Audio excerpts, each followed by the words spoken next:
Oh my god. She's arrived. Hi. Oh my god, sorry. Hi everyone, how are you doing? Huzzah, it's Smell. Oh brother. I'm just here to edit. But I have to start this off with, dude, people are up in arms about Shamrock.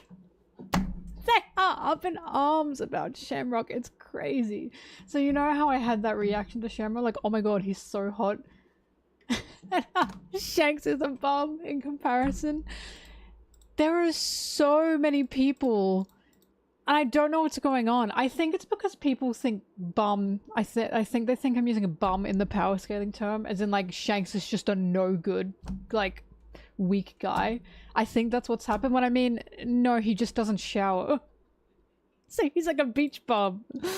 But what's happened is I feel like there are so many people who they don't understand the Shamrock appeal because they like Shanks, and I don't know how to tell them. We don't like Shamrock for his heart. I don't think Shamrock's gonna be a good guy. I think he's gonna be fucking awful. But a good villain's a good villain. Like, damn.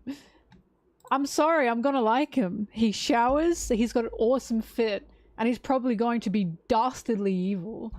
Like, good villains make up a good story. I think we're allowed to like a good villain. His hair, right?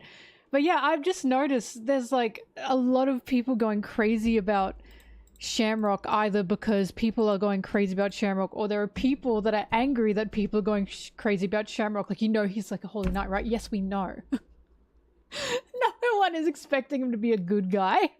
No one's expecting him to be a good guy. I just like him because he showers. Is that so bad? Oh my goodness, is that so bad? But yeah, this is crazy. Honestly, I think what's happened is, and I think what's going on right now is because Shanks is like a real fan favorite. I think there are a lot of people who didn't get the Shanks appeal. They're now going to Shamrock. I'm one of them. I think Shanks is like a nice guy. I think he's chill. I bully him because it's funny, not because I hate him, right? I just think he's funny. But I think a lot of people who didn't get the Shanks appeal are turning to Shamrock because it's like, oh, this is like Shanks if Shanks showered, and that's just something we appreciate, right? And I think a lot of people who are Shanks fans are like, what a betrayal. They're like, this is such a betrayal. Oh my god, how dastardly. But that's what I'm noticing, and it's like, damn. Can't even like a villain anymore these days. Like, I'm sorry. I'm sorry, there's something about a villain character who is luscious. There really is. I can't help this. I can't help my side of like how I work in this. He's a luscious villain and I think he's beautiful. We're allowed to like pretty characters even if they're awful. Guy with 3 eyes, Mel would not believe you. She'd because you know all those evil Shanks theories? It's insane.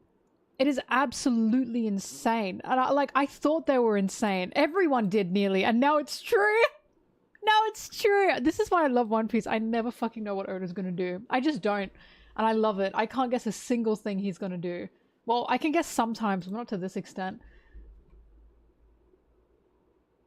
But, hi, Danny. But yeah, it is funny because it's like, it is strange. Now these days when you say you're like a villain, you do get some people raising their eyebrows and it's like, it's a fake villain, chill out. Like, it's a fake character that makes the story enjoyable. And sometimes they're hot. You're allowed to like villains, even if they're like dastardly.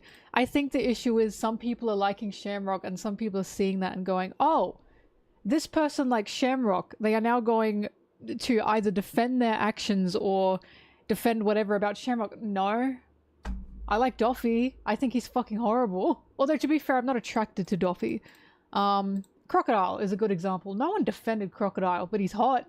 Like, we like him. He makes the story good. So it's like, I'm fully expecting Shamrock to be a very key villain and to be so fun. Like, I think he's going to make the story so fun because he's just going to be dastardly. Having a dastardly villain is good. It is enjoyable. I'm excited for it. I call Kaido sexy. People don't look at me weird when I call Kaido sexy. I don't know why, honestly, actually, because Kaido's pretty despicable. But I don't know. Shamrock has really had people up in arms, and I genuinely think it's just because people who don't get Shanks like Shamrock, and I think it's upset people that like Shanks. But in saying that, I like Shanks. He's just not my kind of guy. Like, he's just not. I'm sorry. Buggy. I'm a Buggy girl. I'm a Buggy girl. I'm a Mihawk girl. I was never a Shanks girl. I like him. I don't want to, like, kiss him. Like, you know what I mean? Buggy and Mihawk, on the other hand, yes. But yeah, Shamrock is just Shanks's washed twin. And I love that. I think that's hilarious. It's so soap opera. But it's just weird. The reaction has been very bizarre, especially to my own, like, opinion of, like, Shamrock and how I was, like, yelling, like, oh my god, he's so hot. Because, like, I'll tell you now, there were some people that were like, oh my god, she must be media illiterate. What? Like, I genuinely think there are people that are thinking, I'm about to start defending the world government or something, and it's like, it's a joke. I'm not about to become a class traitor because of one guy that washes his ass. Like, be so for real with me right now. I just cannot believe it. It's just insane. And it's like, I know Shamrock is probably fucking dastardly. Everyone knows that. Do you think I'm an idiot? Like, he's just hot. What's so bad about that? Is this a sin? It is, actually. Lust is a sin. So maybe I am cooked, but we'll find out. It's just crazy. And saying that, overall, a lot of people thought the reaction was hilarious. So it's only like a few peas. A few apples. Not bad apples, just a few apples, I think. But it's like, whatever. You know? But yeah, people took it really seriously. Some people took it so seriously, and it's like, I know he's evil. I know he's evil. What are you guys talking about? It's just crazy. I don't know. Sorry. I just like a version of Shanks that washes his ass. Is that so bad? Is that so bad? But it is because I called Shanks a bum. Hang on, let me get to editing. I'm kind of fresh off my coffee. But it is also, I've just been thinking about One Piece the whole time because I'm like, damn, I don't know what's going on now. Now there's more things to think about. But there was also calling Shanks a bum, and in my head, bum just means you do not wash. Bum just means you do not shower, but I think a lot of people took that as like his whole character's washed, you know what I mean? Ironic, right? His whole character is just bad, and it's like, no, he's a good guy, I think. I'm pretty sure he is anyways. Actually, that reminds me. Remember when Shanks blew up Bartolomeo's ship and how many people were stressed about that? Do we remember that? And how so many people were stressed about that, they decided, oh, Yasop, we have to blame that on Yasop. We don't like Yasop anyways. Which, of course, is ridiculous because if Shanks didn't approve that, that wouldn't have happened. Which is crazy. Yes! Anyways, do you guys remember that? I'm sensing a pattern here. And the pattern here is, no, my favorite character, the only flaws they can have, they have to be like cute flaws. Flaws where it's like, oh, I can't cry. Or flaws where it's like, oh, I'm so damaged. But it can't be flaws, or it can't be like a moral grayness. Where like, you have to really think about that regarding like, what those actions are. Do you know what I mean? This is what I'm noticing. So Shanks took out Bartolomeo, and so many people were so conflicted about that they just didn't want to believe Shanks would do that, right? So again, they blamed it on Yasop, and it's like, Shanks is still a pirate. He's still going to do these things. And I'm not saying this is in the way as, oh, Shamrock, he's going to have a morally greatness. I'm not saying that. I'm saying that there seems to be a trend going on of, I will defend my kitten to hell and ignore that there's clearly supposed to be a moral grayness here. And this is why I really like One Piece, because Oda writes his characters with a moral grayness. There are no like fine-lined good and bad unless they are comical and on purposely good and bad. But his main characters, or the characters he wants us to usually focus on, they're totally morally grey, right? They're supposed to be totally morally grey. So it's just crazy to me that, like, I'm seeing people going crazy about people liking a villain. But then when their character does something that they believe is deplorable, they'll try and reason to hell and back about why, oh, that wasn't actually the character. I've seen that with Doffy. This is why I see all the time Doflamingo, people want to believe Doflamingo has a heart. They want to believe Doflamingo loves his crew. They want to believe Doflamingo swooned Viola by, like, good means, and that what is implied is not implied, right? Because they like him. But for some reason they think liking Doflamingo, if he's like a bad guy, they're not allowed to like him. It's like a weird thing of, if I like it, people are going to think I agree with it. And it's like, babe, it's fiction. It's a villain. It's okay. Like, you're allowed to enjoy these villains. You don't have to reason these villains in any way. You're allowed to like these villains because they're villains. You don't have to reason anything. You know what I mean? Babes, it's a pirate story, right? And I think that's what's going on, especially with Shamrock. I think people are going, wow, Shamrock is hot. So some people are immediately jumping onto, guys, he's a holy knight. We know. We don't like that, but he's hot. Like, he's a villain. But that's what I've been noticing. Anyways, right? Like, I love Griffith. He's a fucking despicable, like, he's a monster. I love him because he makes the story so interesting, and he makes the story, right? But it's weird. You say to people you like Griffith, and they give you a look, and it's like, do you think I, like, condoned what he did? Like, it's just because he's a well-written character and I enjoy him. But for Shamrock, it is currently because, yeah, he's just hot. He's just sexy. I'm sorry. I'm gonna like him. But I don't know. There's a real drop of that lately, of people thinking I can just like a villain because they're a villain. Like, it's weird. You say to people you like Doffy or something, or you say to people you like, I don't know, Kaido, and they're gonna be like, you know that, like, Doffy had, like, slaves, right? Or he ran a slave auction. Yes. So, like, I know that. What do you think? You think I condone that? It's just so bizarre to me. You just can't like villains for being villains anymore. I think it's super strange. These kids these days! Anyway, sorry, let me play music. But yeah, this is just what I've noticed, and it's like, there's a real lack of understanding that what you watch and what you read, it doesn't mean you support it. You can just enjoy it. Like, fiction is still escapism. You're still allowed to enjoy your escape. Even the bad sides of that fiction, you still can enjoy them. It doesn't mean you condone them. It's just weird. Wash your stank bum. That much is true, yes. Well, look, we know for a fact, or like, I'm pretty sure we know. He's gonna be fucked. Of course he's gonna be fucked. Look at him, right? Like, he's a holy knight. Of course he's absolutely going to be a fuckhead. And again, we know this. Of course we know this.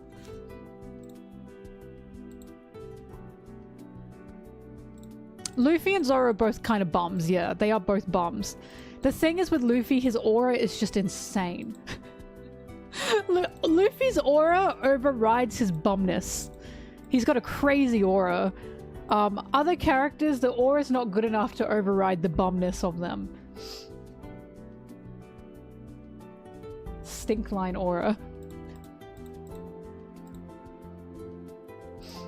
But yeah, it's strange to say the least. This is like, because I love tragedy, right? I love tragedy in fiction. I think tragedy in fiction is such a fun and intense thing to be able to read, because it's a pain that isn't real. You know what I mean?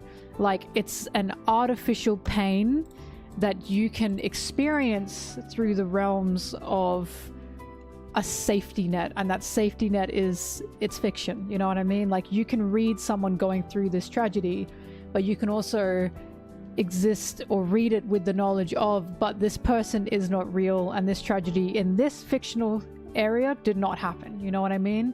That's why I think tragedy is fantastic. Shakespeare, by the way, thought the same thing. That's why he wrote so many tragedies, because he saw the potential in tragedy for that reason. And I'll never forget, there was like the episode coming out of Sanji about to mutate, and he's like, I don't want to be like my brothers. I don't want to be a monster like them. And of course that's tragic. But we got the preview for it, and I posted a thing like, oh my god, I'm so excited to see Sanji get fucked up. Because I'm excited to experience these feelings, right? I'm excited to see this pain and to feel this pain with Sanji, as weird as that is. And again, it's an artificial pain. It's not real. And some people were calling me media illiterate for that. And it's like, hello? Like, what? Do you think that, like, I want to see children get beat up in real life? It's just absolutely bizarre. I don't know what's going on these days.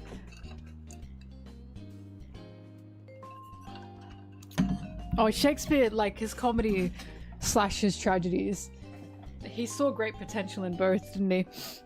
But yeah, it's so interesting reading on, because I was, you know, we did, of course, a course on Shakespeare, as nearly everyone does in their life if you do Western literature. And I was looking up why so many tragedies from the guy.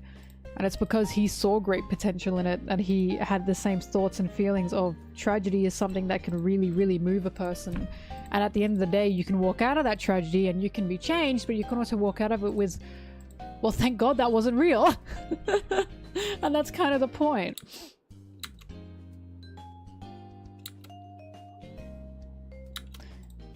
But yeah, the Shamrock thing has indeed started, I'll say in my own head, pushing a discussion of how people interpret their fictional characters. Because there's definitely a weirdness to, if you like this villain, you condone what this villain does. And I think that is just so bizarre. I think that's incredibly bizarre. And now that's made sense to me as to why so many people who are Doffy fans as well, they try and reason that Doffy has a heart, because I think they want Doffy deep down to be a good person, because they feel, am I allowed to like Doffy if he's just a monster?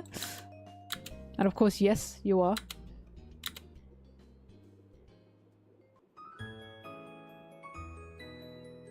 Exactly, exactly.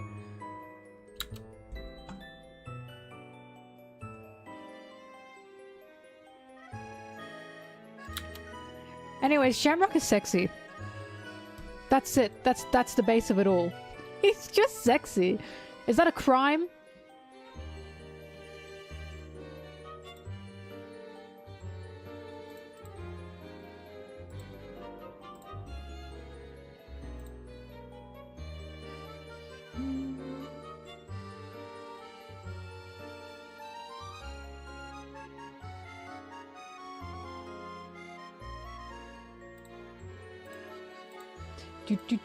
Alright, I gotta do a lot of editing today. Ugh.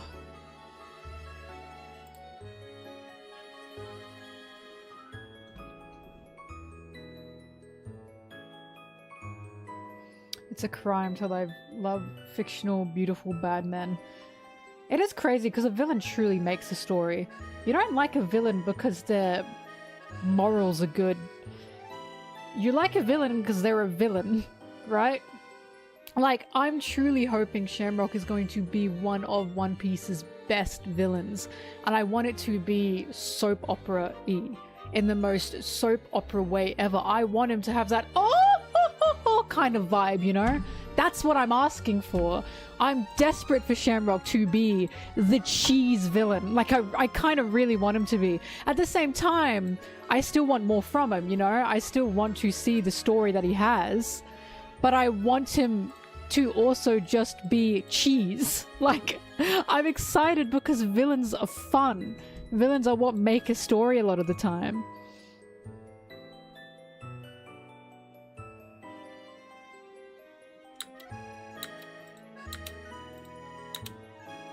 What are we betting Shamrock's is gonna lose the opposite arm to Shanks, by the way? And what if Luffy's the one that cuts that off? Can you imagine? Luffy has made 2 of them lose an arm? That would be awesome.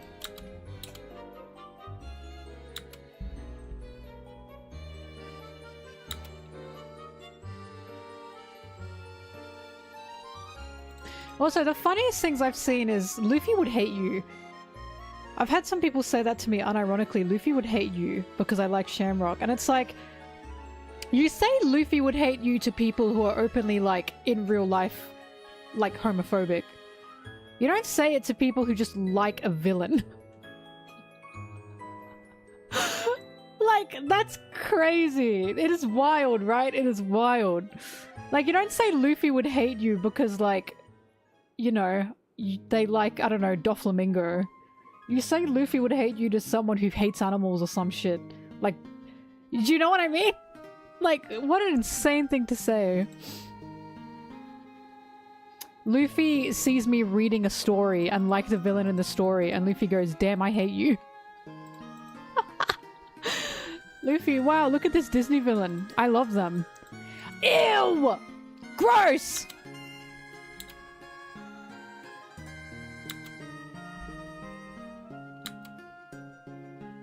But why his arm? Oh, sorry, not his arm. Sorry, I thought you said leg, and I was like, why is his leg and not his arm? No, I agree, Loki.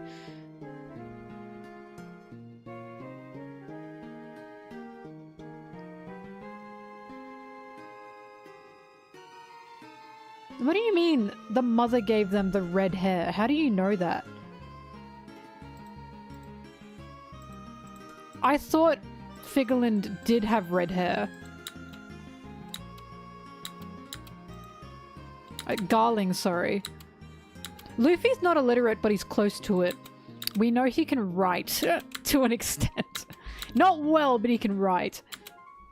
I was gonna say, do we even have the coloring for the characters yet?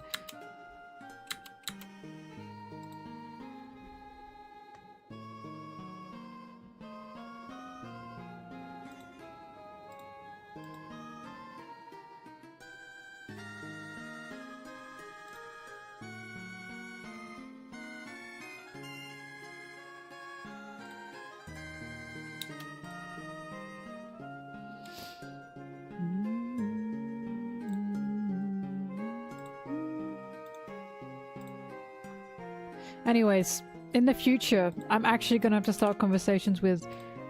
I don't like Shamrock because he's morally good. I just like him because he's sexy. Isn't that crazy that you have to say that?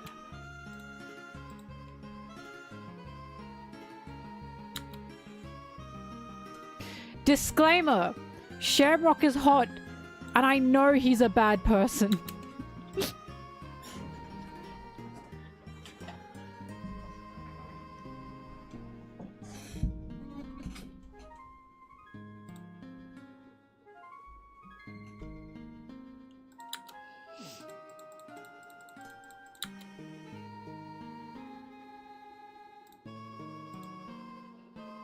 I was gonna say, I don't mind being shallow for a sexy villain. That's fine.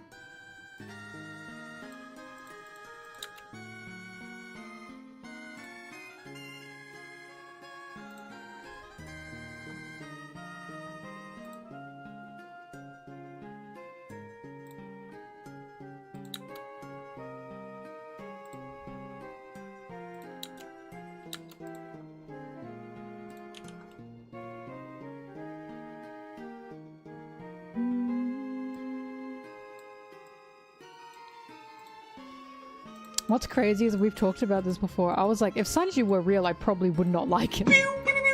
Ahmed Mohsin. Whoa! Wow, thank you so much, Chris. D Mugiwara. Thank you so much. Oh my god. Wait, how do the Marines salute? What hand do they use? How does... that, right? Yes.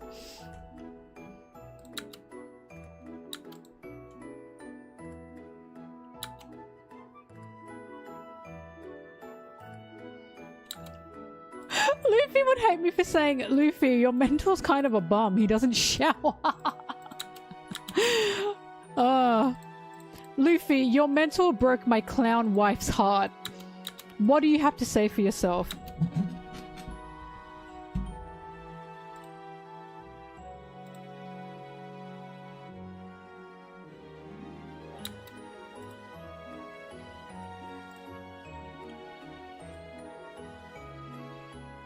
I want to believe Ben showers often.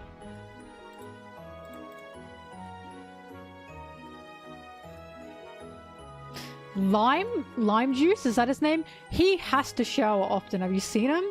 He's luscious. Oh, thank you, Monet.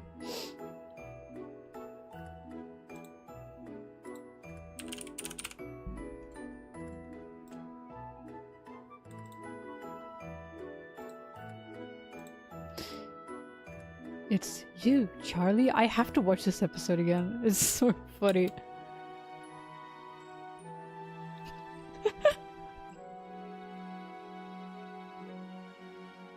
You. It's you, Charlie.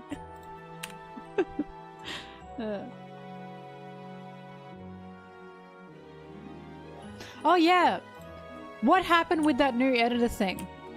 Where did Is it total speculation? Because where did that actually come from? Because again, I'll be honest with you guys, that sounds like a rumor. And I haven't seen anything official. But Cassie, where has that information come from? How do we know that? Did Oda say anything? Did Shonen Jump say anything? Did Shueisha say anything? Author comment? Where? Send to me.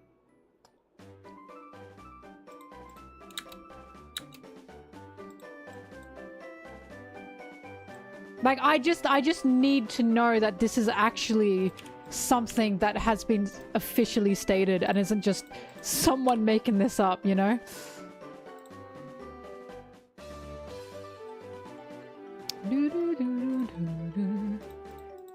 Speaking of, you guys are calling them a JJK editor. Surely they've edited more than just Jujutsu Kaisen. If they are there, by the way.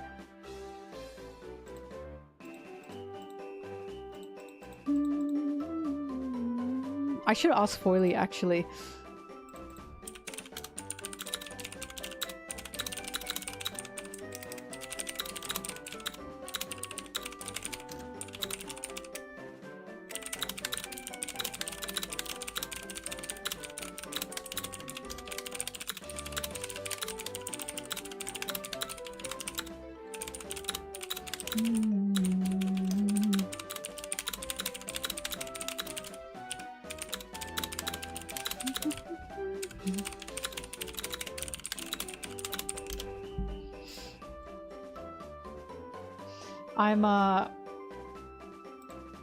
I'm asking Foily, do you know if the Raws actually had that author comment, and do you know if Japanese fans are talking about it? Because I'll tell you what, if Japanese fans aren't talking about it, that usually means it's bullshit.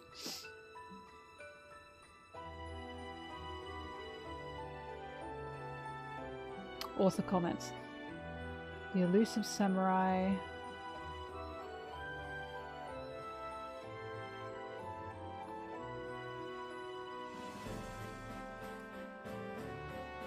Ah, okay, so he did say I got a new editor. Alright. Thank you. I just needed to know this was from an official source. Otherwise, that would have made me nuts. I appreciate that. Alright, so my next question is, have they worked on anything else? Do we know? I'll tell you what, so I can't stop saying it.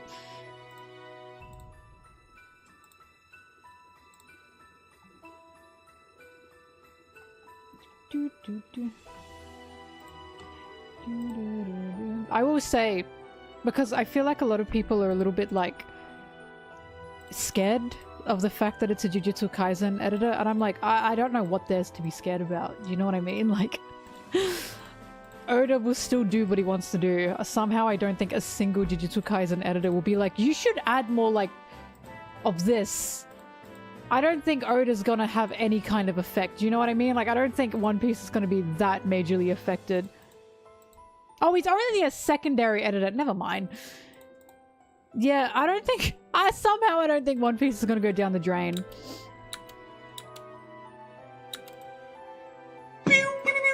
Ahmed Mohsin. Thank you, Chris. Get the VPN. MelonTeee be hooking us up with you guys. I appreciate it. Your content is timeless. They seem silly yet profound. And get the likes up, please, peoples. You are far too kind. Thank you so much, Chris. That's true. Get my VPN. But seriously, I do use it. Like, I'm serious. I've talked about this. I've been using them before they even sponsored me. I'm a fan. Anyways, yeah, I don't know. I feel like people are jumping around, but have they worked on anything else? Or is it just Jujutsu Kaisen? I feel like they must have worked on other things, right? Also, guys, your story is only... Like, an editor is only as good as their author, by the way, as well. And I don't mean to point fingers, but that is a case. I know there was a case of an editor... What was it, Toriyama? I think Toriyama said that editors, like, made him do things for Dragon Ball that he didn't want to do. I actually don't know how true that is, but people were telling me that.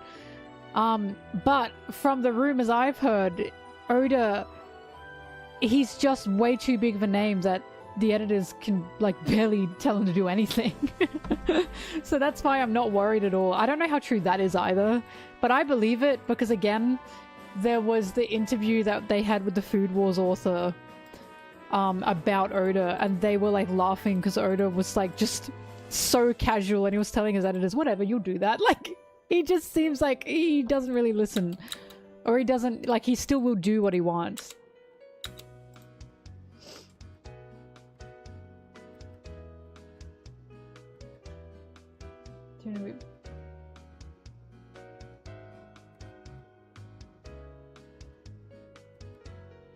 Black Clover? Yeah, I thought so.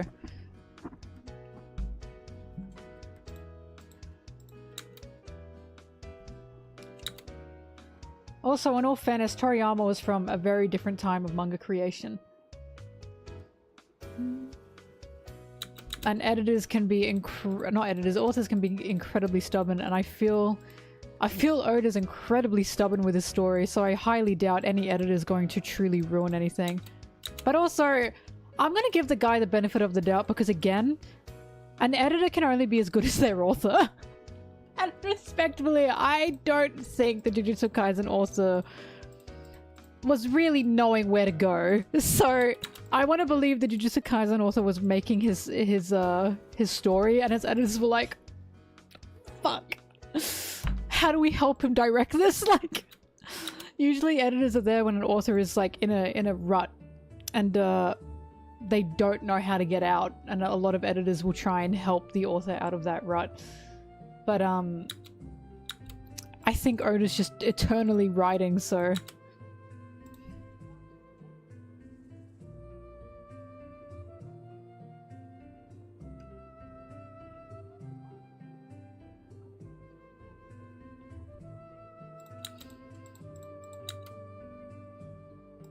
Right, Oda's lol. Editors are there to give opinions and to ask what is the point of this and what is the point of this, to try and understand where you want to go in your story a lot of the time. So they can literally help you direct your story into a proper narrative, right? That's usually what an editor is supposed to do. There's different editors, of course, because there's, like, you know, editors regarding dialogue, and then there's also editors regarding paneling. They all kind of do this, like, each other's work regarding that. Like, they all do a little bit of everything. But this is why multiple editors are on one manga, for that reason, because it's literally just, okay, what are you planning to do with this? Where are you going with this? Are you sure you want to introduce that now? Do you want to introduce this at all? It's editing, right? It's literally just making sure the author knows where they want to go. Hence why an editor can really only be as good as their author. If you're an editor and you're stuck with a bum author, it's kind of a death sentence.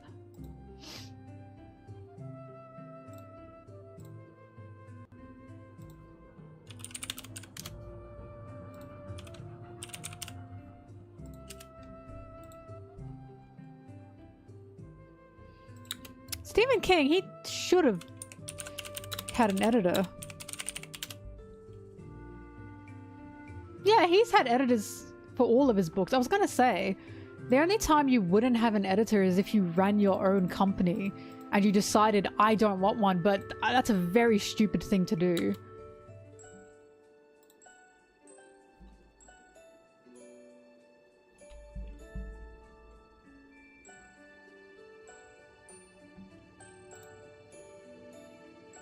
I think Stephen King also hit the point of he was just such a prolific author he didn't have to listen to his editor. And I think that really fucked him over because he's talked about things he regrets writing, such as the ending of It. He was like, I was such an alcoholic that I just wrote that shit and I just kept it in there.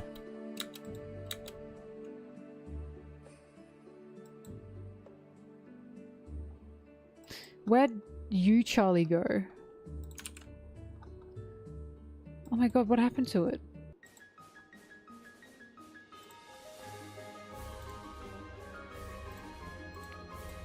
Anyways, my point is I'm not worried. I'm not worried at all. I don't, like, some people were like screaming about it. It's like, it's truly not that bad. Usually if a story is bad, majority of the time, I'm sorry, the author is to blame, not the editor. Unless the author themselves speaks up and says, they made me do it! They made me do it!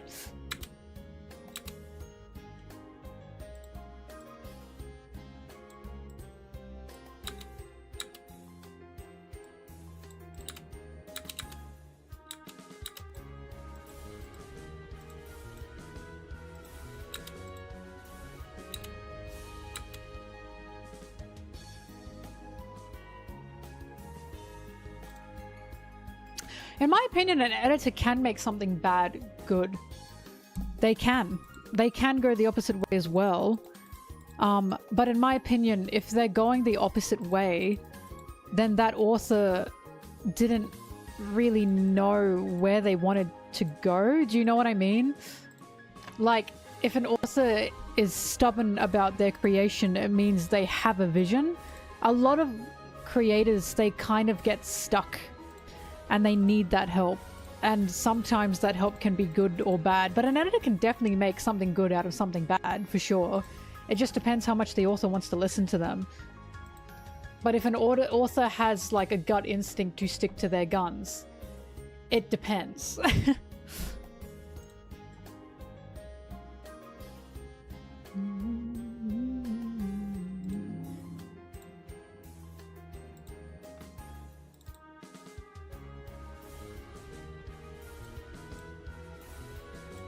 No, editors don't tend to be mangaka at all.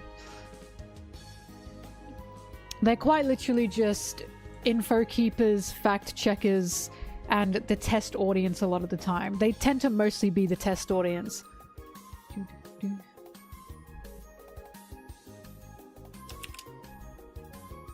Like, they're literally, how do I explain? They're literally teachers that grade work. So you know when you're writing an assignment and you hand in a draft and your draft gets graded and then the teacher goes, this is how you can make it better? That's what editors do. And when you get your draft back, you can either choose to follow along with what the teachers told you, or you can keep some stuff and change others. That's just what they do. That's true. Some can go on to become mangakas. That's true. You still need a degree.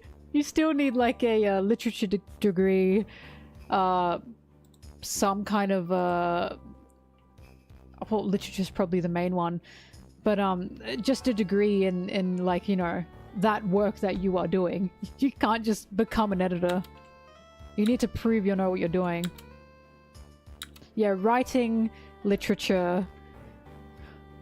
I wouldn't say journalism, but for some reason it's always part of writing courses and it really pisses me off. Any kind of art course as well. In fact, I do wonder what courses they have for editors.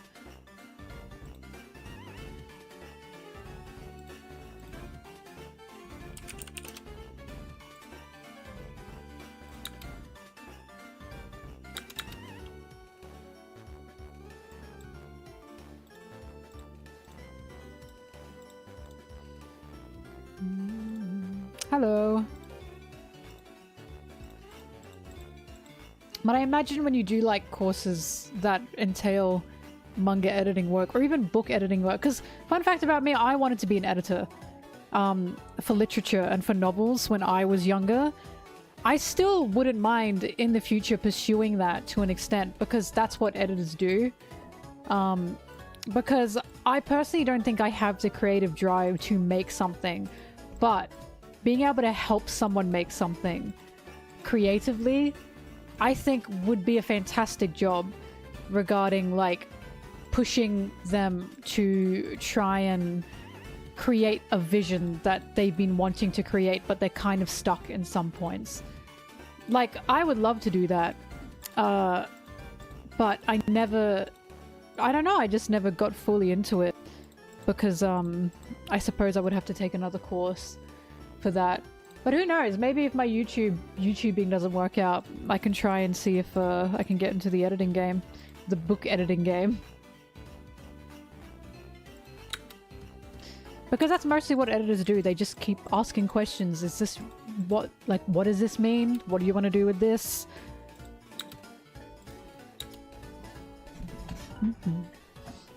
An English major, right. That's probably what I would have to do. I always loved English. It was my best subject. I love content editing. I'm just aware that this might not be forever because anything can happen. Anything can happen. So I've always thought about what alternatives I could take or what futures I could take if content editing eventually falls off for me. And so far, novel editing, like book editing is up there, fictional book editing is up there, and also editing for other YouTubers.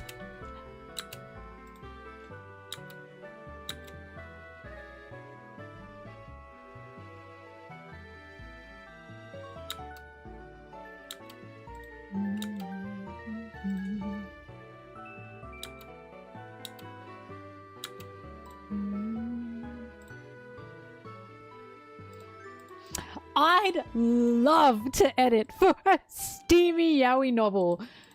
Don't even pay me for that one. Don't even pay me for that one. Editors are quite literally, I'm noticing things. Like, that's what a fucking editor is, honestly. If you're not a good noticer, then you probably will not be a good editor.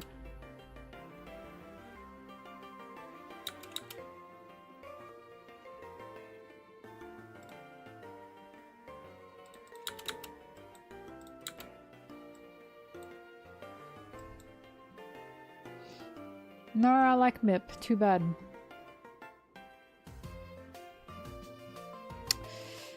Hang on.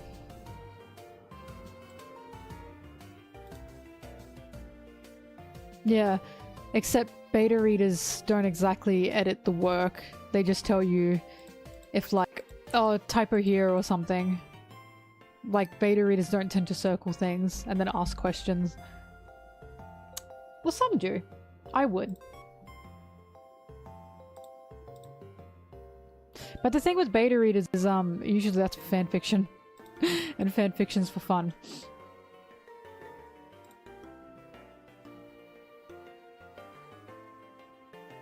I do! Damn! Well then you guys are hard workers.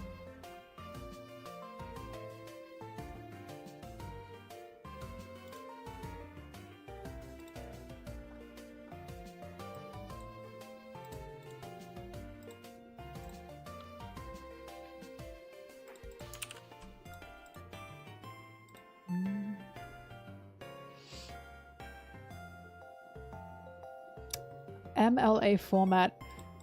I definitely know of it, but I like don't know it. Do you know what I mean?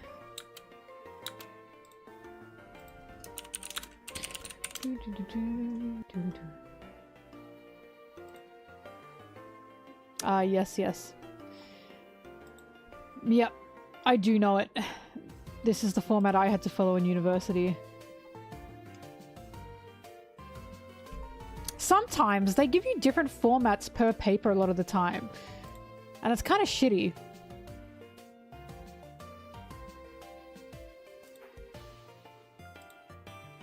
I don't have FicRecs. I barely read fanfiction, barely. I don't have the time. That and they kind of just frustrate me because I'm incredibly picky with like the character writing. And then I go, Sanji wouldn't say that. Of course I don't say anything. I'm not a hater. But it takes me out of it. The Juns are different because I love art. I love art.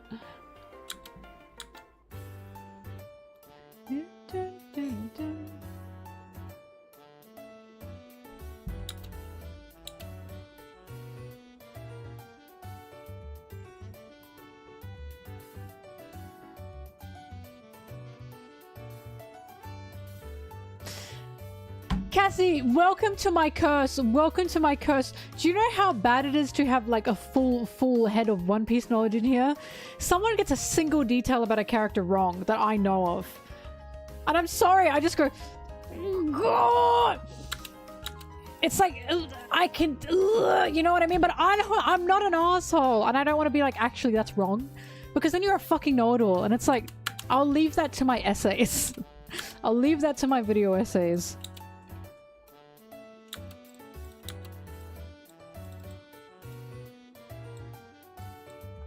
Death.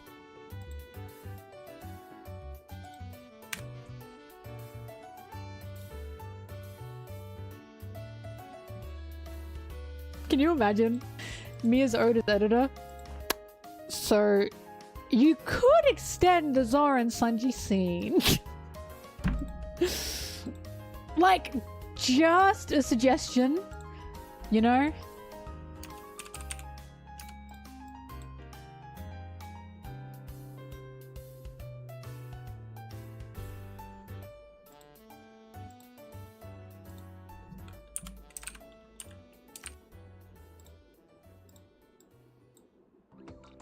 Wet. You joke, Loki! But guess what he did? He brought back Sanji's Fear of Bugs twice. I knew he did not forget it. Because, he wrote a little, like, Shonen Jump have, like, a little Shonen Jump journal thing that the authors, like, do. Where it's, like, a little fun thing that they write.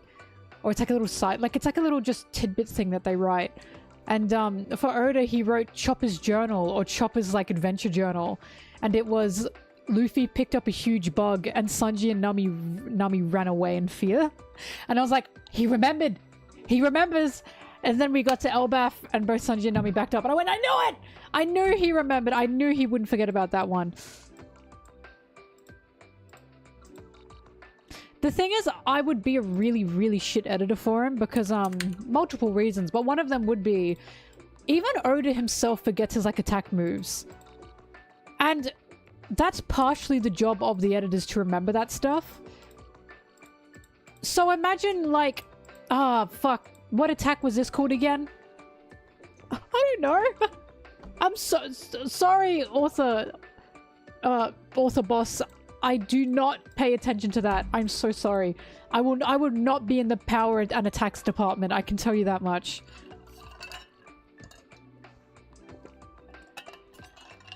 I was so happy to I'm sorry, I know this is like cringe, but I was so happy to find out when Oda was like, yeah, bitch, I don't remember my attack names either. And I was like, that's exactly one of the reasons why I read One Piece. He cares as much as I do about that shit.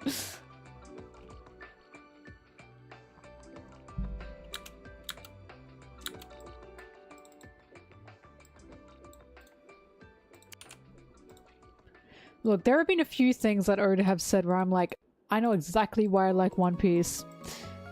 One of them was the attack thing. Another one was when he said he made Sanji a quadruplet for his daughter because he was like jealous that his daughter liked that Otsumatsu-san or something over One Piece. And I was like, good. Like, I just thought that was very charming. And then the last thing was when he said, I made Gear 5 because, first of all, people try and make shonen more serious than it is these days, and I don't want to do that. I'm not wanting One Piece to ever lose, or Luffy to ever lose that happy, like, side or happy core self. And I love that. And then the second thing was, also, Gear 5 was inspired from Tom and Jerry. And I went, there are so many things I can see from this author as to why I have latched onto One Piece to the extent I have.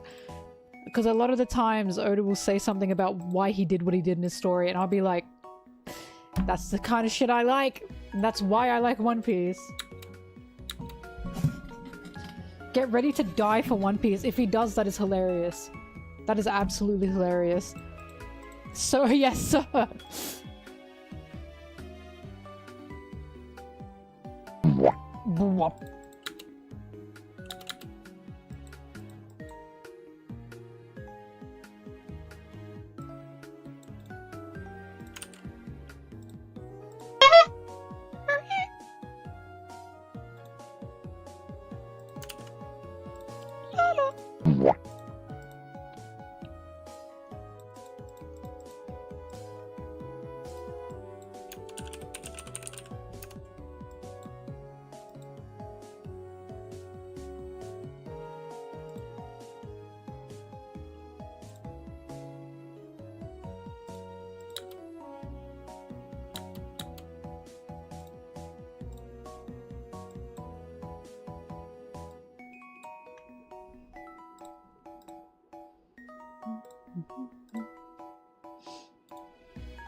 This is such a funny Sanji image when it wants to load in.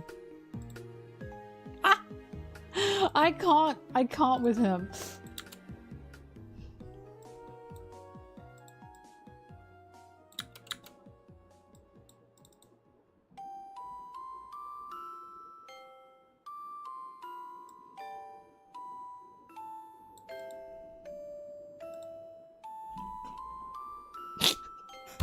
Wait, what's he doing? I can't with him.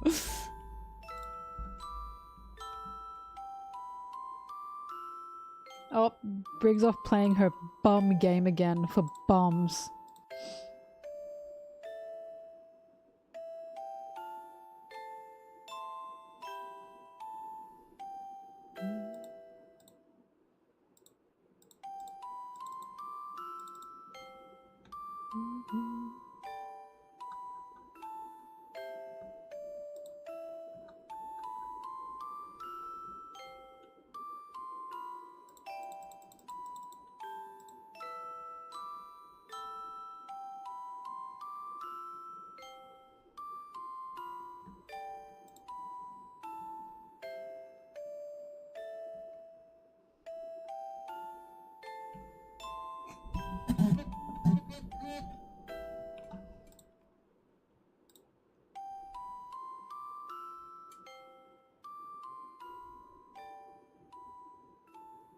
If Chopper would ask Zoro on how to get a girl's attention, Zoro would go, "Why do you want that?"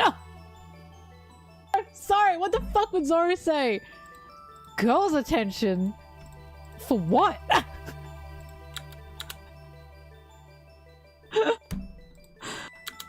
Why? Sanji would say like, "Oh, you give her roses. You tell her she's beautiful. You know, you dance around. You yell poems to the sky," because he's just so fucking cheesy.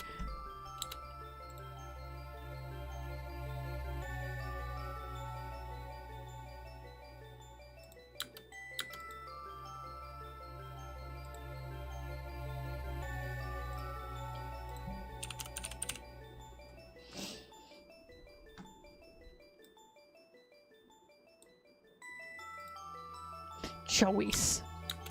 Ow, that hurt my ears.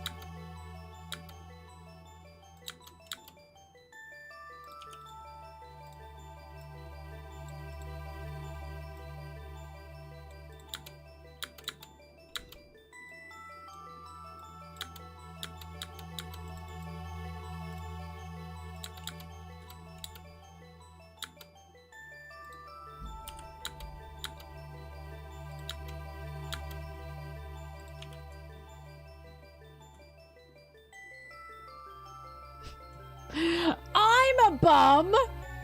Excusez-moi, I shower, thank you very much.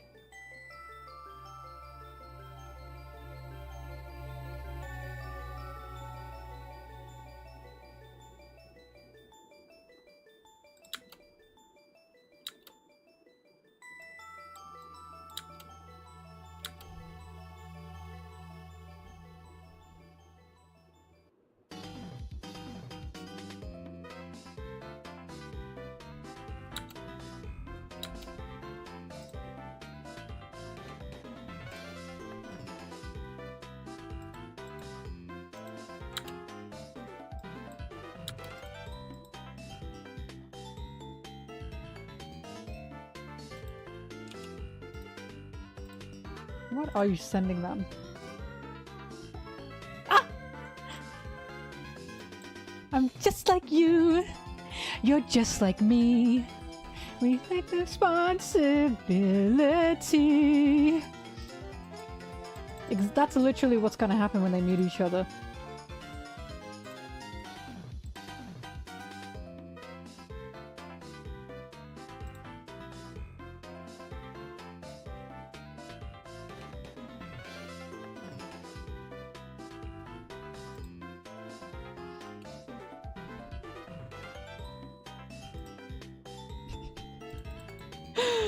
Also, Salem. The news of Shanks being possibly inbred has also sent people insane. It's made people crazy. And they can only go this crazy if it's because they know there is a possibility. And it's haunting.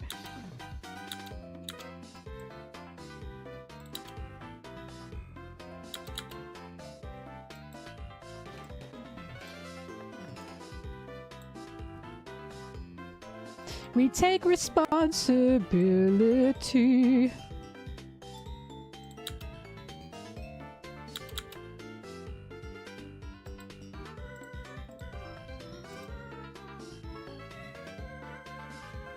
For all we know, no.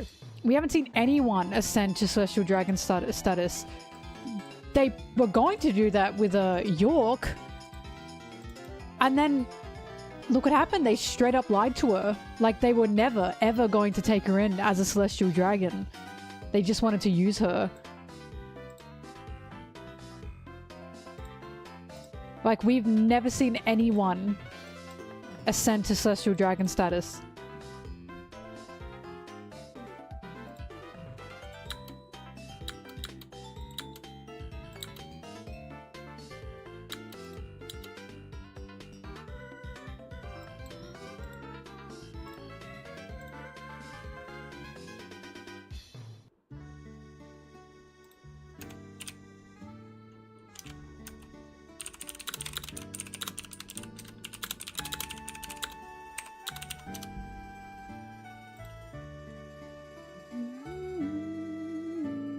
Howdy do, boys. I'm not a bum! Why am I giving... Okay, fine. If me being a bum makes it okay for me to call Shanks a bum, I'll take it.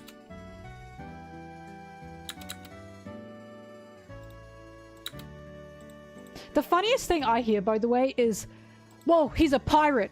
Pirates are stinky. Pirates should be stinky. My favorite character in One Piece showers every day, and guess what he is? A pirate! A pirate! My second favorite character is a doctor with a move called Antibacterial Curtain.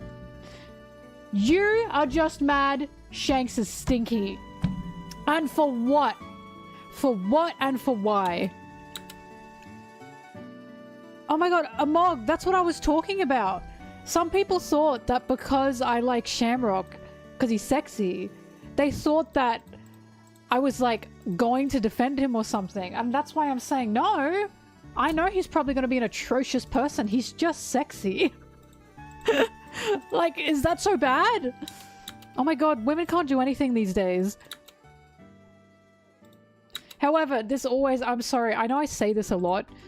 I don't say it a lot, but like some of the comments I got of like, oh my god, I'm never listening to her again. And this is like one of my favorite things I've ever heard. Men only take women seriously when they are joking. That's all I could think of when I saw so many, like, or a few guys going like, oh, I'm never listening to her again. And I was like, damn, a bit sensitive there. can't pick out a joke from like my actual essays, I suppose. When I make an essay about Shamrock and it's like doing nothing but going, Twitter's a rat hole, and it's doing nothing but going, yeah, Shamrock is an awful, terrible person, these people are gonna have their fucking minds blown. They're gonna be like, what? I thought she liked him. The concept of liking a guy who is a fuckhead in fiction seems to not be there anymore. I know he's a fuckhead. I know he is. It's just crazy. Like, I can still be like, yeah, wow, he's awful, but he's sexy. It's just insane. Because I guarantee you Shamrock's definitely going to be in the list of characters to eventually talk about. For now, I can't say anything about him because I don't know anything. All I know is he's a holy knight, he's part of the 1%, and he's probably a fuckhead. Like, that's a given, honestly. For everything else, I have no idea. But you can bet I will be going all in on Shamrock when we see actions. When we see actions, you can bet I'm gonna be like, wow, this man is dastardly. He's incredibly dastardly.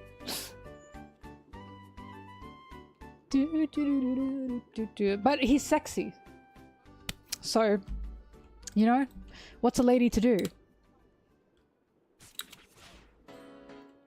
Did he stab the honey bear, or is that Gunko? Oh man, look at me. I'm blaming women. What have I become?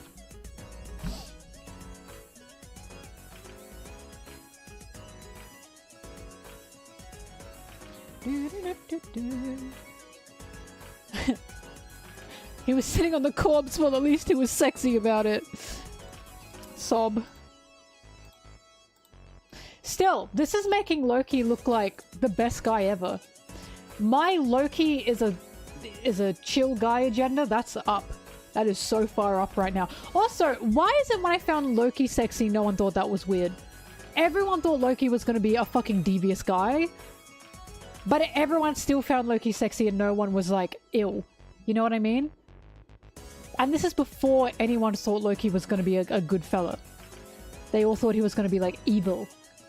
Everyone thought he was sexy. No one was saying anything about that. And it's like, why is Shamrock the cutoff? Why is he the cutoff here? I just don't get it. It has to be a Shanks thing. I don't know what else it can be. I just do think it's because Shanks fans are not Shamrock fans. And I don't think Shamrock fans currently are Shanks fans. This is going to be a civil war unlike anything we've seen before. Shamrock and Shanks are going to go up against each other. You will not want to be online that day. I guarantee this shit's going to go insane. It's going to go insane. There's going to be blood spilled. And I don't mean Shamrock and Shanks. I mean of the people that like either of them.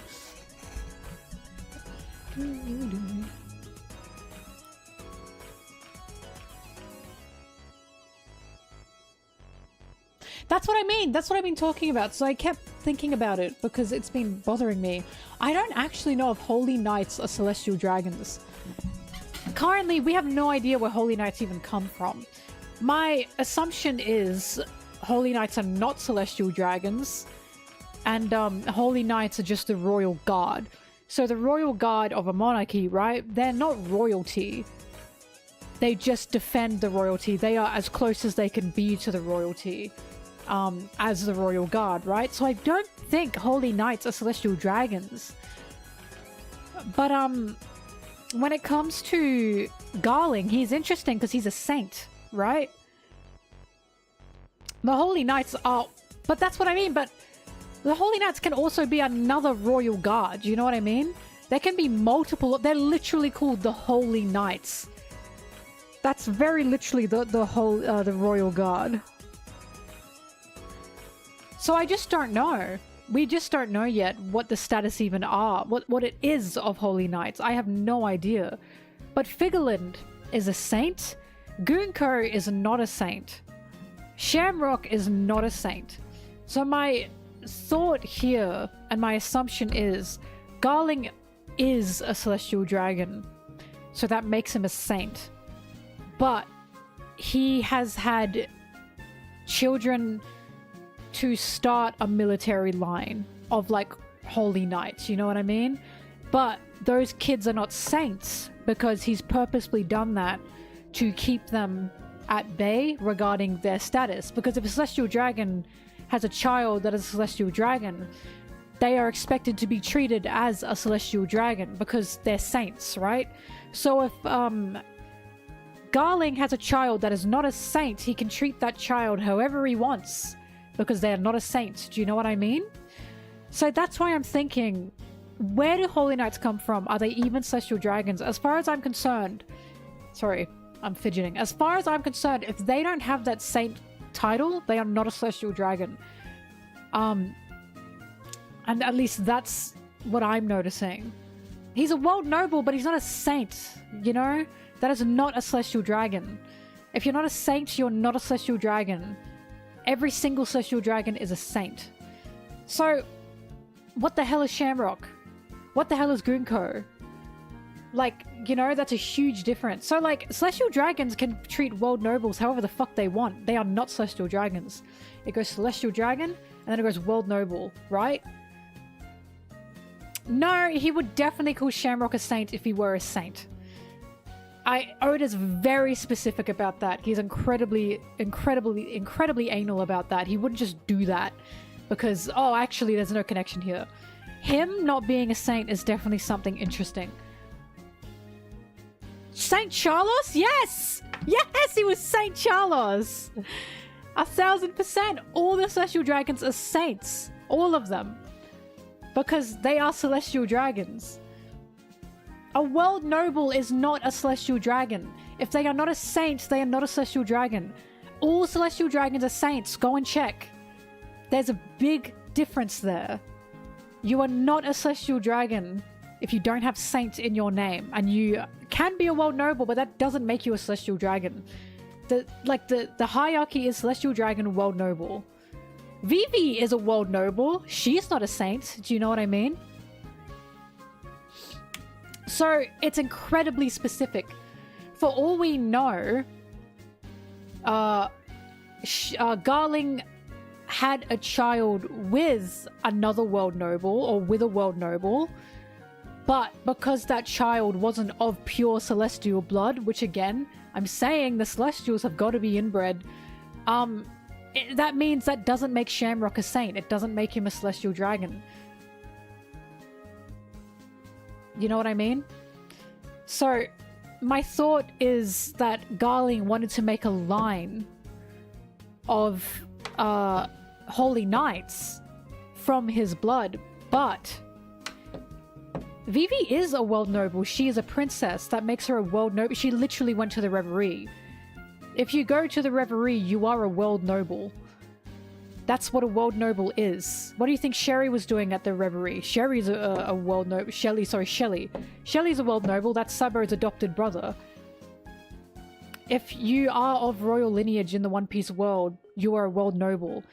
If you're a celestial dragon, you're a saint. That's how it works. So that's why it is definitely specific. It is definitely specific. Stelly was Sabo's adopted brother. But it is definitely very, very, very specific that Shamrock is not a saint. That is 1000% on purpose. And again, that just must mean he must be somewhat illegitimate.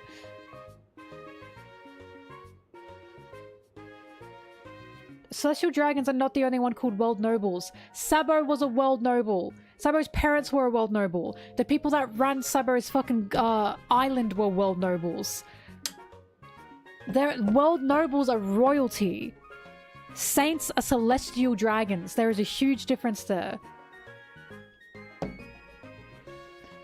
World nobles or nobles, that may be a difference, but either way, all the celestial dragons are saints. All of them. Every single one of them. There is not a single celestial dragon that is not a saint. Look, I'll believe you that world nobles can be of that level, but he's not a saint. So yes, so you can argue back and forth about world nobles, okay, I'll give you that. But he's not a saint. He's not a saint. All the celestial dragons are saints, all of them. Every single celestial dragon we've met has been a saint. They all are. No, I'm saying Shamrock may be an illegitimate baby. I'm saying Shamrock is fucked. I'm 100% sure Shamrock is fucked, but I am saying him not having a saint title is very specific. That's specific because Garling is a saint. All the other celestial dragons are saints. Why not Shamrock? What's going on here?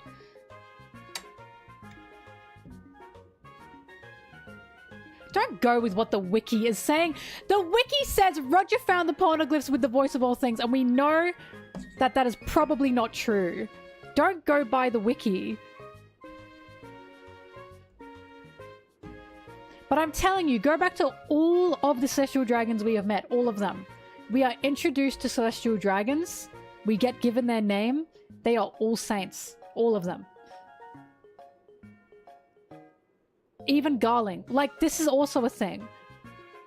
If Garling is a saint, why isn't his son a saint? Doflamingo was a saint. His parents were a saint. They got knocked down. Well, that's what I'm saying. So that's why I'm saying this is specific. And I'm starting to think that Garling was a celestial dragon, or he is a celestial dragon, and he wanted to make a lineage of holy knights. But they couldn't be celestial dragons because then they are expected to be saints. And you have to treat saints on that same level as if you are a saint. Like, a celestial dragon cannot, like, essentially enslave their own child because that is a saint. That is of celestial dragon blood. We've kind of seen that. So when it comes to Shamrock, the best out for him, oh sorry, when it comes to Garling, the best out for him could be, I want to make a lineage of holy knights, of military, but they can't be celestial dragons because then they have to be expected to be treated as celestial dragons. So him being not a saint, Shamrock, that is 100% on purpose. There's no way. There's no way Oda just went, oh, I'll just leave that out. Like, that's a huge difference.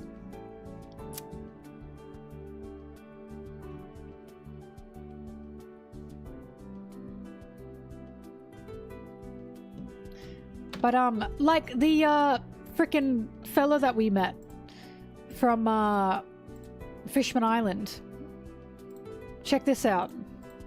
Look, I even have this ready. See? I don't know how to say his name. Myosgard? It does say World Noble there, so I see that. However, where's the saint? Also, in brackets, Celestial Dragon as well. That's why I'm saying there's something we don't know here about this system, or there's something we need to learn more about. But all the Celestial Dragons are saints. Every single Celestial Dragon we've met is a saint.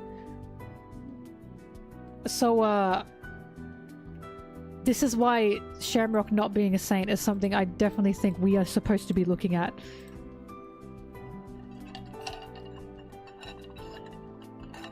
Brigley, what are you yelling about? Who said no to you? Hello? Who said it doesn't say saint?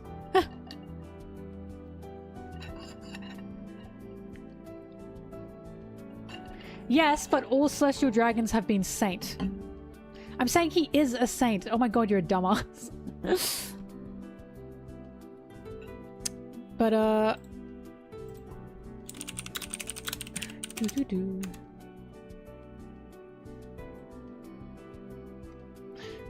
I think...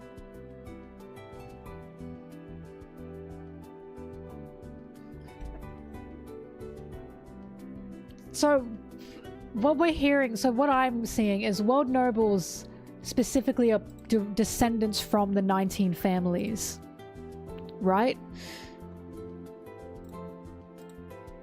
But there's clearly a saint status as well, and I think that saint status is 1000% important.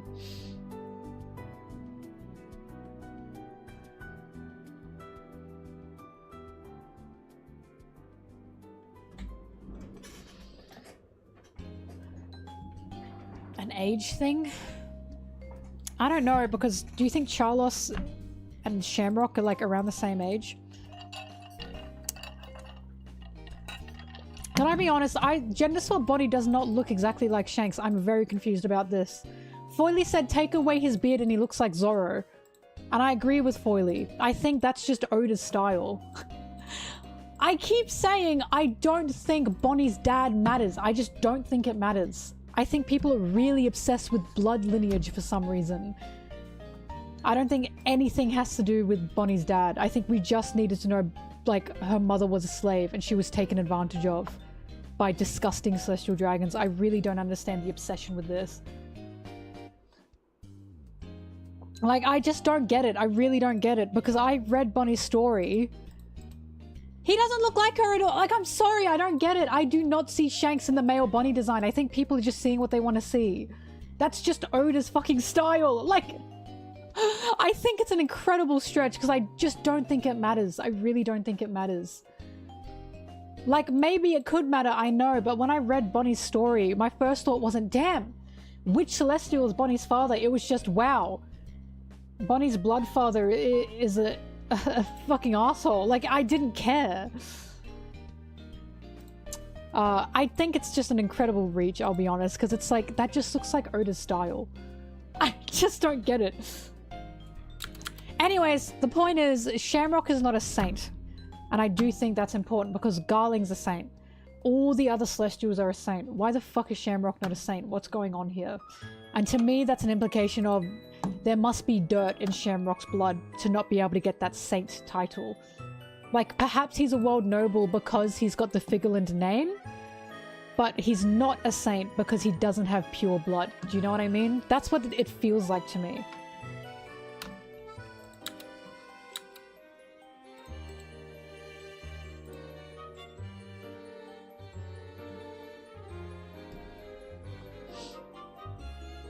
Lost the title? That's true, you can lose it. That's true. We know you can lose it because of Don Quixote's. Doffy and his family. I'm saying Shanks and Shamrock because Flamingo, you missed the conversation, but I was saying Garling is most probably a celestial dragon. He has to be, I think, to be able to be where he is, and he's a saint. So my thought was Garling was a celestial dragon that he's part of the 1%, but he wants to run the 1%, right? Because he clearly is intelligent and he clearly seems to want to be going up the ranks because we saw what happened to the elders, right? So my thought is he wanted to be powerful in physical ways as well, and he wants to create a line of holy knights regarding his own blood. But he cannot have a child that is a celestial dragon because celestial dragons are expected to be treated like celestial dragons. So if he has a child with a commoner or a slave and he keeps them, they have his name, but he doesn't have to treat them like saints, like celestial dragons. Hence why Figurland, he has Shamrock. He has the Figurland name, but he doesn't have the saint title. And that's what has pushed him into being a holy knight. But at the same time, I don't know. I just think there's definitely something up with the fact that Shamrock is not a saint. Like, that's definitely strange.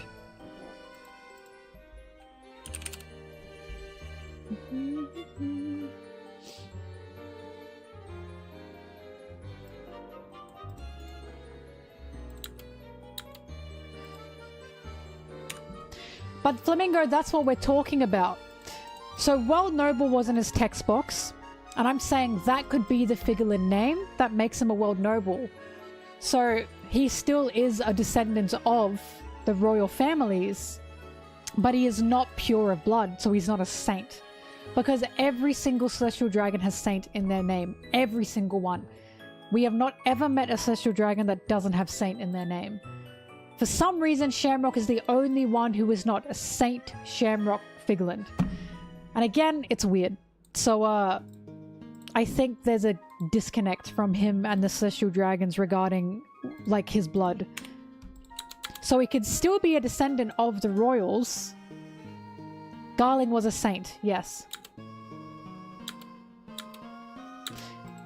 We haven't seen the mothers of the Celestial Dragons, but this is why I'm saying they're probably all inbred. Like, they are definitely all pure of blood.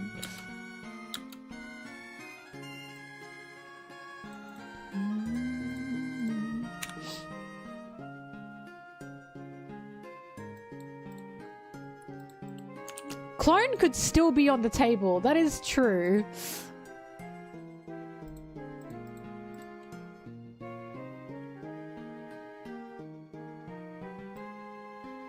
Well, see, this is where everyone's up in air right now, because our Holy Knight Celestial Dragons are Celestial Dragons Holy Knights.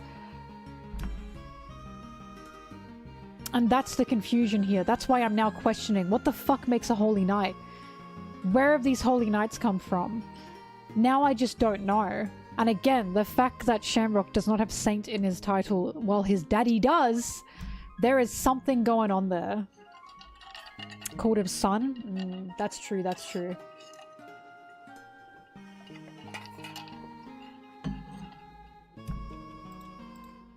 I just don't know. I don't know! I don't know! All I know is I'm looking at that Saint title, and I know Oda's very specific, especially introducing as well.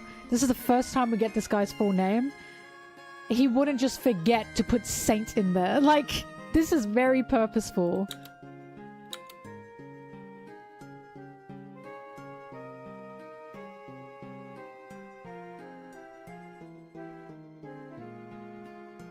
But that's the thing. Was Garling a celestial dragon that wanted to be a holy knight? This is what I'm saying. So I'm not saying holy knights can't be celestial dragons, but where do they stand? Like, that's the confusion for me here. I currently don't know what makes a holy knight. I don't know who can be a holy knight. I don't know where these holy knights are coming from. And I think that's something we're gonna learn in the future. Like, for all we know, Garling was a celestial dragon that just wanted more power, and he took this strange route of being a holy knight.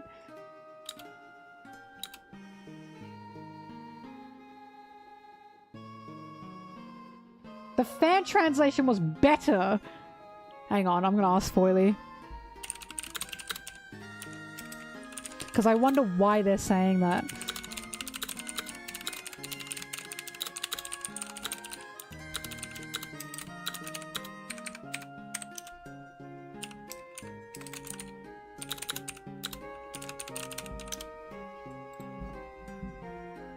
Foily's asleep for you, not for me. What didn't make sense to you in the Viz translation? Like, I'm just saying, because I keep hearing this, but whenever I read the Viz translation, it's so smooth.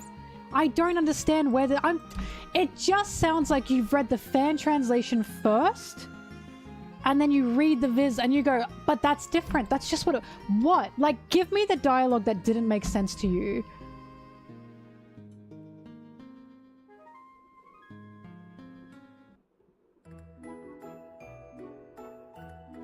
Because I didn't read anything that was confusing to me, and this is why I'm going, what are you talking about? Like, I'm not saying that it's wrong, because as you guys know, I like fan translations. I'm just saying, it just respectfully, it sounds like bullshit when you guys say, oh, it was just confusing.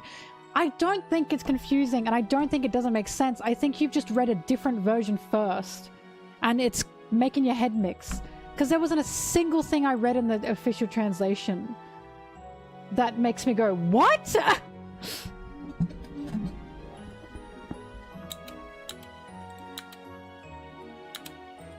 Hang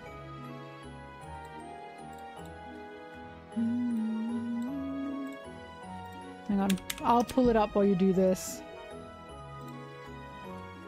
Because I will say, you know what the fan translation did remove from chapter, what was it? I think it was 1136. It removed Yarrell saying perhaps both Loki and Harold were trying to replicate Nika. I found out in the fan translation it doesn't mention Harold. They just say Loki was a product of trying to replicate Nika. For some reason, Harold is completely removed. And I was like, I think that's important. Okay, Foily has said to me just one line.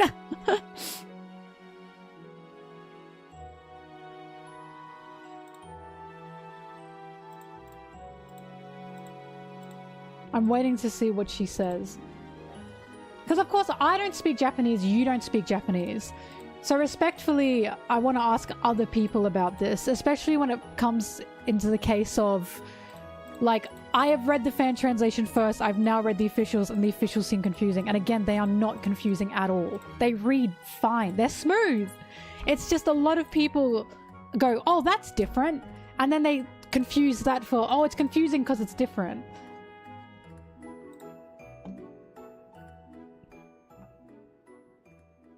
Alright, get ready for Foily's opinion here.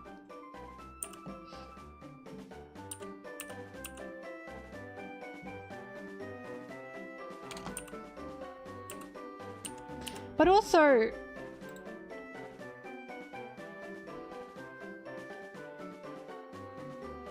what did you say?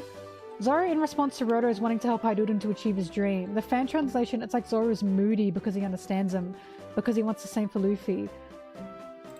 Did you not get that from the official version? Because Zoro was moody the whole time. Like, because remember what I've been saying to you?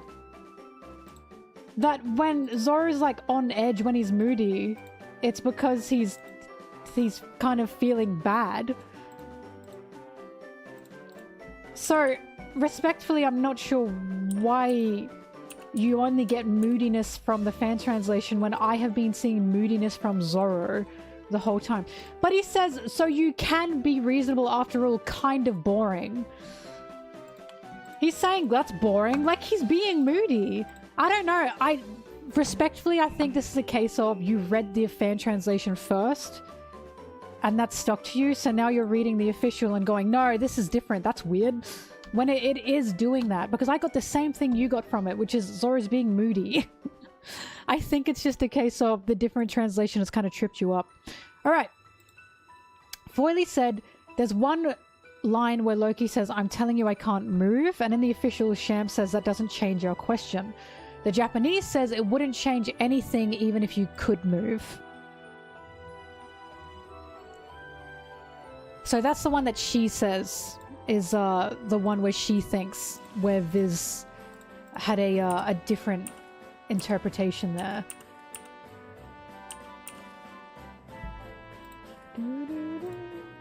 Not a big deal, right? Like, respectfully, that's the one they mentioned. That's weird though, because are they saying the whole chapter's better in a fan translated, or are they saying just that line? Because the fan translations have been fucking up majorly lately in regarding things that they just align. Okay, good. Because I was gonna say, Foily especially has been telling me for some reason the fan translations currently feel like Google Translate.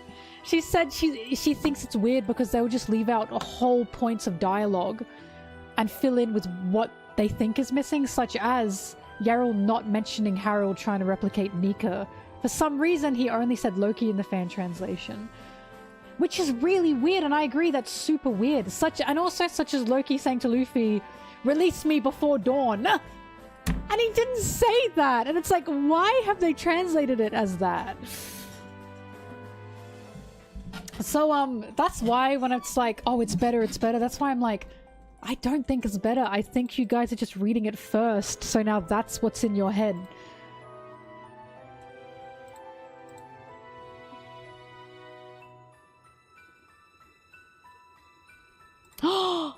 Now hear this. Foily said the fan translations fucked up Zoro's line bad. Foily says Zoro says Roto's boring because he's reasonable now. TCB made it sound like Zoro is calling Luffy's dream boring, which he would never. Wait. I need to look at that.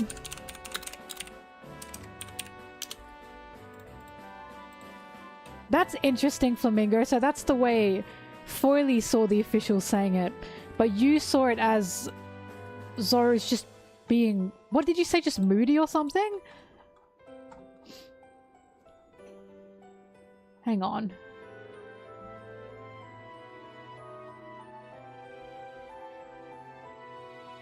I'm sorry guys, respectfully, I cannot stand the different fonts. I think it makes everything look so messy. I really don't get that.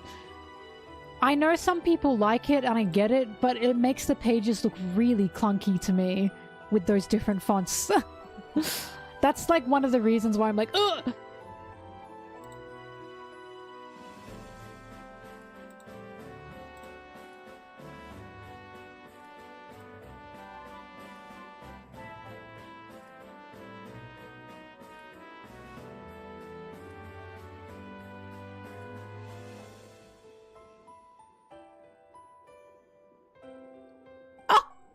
Wait, Foily's right!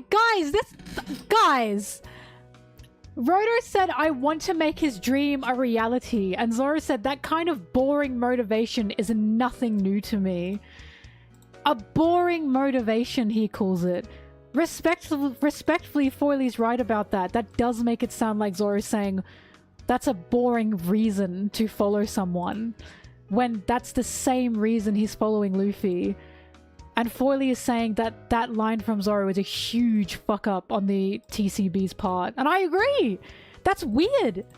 Zoro would not say that. That kind of boring motivation. A boring motivation, that's bizarre. There's a huge difference in that wording. He's calling Roto boring. But Flamingo, you must admit, the officials make it a lot more clear that he's calling Roto boring. He's not calling the motivation boring. You can at least admit that. You know what I mean? Like, the officials are a lot more cut and dry with showing you this is what he means. But this unofficial translation would get people arguing about what he actually meant. Because that is weird, and I do agree with Foily there. That's a weird thing to say. But this is what I mean. So a lot of people say the officials read very plainly, which again, I don't get it. But it's not that they're trying to read plainly, it's that they're trying to give you the most accurate translation that they can. And some people do take that as, oh, it's just flat. But Foily has told me that when it comes to the unofficials, they'll make the words more floofy, and therefore they start adding things that aren't even there, or they start changing some words around because they're trying to add some kind of character to it. But at the end of the day, that doesn't give you the most accurate translation. So I guess I can see where some people are coming from, where they say, oh, the officials just feel robotic. But they feel robotic to some people because they're trying to be as accurate as possible, you know?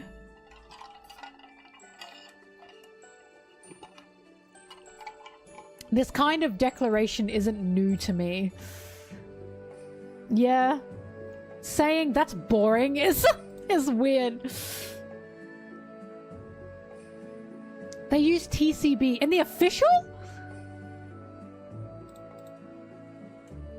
Anyway, well, the reason I care about this is because when those unofficials come out, they have caused so many problems in regards to how some people read the manga. Because the, like, wording is important, lettering is important, and I still believe the officials need to come out first, and then the fan translations can come out first. I like fan translations, I think they're good. The issue is they are coming out before the officials. So you can't read the officials first, and then go to the fan translation to make up your mind. Some people only read the fan translation, and then don't touch the officials, and then there's really skewed ideas of what these things mean. Such as Loki saying to Luffy, release me at dawn, or before dawn, and such as Yarl not even mentioning Harold trying to replicate Nika. Those are very, like, small but specific things.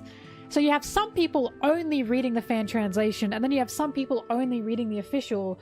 You are gonna come out with two different ideas, like, that is going to happen. Wording really, really, really matters. Especially implication really matters as well. Like, Sanji, the way Sanji spoke to Nami in Legoland, and he said, like, Nami, Rodo got to undress you or something, and it made it sound like Sanji was jealous of Rodo being able to undress Nami. In the officials, it was, but Nami, he did that to you. And in the officials, it made it sound like Sanji was upset that that happened to Nami. It didn't feel like that came from jealousy, and this is what I mean. Those small wordings, they do matter. I just think everyone needs to read both. I really think that's important, because I do. I usually do read both and see what happens.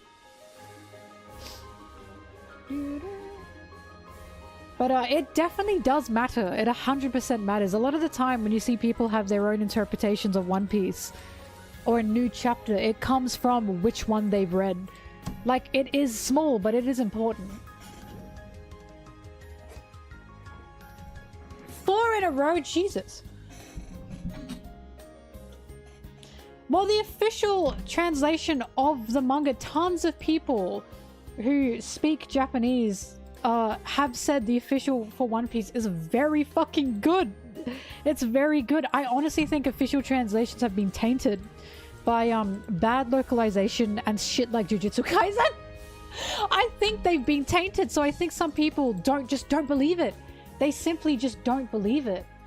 And it's frustrating.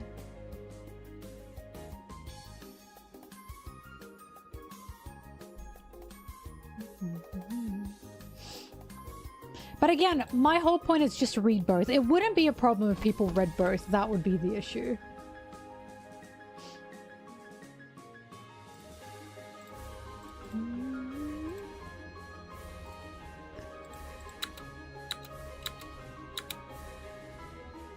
Also, when did so many people get here? Anyway, my point is, if you read the fan translations, read them. I read them. I use them. But whenever I talk about the officials, by the way, they look like shit in regarding to look like shit. You're talking about the quality, I assume. I presume. The quality is bad because, first of all, you get the chapters for free, the new chapters for free. Second of all, it is an encouragement because they want you to buy physical copies. You are getting the new chapter for free. They're not going to give you a HD version. So it's like, I understand the annoyance with that, but it's simply because it is encouragement to buy the physical, get all the details. Like, it's not something, it's not that they can't figure it out. It's simply an encouragement to try and get you to support the physical copies of it. That's why a lot of Japanese fans, they will buy the physicals because they enjoy the details of the physical books.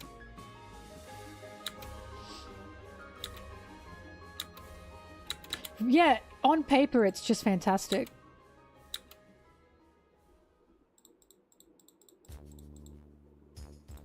Doodaloo.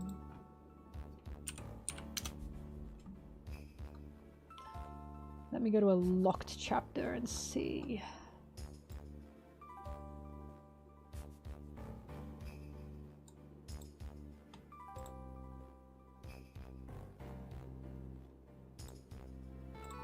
Shoujo series? Gekkan Shoujo no Zaki-kun.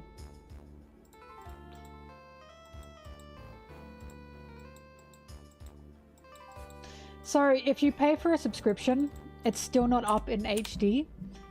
But again, it's because the subscription is incredibly cheap. It's incredibly cheap.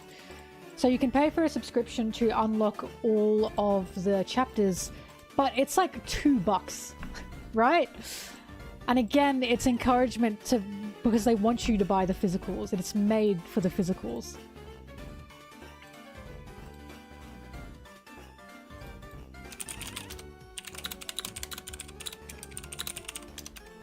But I only know this because manhwa does the same thing. A lot of manhwas will, or any kind of webcomic, they'll purposefully have it be a lesser quality because they are encouraging you to want to see it in full detail with a physical copy. Because physicals are what keep media alive. This is why I'm so on board with physical copies. Physical copies are so important. Now more than ever, they're so important. Again, anyone who works in media will tell you physical copies of things are what keeps media alive. So they are really, really encouraging people to buy physicals.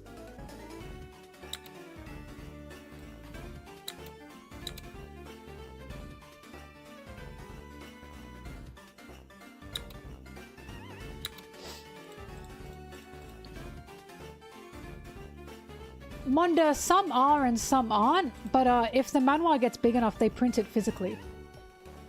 And they look gorgeous when they do that. My manga collection is currently Junji Ito. I've got a few Junji Itos. I've got 1, 2, 3. I've got Legend of Zelda Ocarina of Time manga. I'm sorry, I love it. I've got the Twilight Princess series as well. I've got Yu-Gi-Oh! Duel Monsters Volumes 1 and 2. I've got all of Yu-Gi-Oh! GX physically. I've got 1 Neon Genesis Evangelion. I've got Go For It Nakamura-kun. I fucking love that. I have all of One Piece Party because you can't get that anywhere except Japan. Oh, I guess you can in like Spain and shit. But I was really excited to get One Piece Party. I've got 3 Color Walks. And I have 2 other... No, hang on, wait. 1, 2, 3. I've got 3 Junji Itos and I've got 2 mangas. No, I've got 4 Junji Itos. 1, 2, 3, 4. I've got 4 Junji Itos and I've got 1 manga. What's this one guy? Can't read their name. Oh, never mind. I've got 5 Junji Itos. Okay, I've got 5 Junji Itos. I haven't read all of them yet, but I've been waiting to have time to be able to do that. My roommate Aaron. Now, I will tell you guys, I was going to get all the One Piece volumes. I was expecting to start my collection, but Aaron has all of them. He has all of them. They're all in his room. So until I move out, I'm currently pretty content with that.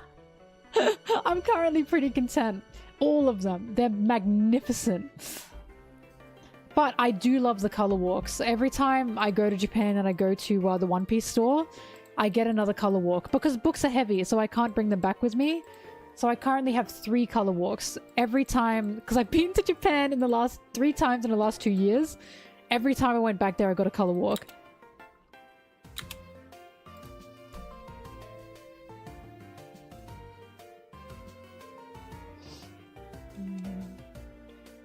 But yeah, I was gonna get them, but then Aaron has all of them. So instead, I saw all the One Piece parties and I went, yes! I'm getting the One Piece parties. I also want to get the physical copy of the Food Wars Sanji manga, but it wasn't out when I was there. Oh, I cried.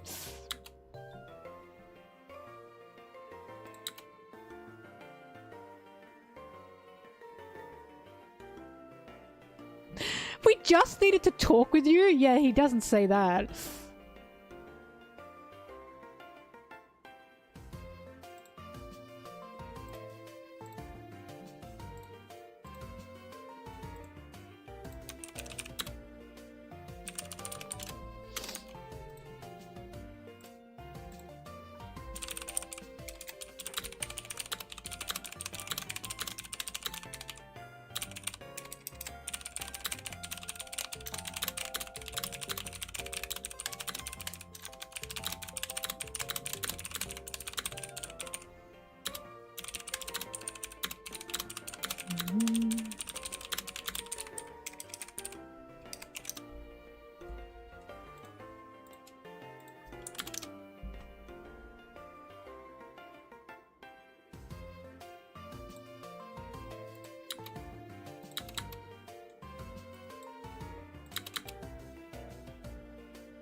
Bit loud, a bit loud.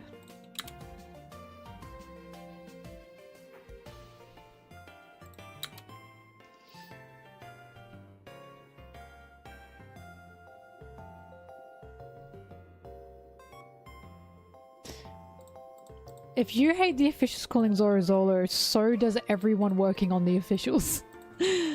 There have been the fact that the official translator has, like Steven, he's talked about that. He wants to change it, they just can't because of multiple issues surrounding that. Like, unfortunately, that's just something no one can change at this point.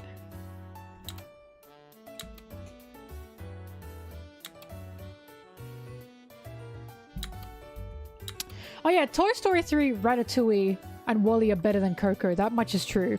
However, Coco was better than Encanto by a fucking mile. And what frustrated me with Coco and Encanto is people going, oh my god, Encanto has all these themes, and Coco had the exact same themes, and I felt like I was going crazy. I felt like I was going insane. I was like, Coco has all the same themes of generational trauma, and it's better. And I felt nuts. Ratatouille also has so many rats in it.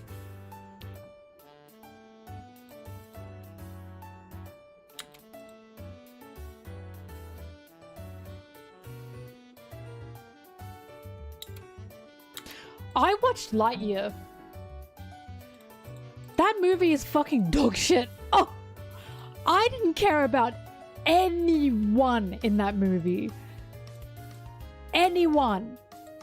Lightyear was so bad. And it's like, it wasn't, like, technically, it was, like, alright. You know what I mean? Like, on a technicality level, it looked good. But it was just so nothing. It was almost nothing. I watched it recently because I was like, well, I haven't seen it. It was so nothing. I couldn't believe it.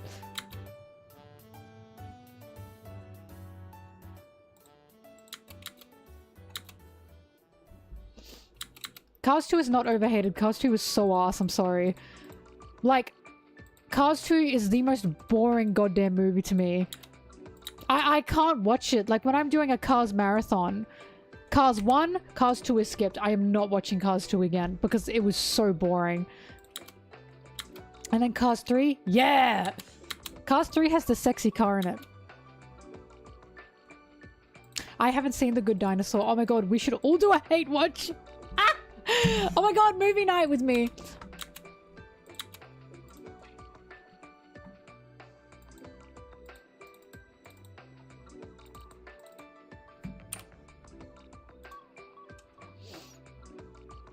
Well, yeah, I do a Cars marathon and I skip one. And that's my Cars marathon.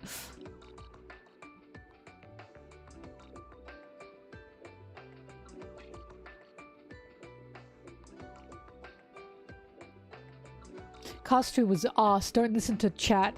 Don't listen to that one person. I have the power here. Mods, ban them! I don't even have mods in the chat right now. Don't ever say Cars 2 was good in my chat. You will suffer the consequences. Oh my god, shout out to when I was talking about how shit Pixar movies have gotten. And I was like... And then as I was saying, like, Toy Story 4 is so ass, someone in chat at the same time said, but Toy Story 4 was really good. I went, uh-oh. Ah! Like, I'm sorry, I hated that movie.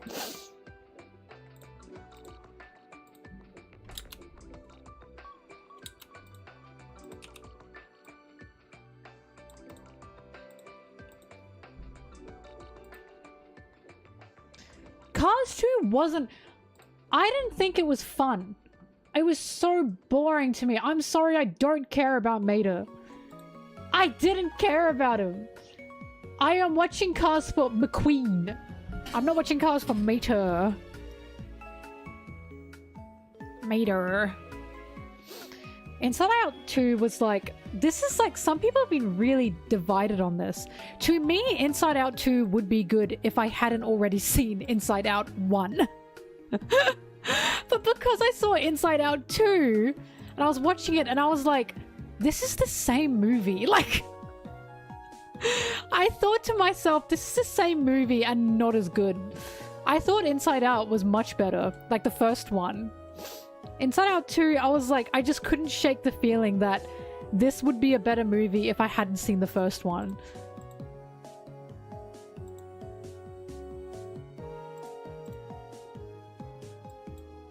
Well, Pixar made Soul. It wasn't bad. And it was good. But I think there was an oomph missing from it.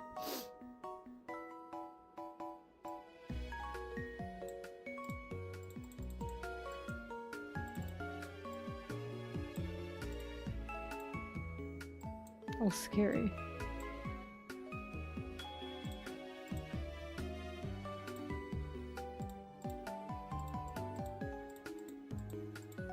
I will say they mentioned Mother Teresa in Soul as being someone to inspire a new soul.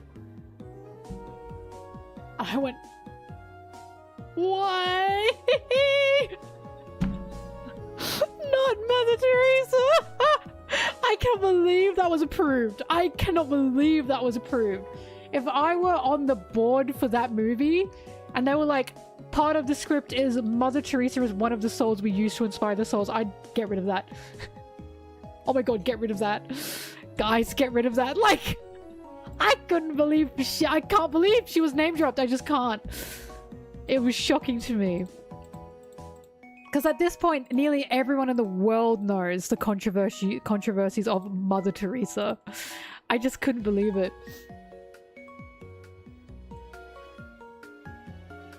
A Wish is so ass.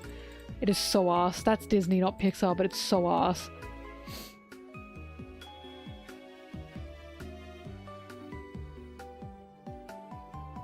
Yeah, Soul had a good message, and it was good. I just feel it could have been great, you know? Like, I liked it.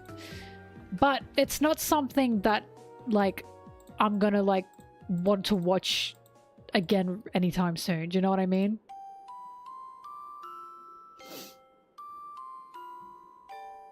There were some very good scenes in there. Like, I really liked the scenes of when that little fella, the little soul, was in his body and he was, like, meeting and talking to people already in his life, like the hairdresser. Like, I liked that. Those scenes, like, there were some excellent scenes in that movie. It's just something weighed it down, and I can't really pick what.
Shut up, Yoku. That's true though, isn't it? They needed me on the team. Barbie was a fun movie. If anything was a fun movie, Barbie was a fun movie. As a movie, it was very basic, right? But it's one of those movies where it's like, yes, it was basic, but it was meant to be a basic film in regards to what it was trying to do. Like, it was so camp. It was a very camp movie. And it was supposed to be. I really liked Barbie for the fact that it wanted to be that camp. It was just goofy fun. And also, yeah, there were also like messages in there, don't get me wrong. But it was very much goofy fun. Because it was, again, it was camp. They wanted to make a goofy fun camp movie. To me, it was very reminiscent of like, I want to say early 2000s movies, like Legally Blonde, right?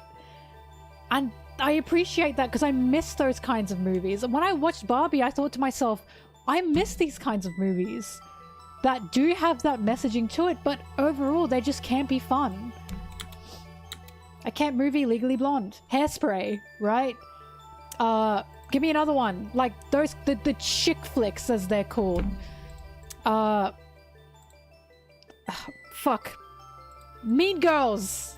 Exactly. Like that chick flick genre has kind of faded out. Have you guys noticed that? It's kind of, oh, like I've noticed that they don't really do those anymore. Especially with the fun colors. So when Barbie was a movie that was made, I was happy because I was like, damn, I kind of miss it.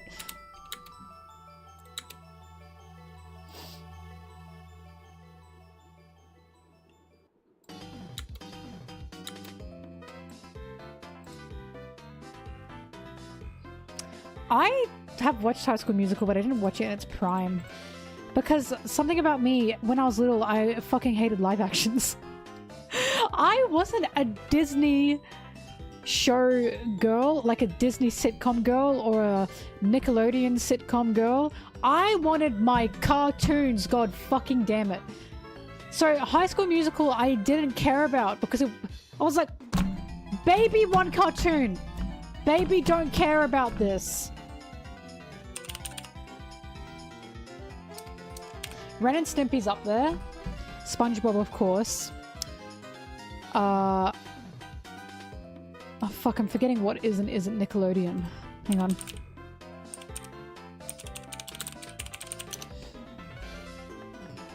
Fairly Odd Parents?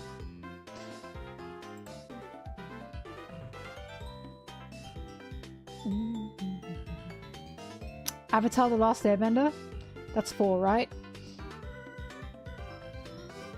And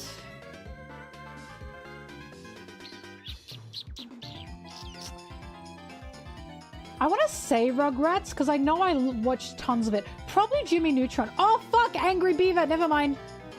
Angry Beavers is probably up there as well. I loved Angry Beavers. Also, Cat Dog. Cat Dog was Nickelodeon, right?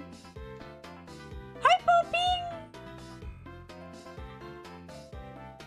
Zoe, Zoe, Zoe, Zoe, Zoe.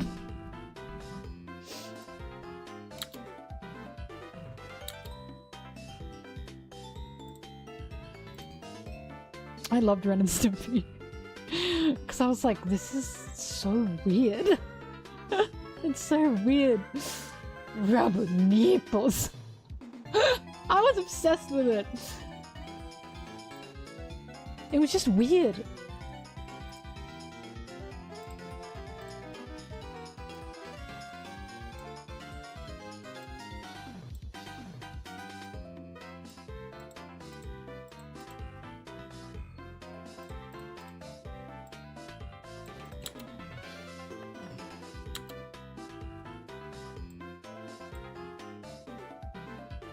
Yeah, I love Regular Show. My dad didn't really watch it with me, but of course it would be on in the background while he was in the room. And he would always laugh at the closing credits of Regular Show because it has Mordecai and Rigby going that always made him laugh.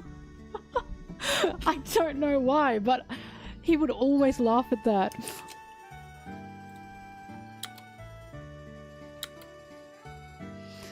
I reluctantly watched Oggy and the Cockroaches. I did not like it. But it was on and I was a kid, so I watched it.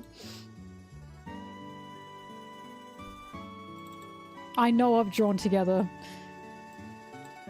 And from what I know of it, it's aged so poorly. Regular show, Adventure Time, Avatar: The Last Airbender. Those were the threes I was like very much, I have to watch those.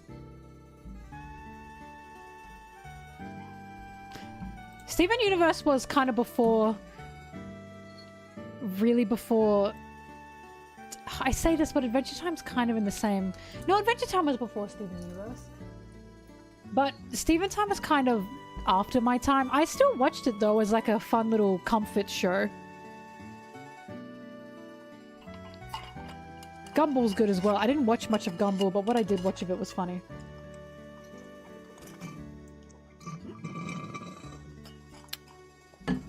I'm sorry, Oggy. I liked Tom and Jerry so... Like, that was my childhood cartoon, Tom and Jerry. My whole family loved it. Tom and Jerry and Peanuts. Those were my childhood cartoons. So, Oggy and the Cockroaches, I was like... First of all, the art's ugly. Second of all, I just want to watch Tom and Jerry. Like... I'm sorry. Right! Why do you think I like Gear 5 so much? Every time Oggy and the Cockroaches came on, it just reminded me of Tom and Jerry. And I was like, wow, Tom and Jerry's so much better than this.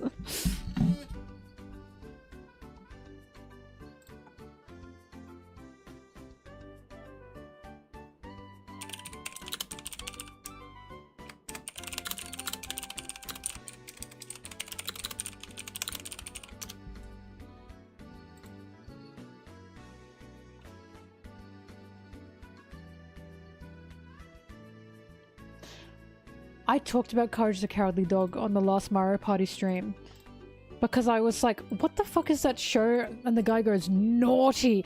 Everyone immediately said that was Freaky Fred.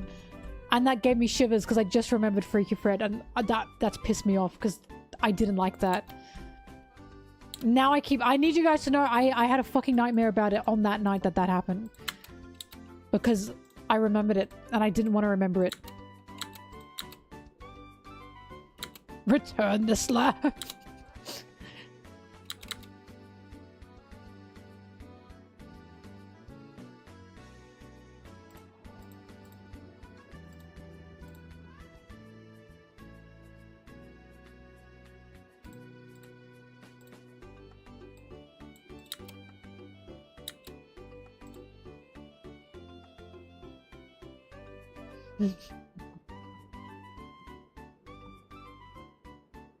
I'm still interested in the Stinkmen, but where are they?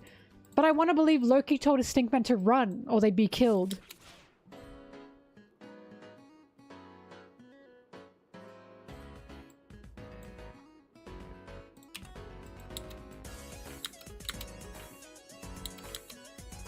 I have coined the term Loki and his Stinkmen, by the way. I know that's me. Because who else is saying Loki and his Stinkmen?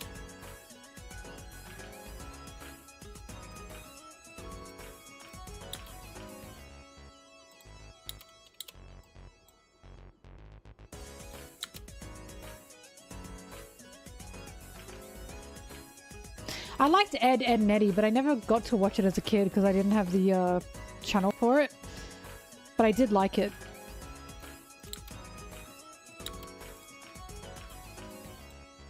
Oh, that's not a very flattering frame.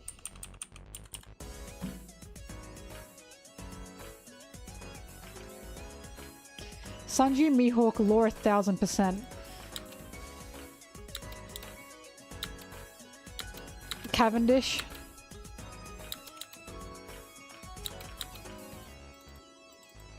Samurai Jack fascinated me, but I also didn't have the program for that, or the channel for that. Samurai Jack, so there is a genre, I loved Powerpuff Girls as well, but there was a genre of cartoon that I was so fascinated in, but I could only watch it in specific people's like houses, like friends' houses, because they had the channels and I didn't. Samurai Jack was one of them. Johnny Bravo was another one. SpongeBob as well technically was another one. And the one that I was so interested in and I loved was Invader Zim. If I could catch Invader Zim anywhere, I'd watch the shit out of it. Like, if you had Invader Zim on your TV, I was not leaving your house. Because I loved it. I was so fascinated by it.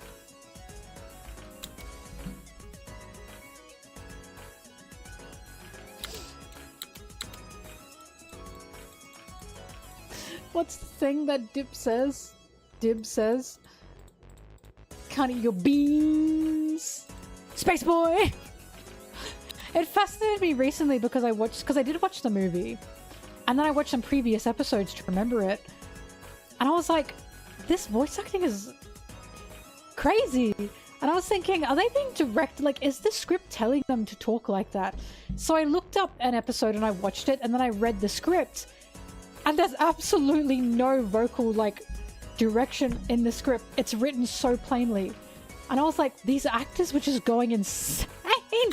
They were just going insane. If you hear any insane, like, voice line from Invader Zim, that's just the actor. Billy and Mandy was another one that I never had on my own TV. I knew of it, but I didn't watch much of it because I couldn't. Teen Titans Go as well. Actually, I never watched Teen Titans Go. I didn't even know that was a thing. Sorry, not Teen Titans Go, the original Teen Titans. Teen Titans Go I knew of. I didn't know there was an original Teen Titans. I had no idea. It was totally off my radar. So when Teen Titans Go was a thing and I talked to someone about it, they were like, God, I wish they'd bring back Teen Titans. And I was like, what? I went, what? What do you mean bring back? What is Teen Titans? I felt stupid.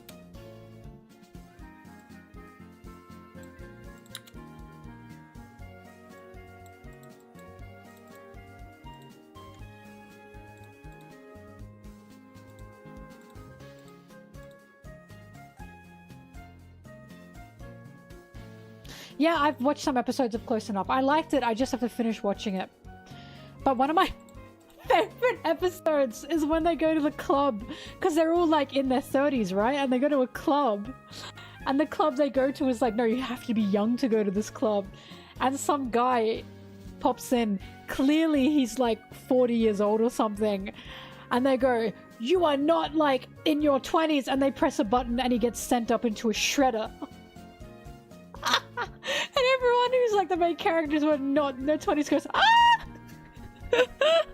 It's so regular show humor and I'm so happy about that. But I really liked that episode because by the end of it they go to a diner to get some pancakes because apparently that's what they always did when they were younger. They'd go out and party, then they'd go to a diner and get some pancakes, and at the end of the episode they tried to party like they used to party.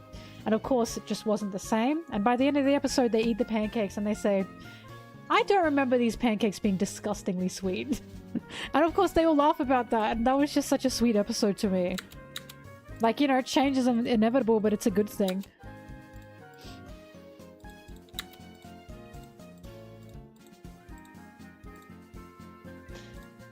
All right.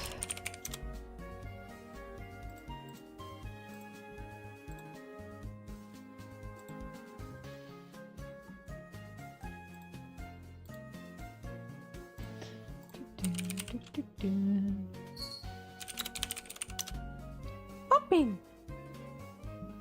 Hello.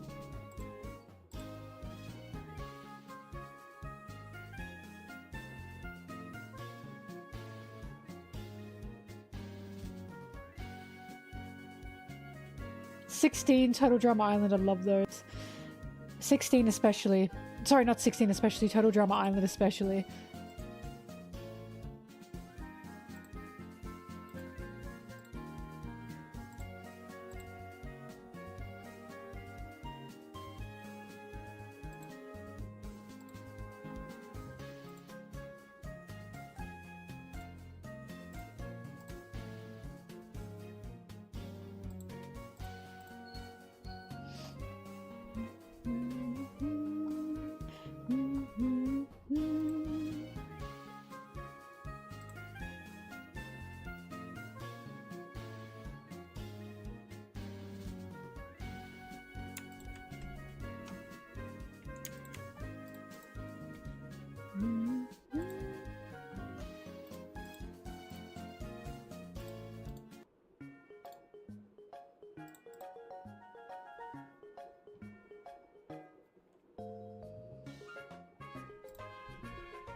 Bitch, oh my god. Sorry. There we go.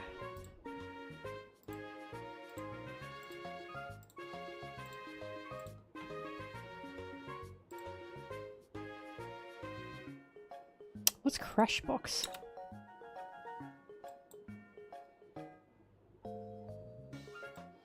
I never watched Barnyard. Something about me, aside from Jimmy Neutron, I fucking hated like the CGI shows. I don't know why Jimmy Neutron was the exception, but it was. But the CGI shows, I hated them. I hated them. I only wanted 2D animation. Bobbing Bear. There she is. She's become a plush toy. You can't really see her, but I can.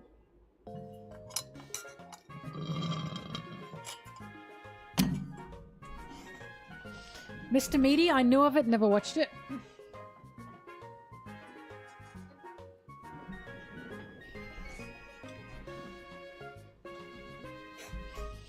Angela Anaconda.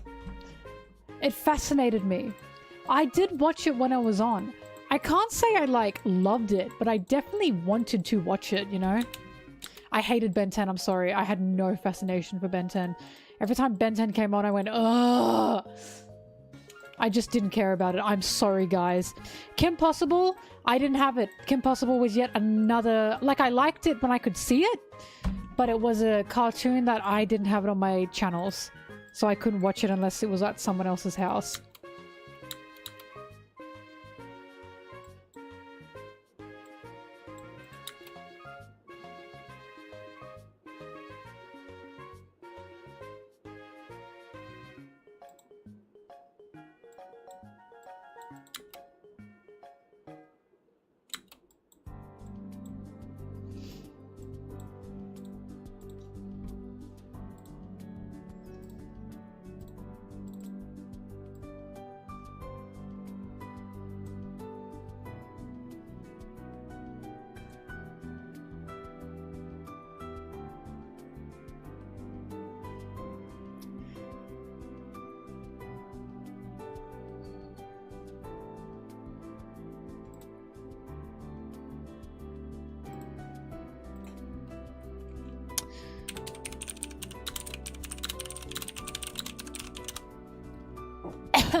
There was one cartoon that I did like that like no one knows. And it was about kids being spies, but it was not totally spies and it was not spies next door. It was like a flash animation type of cartoon. And I have no idea what it's called now.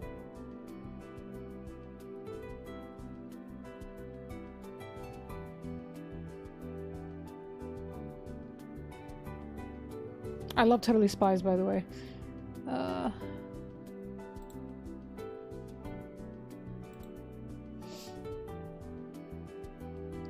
on, maybe if I look up Australian cartoon. It wasn't Australian, but we aired it here.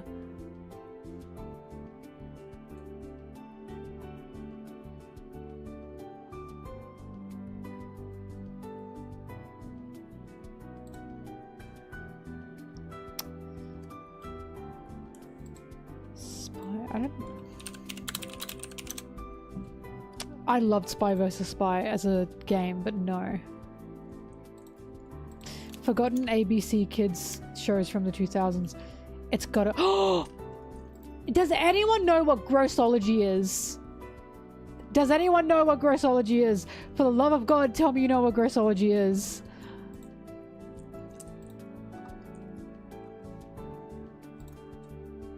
I loved grossology. I loved it. There was also a cartoon called Carl Squared. I liked that one as well.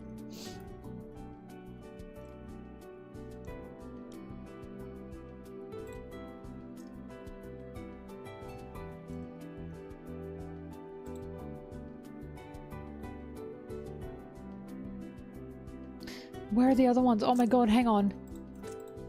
ABC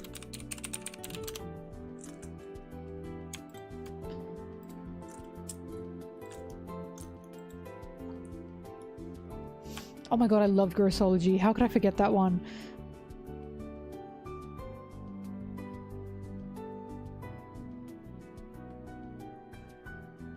We had something called Erky and Perky. I fucking hated that one. Every time Erky and Perky came on, I was so mad.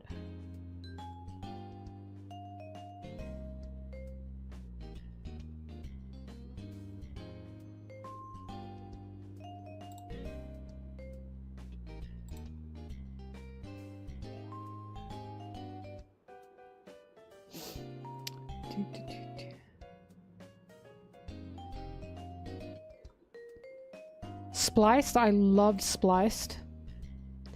Dexter's Lab I didn't have.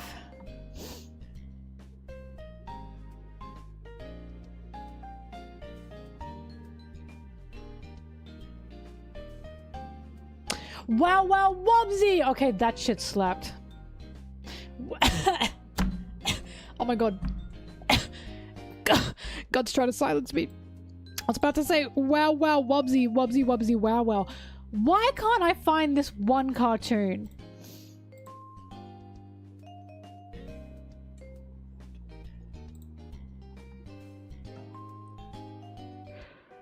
Grizzly Tales for Gruesome Kids slapped.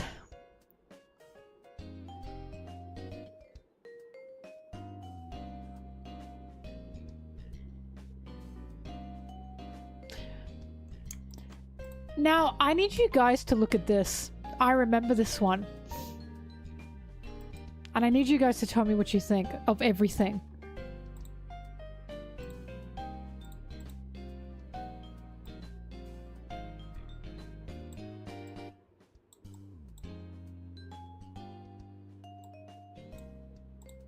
You can't hear it. That's on purpose.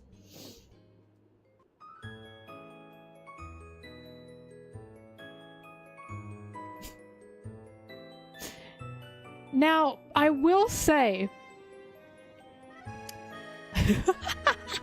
this fucking animation. Oh my god! Freddy! Freddy, no! You're being flushed! Oh my god! Why is it so South Park styled? I forgot that it looked like this. Now, I will say... the concept of the show was good. It was basically her dad works at a shoe shop and people hand their shoes in to get their shoes fixed, and she puts on the shoes and she can like go to that part of their lives, like to the country or to the culture of which the person was wearing said shoes. However, it is incredibly unfortunate it's called Franny's Feet. It doesn't actually have anything to do with her feet. It was a good show, but it's unfortunate it's called that. Baby Mel liked it.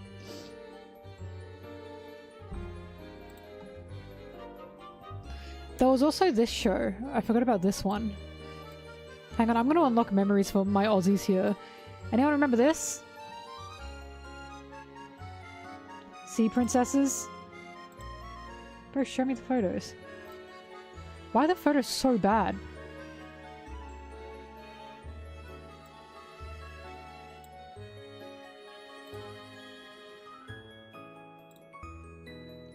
What the?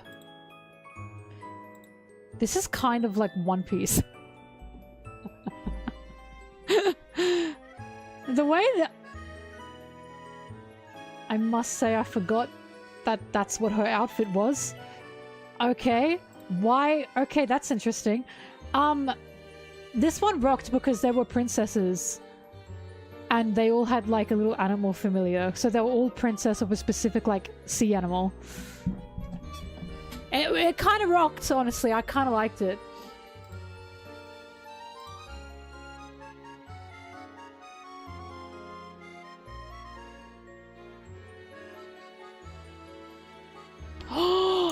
My Aussies in the chat. My Aussies in the chat.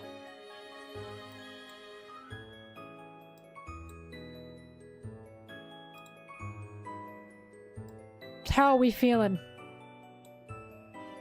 Bro, they won 2 awards. Only real ones remember Tracy McBean. Only the real ones remember Tracy McBean. This shit kind of rocked, honestly.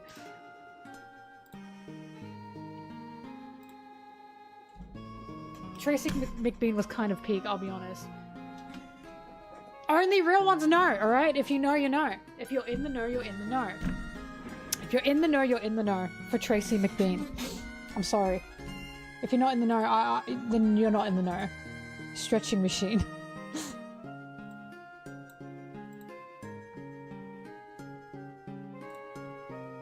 I'm still trying to find this one cartoon that I liked. Oh fuck, I hated Dirt Girl World. Anyone know what Dirt Girl World is? My non-Aussies, do you know what that is? I remember everyone I talked to thought it was creepy.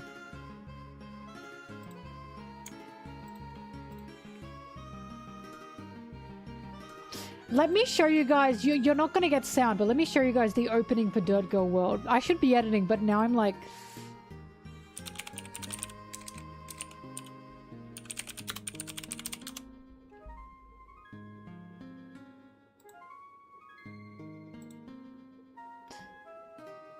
Get ready to be, a little bit traumatized. A little bit creeped out. Literally every single person I know thought this was creepy. And it wasn't supposed to be. You don't need sound. You're not getting sound.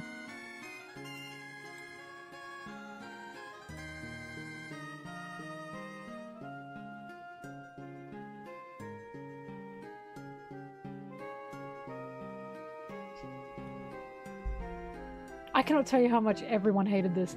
I've not met a single person that liked this. This is like AI before AI. Do you know what I mean? Yeah, anyway, that's it. I hated this shit. No one liked it.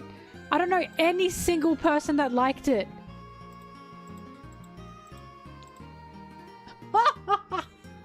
I don't know. I don't know why it looks like that. The first AI generated film. Yeah, did not like it. Angela Anaconda was peak. Excuse me. That was not peak. We had Arthur. Everyone knows Arthur.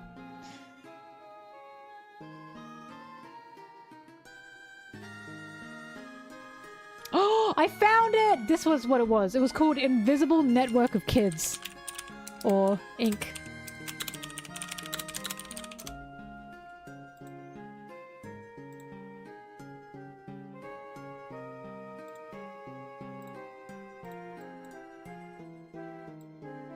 This. I kind of loved this shit. I was like really excited to watch this every day after school.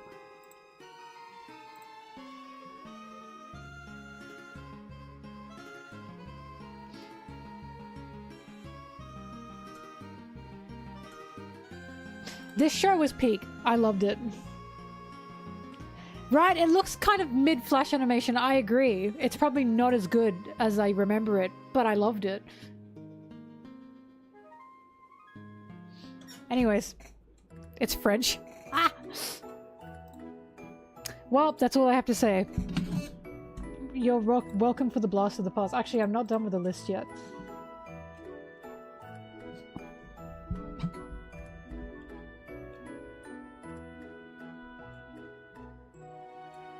Okay, I'm done. Yep, I just needed to remember that or I would go crazy.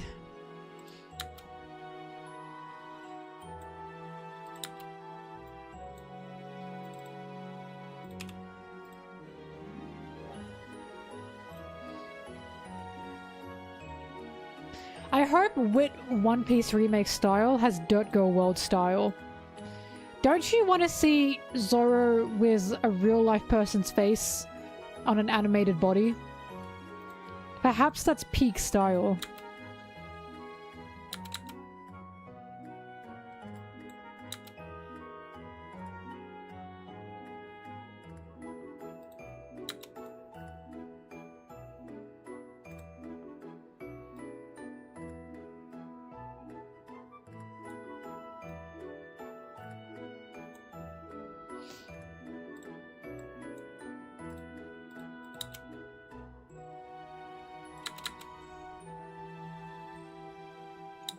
Dirt Girl and Joy Boy.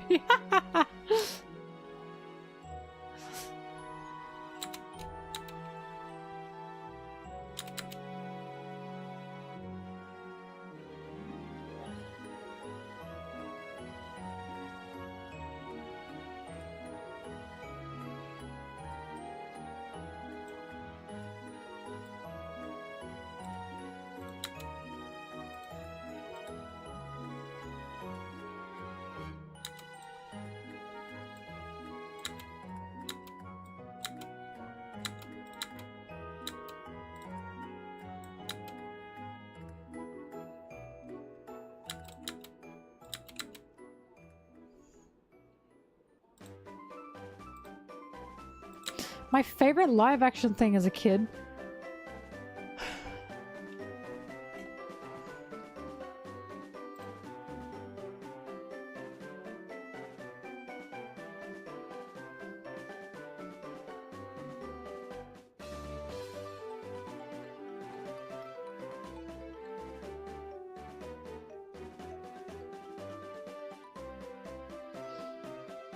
I honestly cannot think of anything, because I would change the channel. The second my cartoons were gone, I changed the channel. I did like Horrible Histories. That was probably my favorite.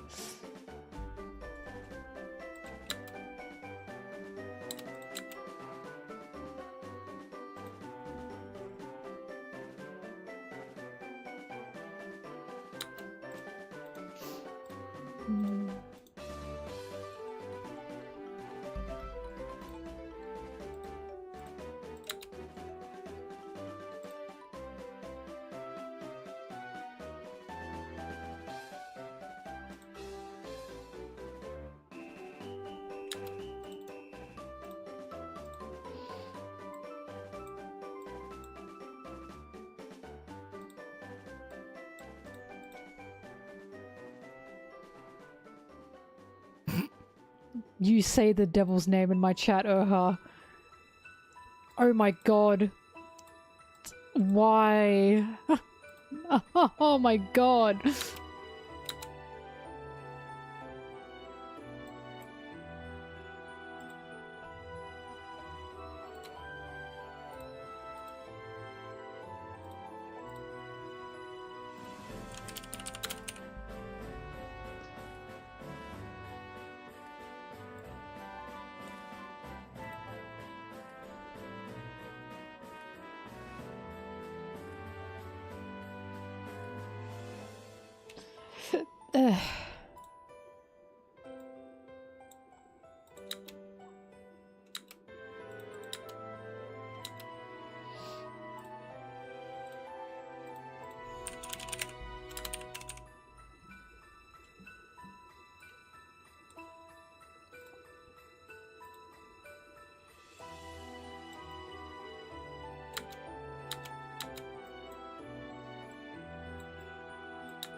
Oh fuck, I haven't done this in a while.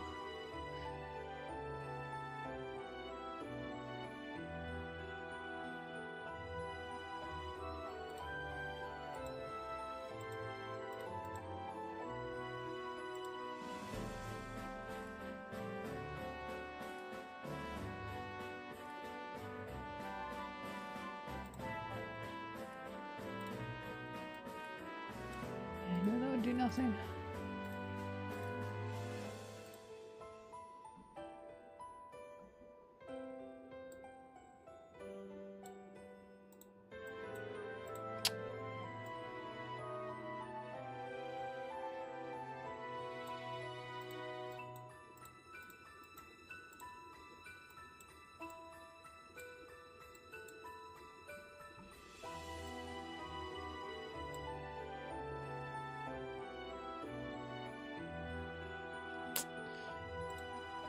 I haven't done this in far too long.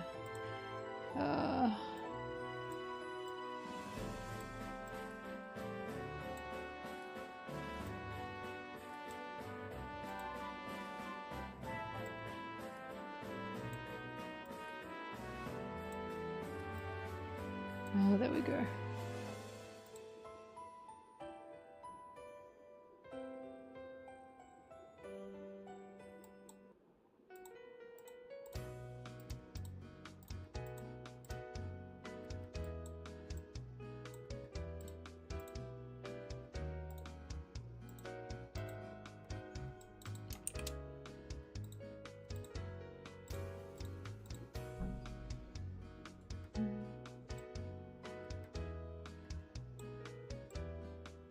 Ah! My god, he's ugly.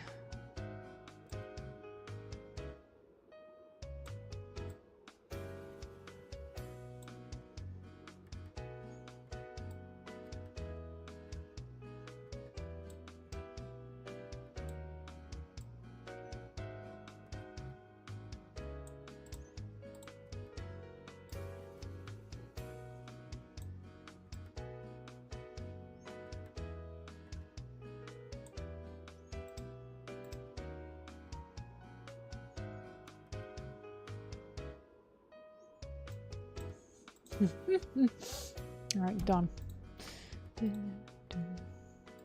Looks like a frog.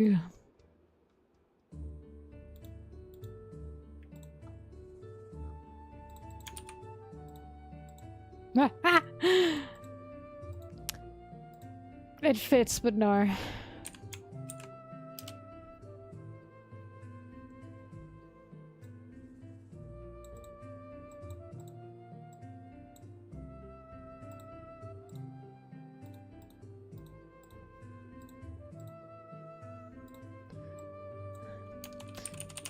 Do, do, do, do.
Do, do, do, do.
Sorry, I'm getting an image.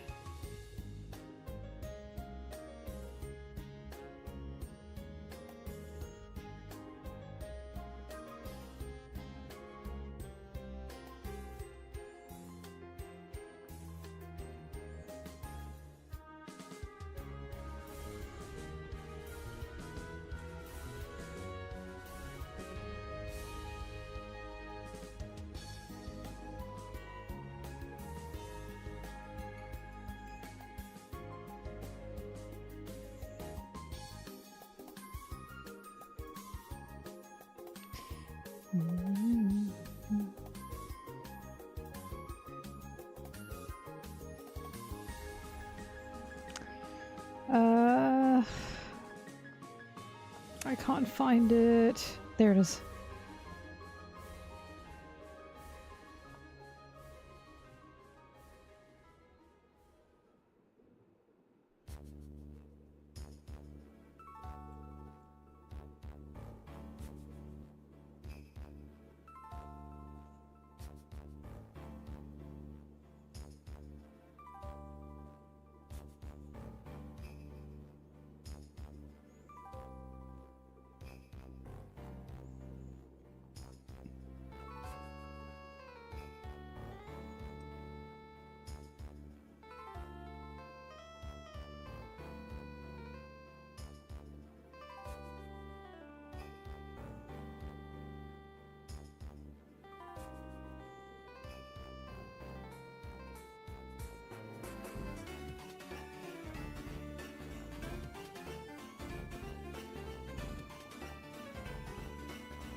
I was on my phone looking for an image to use. Oh my god.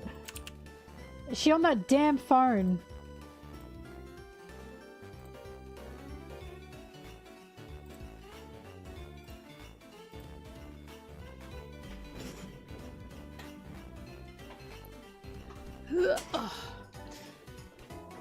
Hi. Thrash, we finally have a mod in the chat. Everyone behave.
Guy with 3 eyes, yes, 100%.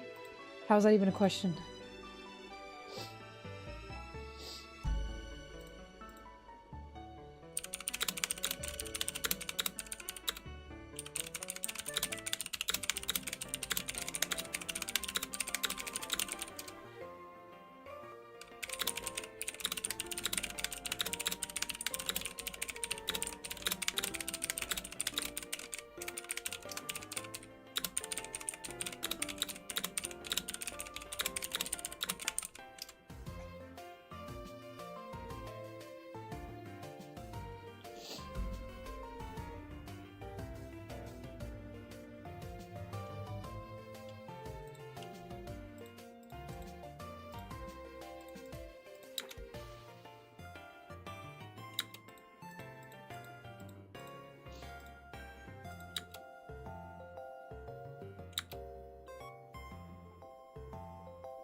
Okay, Bowser. So many. So many, even if they don't even know it. So many.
Ugh.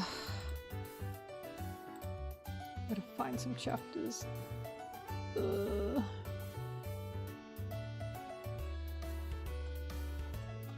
it is.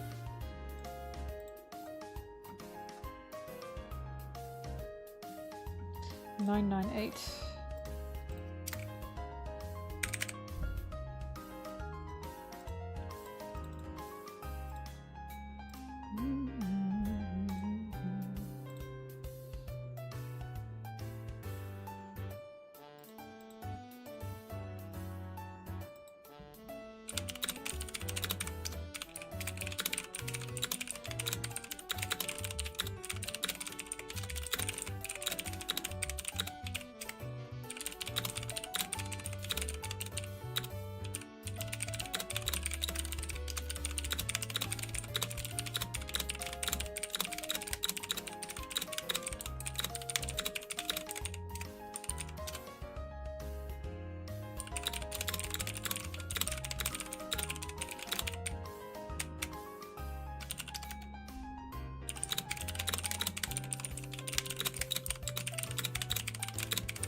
Oops.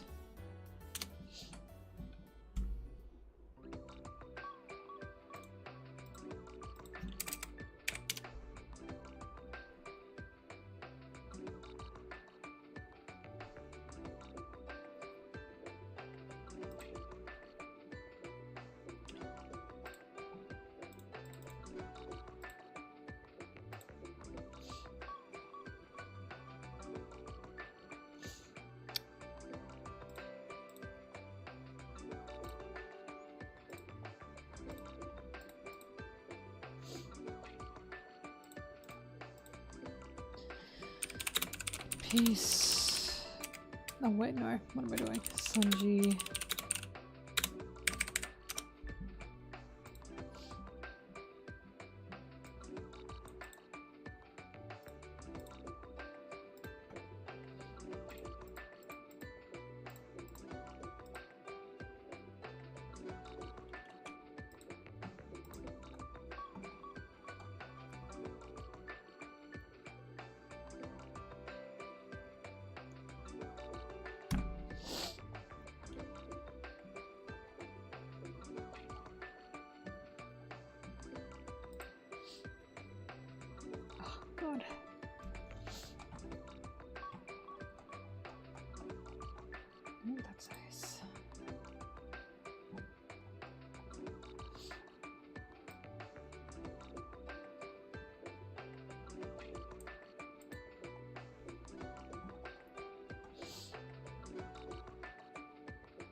Nope.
Sorry, I'm opening folders and files.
Oops.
Amelia Earhart.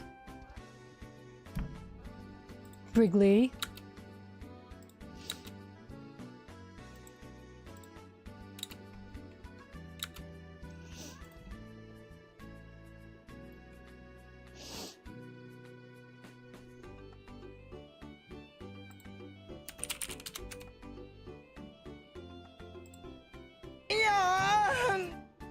Thank you very much.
I want Robin's devil fruit. How many times do I have to tell you guys this? At this point I need like a badge. Want Robin's devil fruit.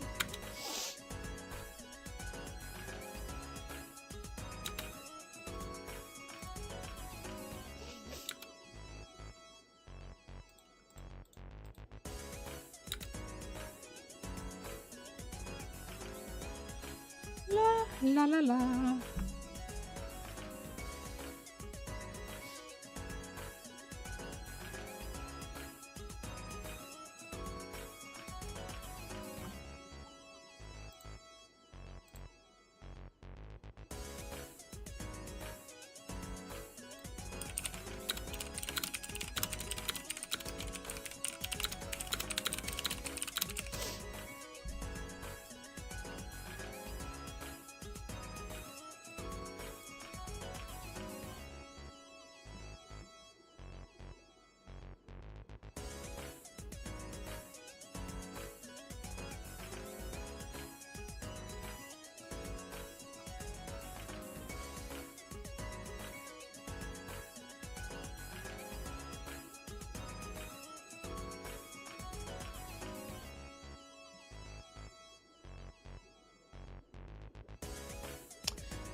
$1,005.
My schnoz. Oh.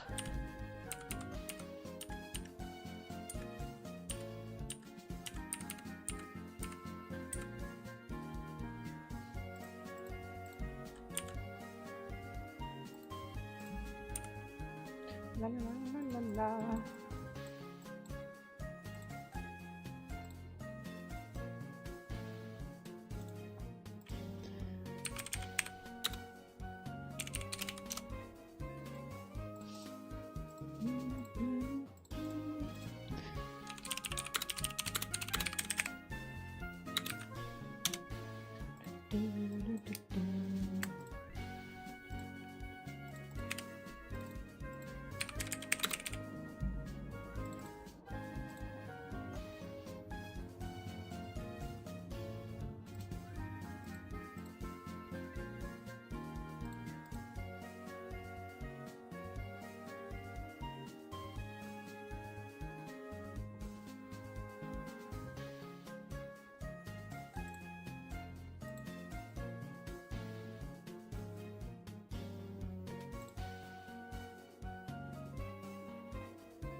What?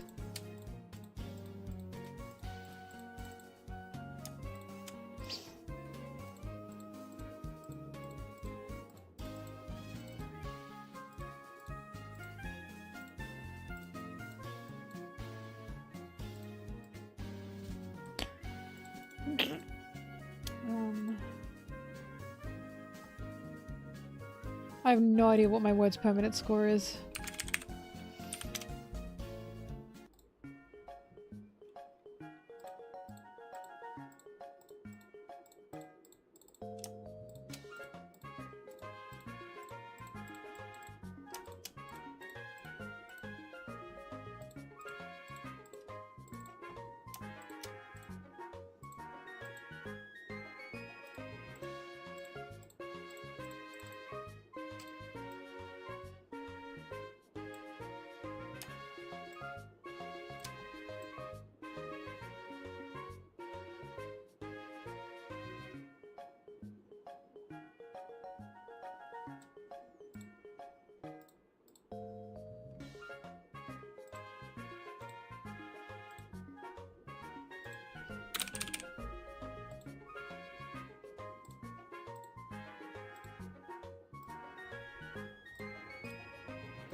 If you like evil women, Bweezy, then you must love me. Because I love Shamrock. And I think that might make me evil.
That was so cheesy. You are so corny. Of all things to read, my god.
What do you guys think of this?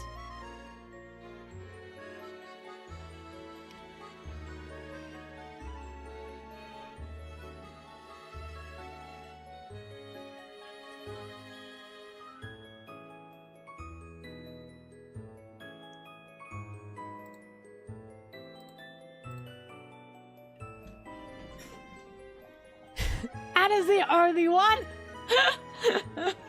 Anna's the only one that saw it. No, I didn't forget. I wanted to shave him because I wanted to see what he'd look like. Because I wanted to see if he still had his baby face under that beard, and he did.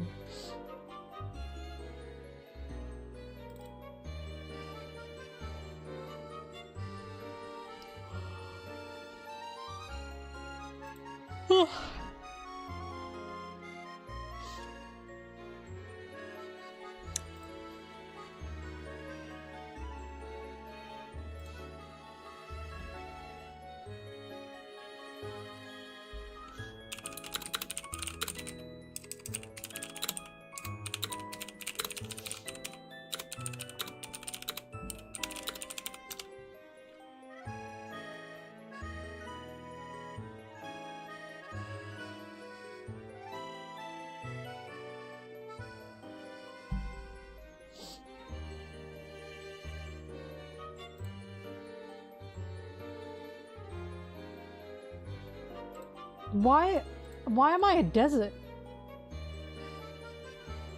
Yeah, why am I hang on. Why am I a desert? Am I dry? Like, is my skin dry and flaky? Am I shriveled up? What do you mean?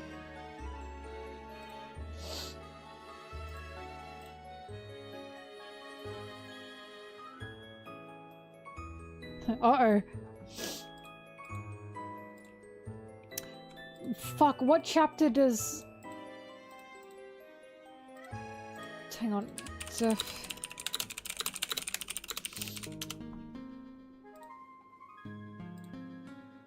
it is.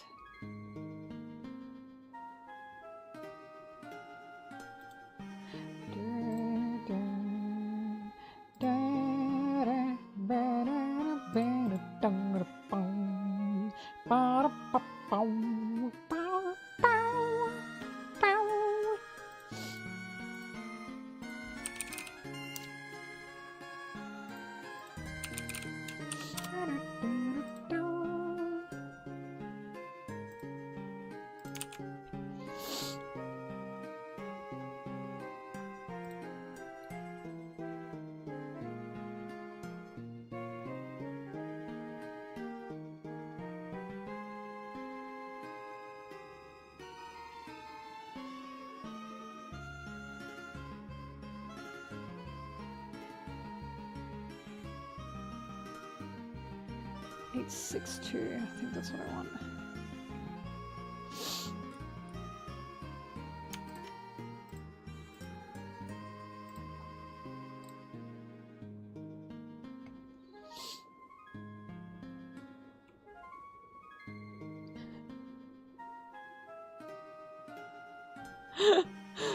Why am I in desert and an oasis?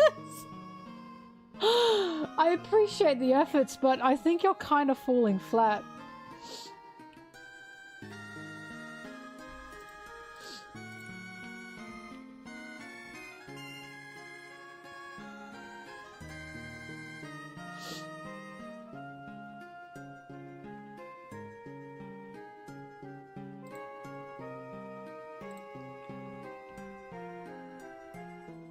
Damn, are you sniffing with that schnoz?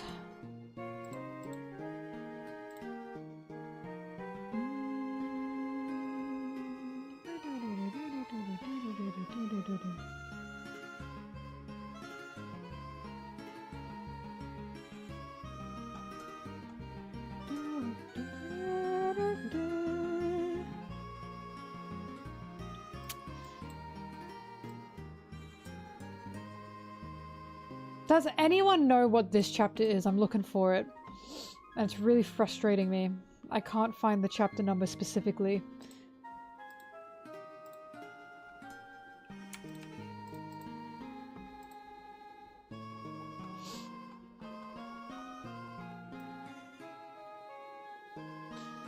I just know it's after he gets beaten by his brothers because he saved Cosette.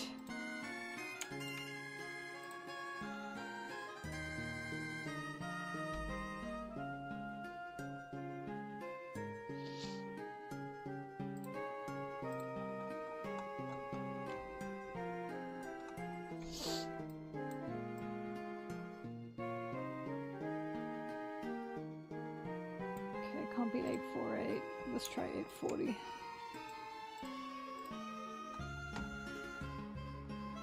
Oh, the iron mask. Ah! Ah!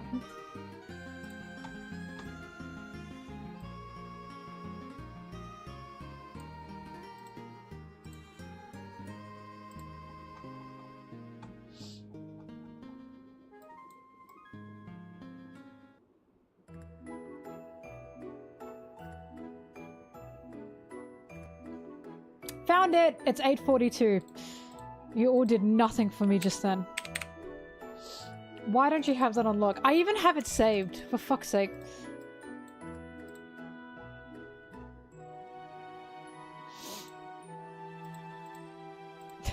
I swear to God. Anna will return to streams when we start watching the episodes again.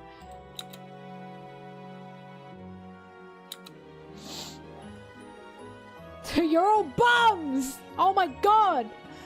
All of you.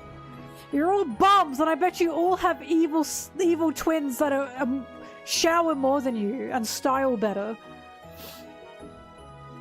What a good insult. I bet you have an evil twin that styles better than you. One time that will be correct for someone.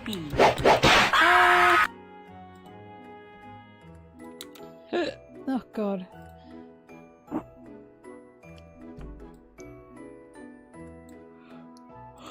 Bums is a funny word, and I like using it, but people have such a bad idea of it in the One Piece fandom because they think it means you're like saying the whole character's trash or something.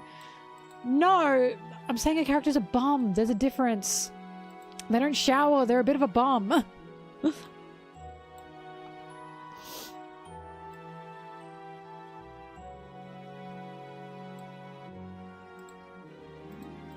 Oops.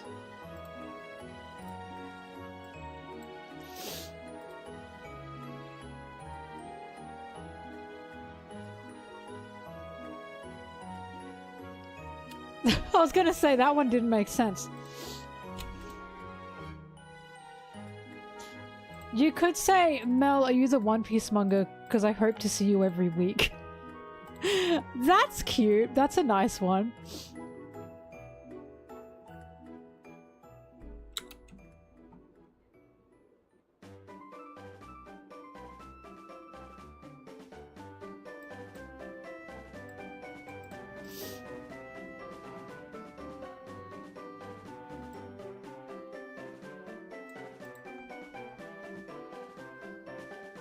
I do think Impel Down, Suru sprays Doffy with a hose. I do believe that.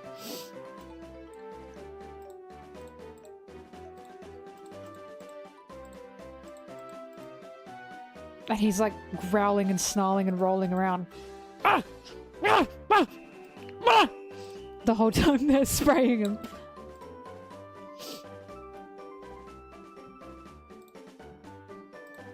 They spray Doffy, he makes that sound the seal makes.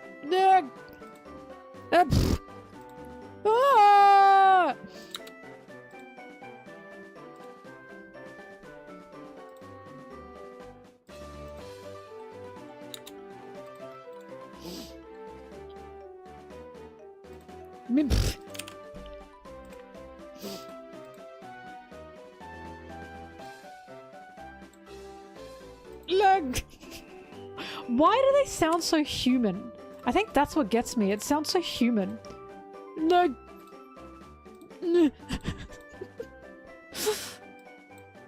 Ah!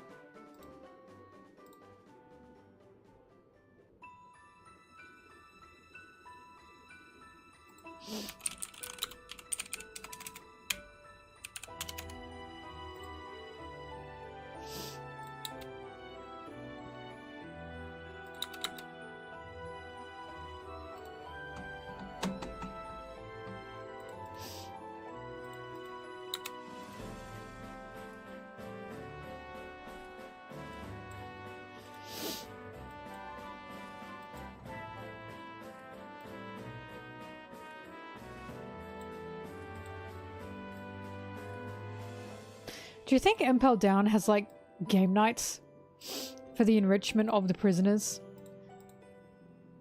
And saying that, actually, I forget Doffy is directly under the gay level. That means he's hearing them partying all the time above him. He must be he must be going insane. They're having so much fun above him and he's just chained to the floor.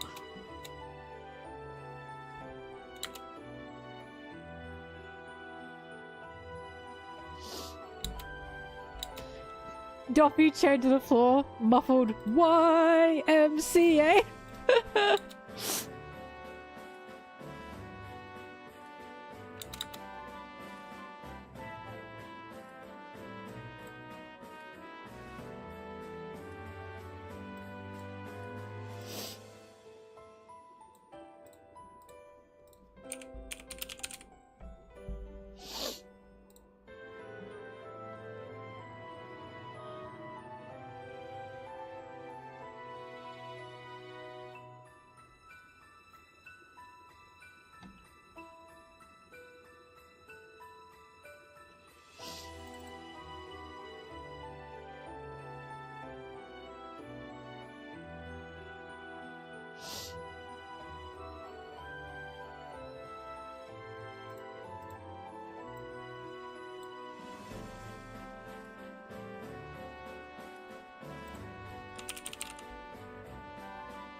Mel, are you Shamrock?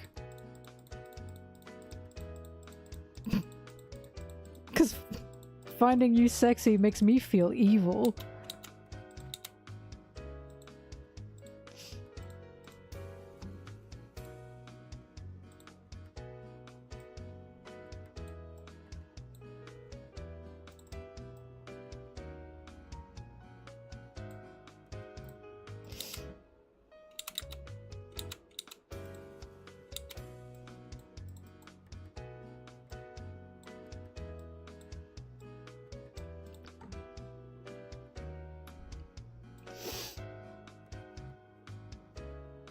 This is gonna be something I'm gonna think about for a long time and probably quote for a long time. I'm a bad person. I like Shamrock. I'm sorry. My god. Every time I see Shamrock now, I'm gonna say, I'm sorry for being evil. I'm sorry for being the villain of your story. Like, I can't get over this.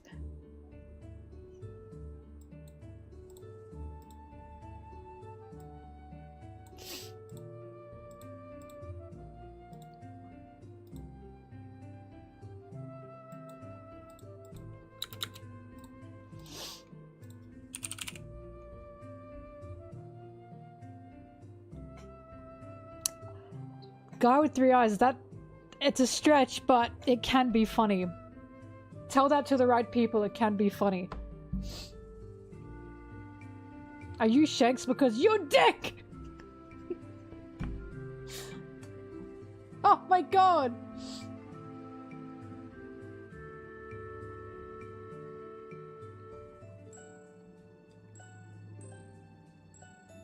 No, I don't like young Garling.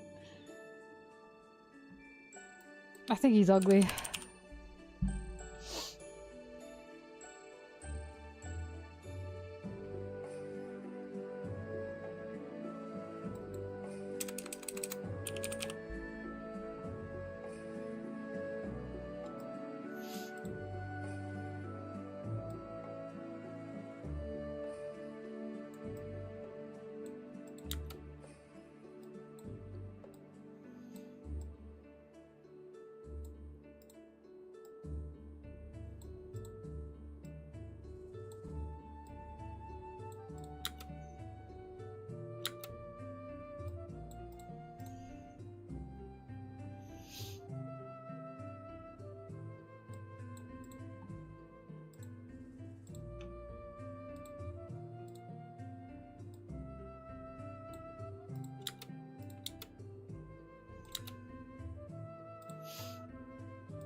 Can't really see much. Oh god.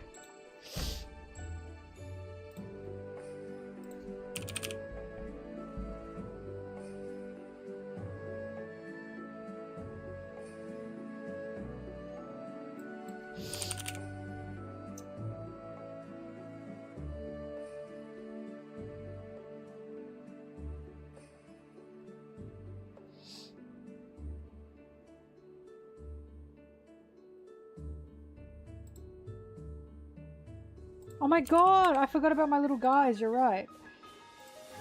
Oh, that's terrible.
Hold up, let him cook. Let him cook.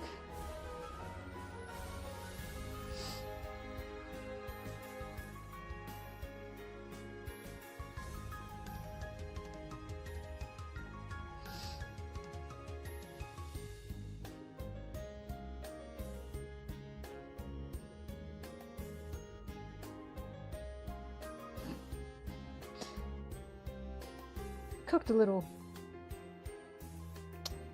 It's getting worse. It's getting significantly worse.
Mel, are you a light bulb? Because your gender.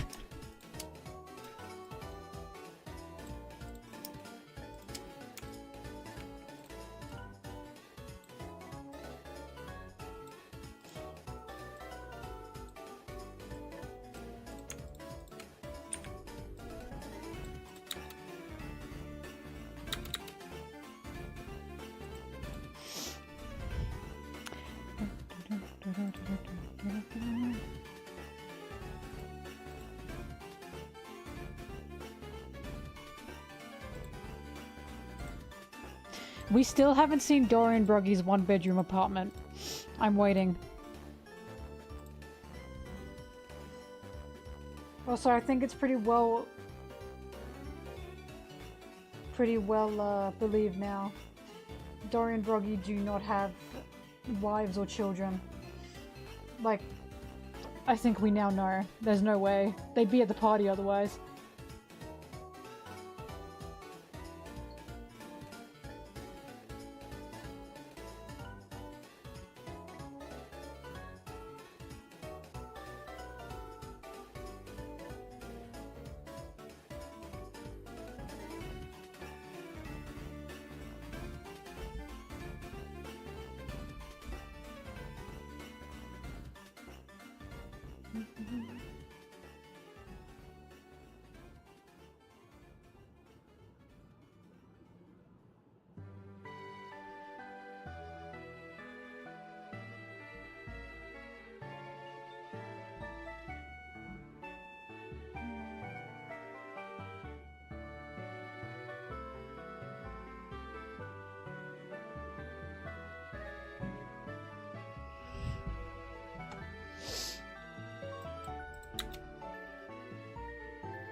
La la la la.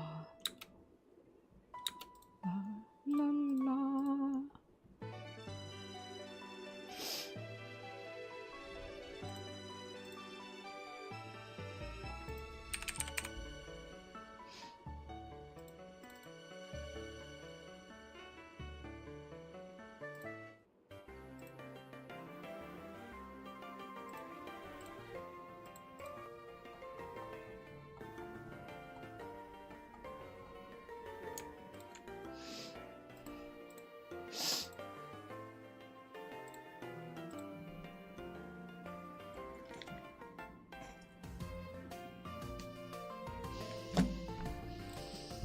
Thanks, Hannah.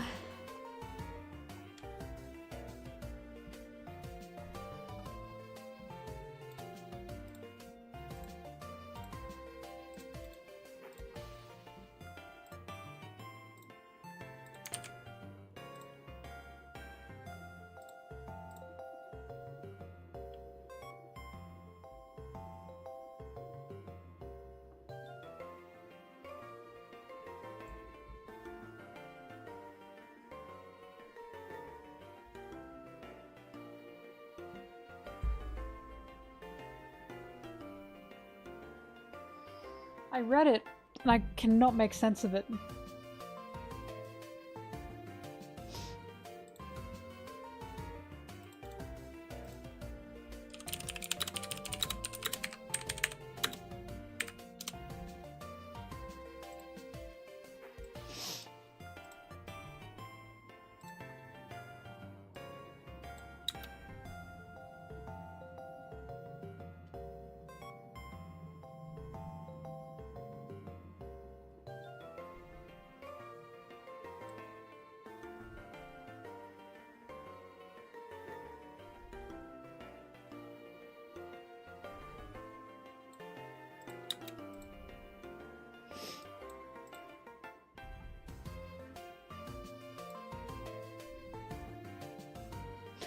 Oh my god, it's nearly cucumber and hummus time, actually.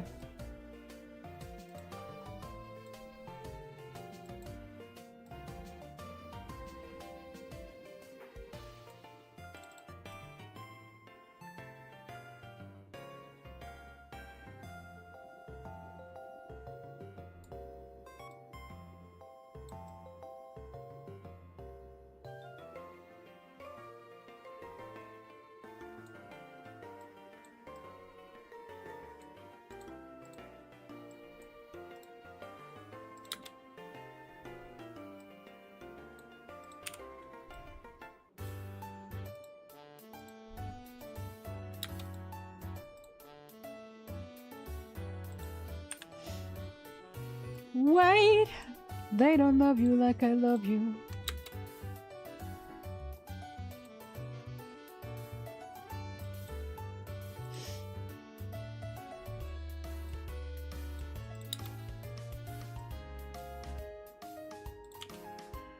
New rule, it has to make sense. If you're gonna keep doing this, it's gotta make sense.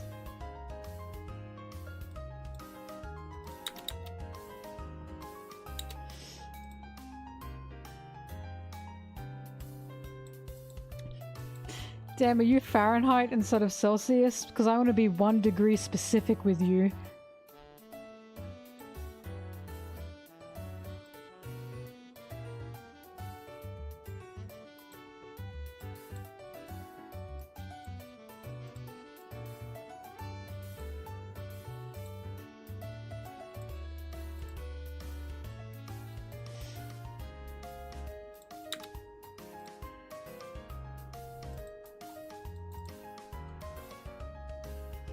I know you're correct.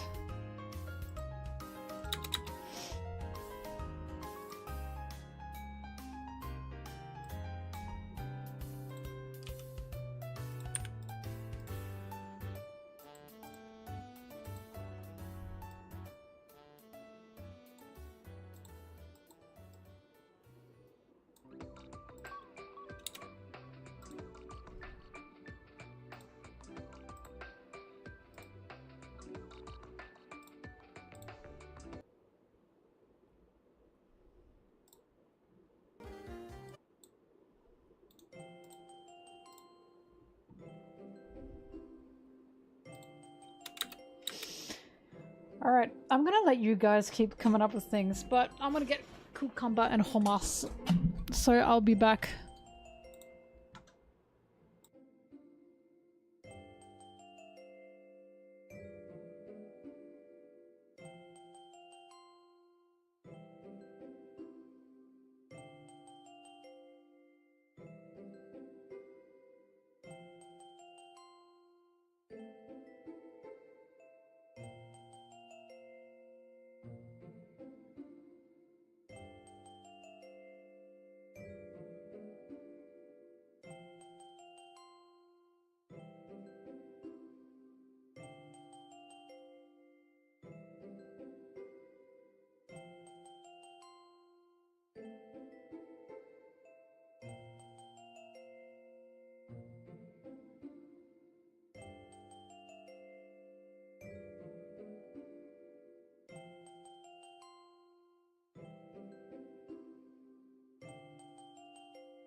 Hi, I'm back.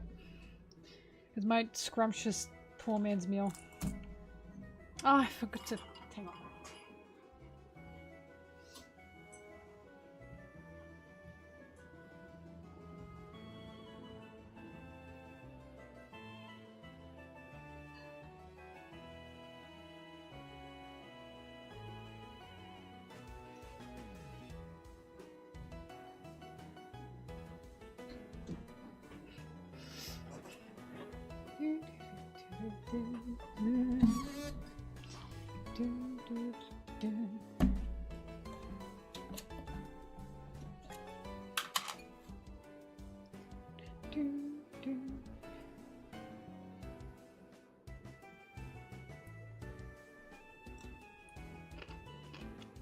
Oh. Always good. Always hits like it's the first time.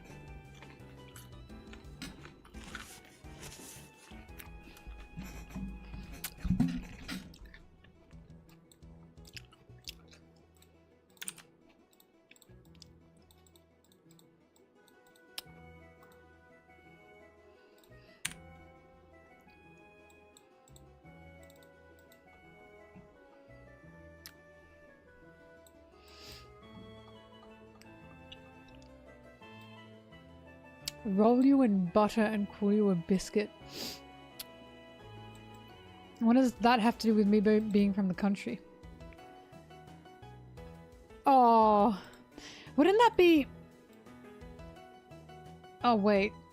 No, okay, that does make sense.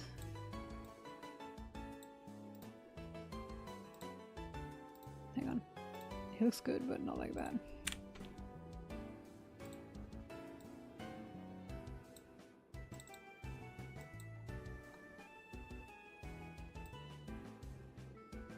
Damn.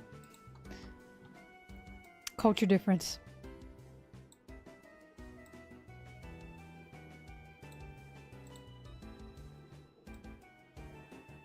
If I was a Southern belle, I'd be wooed.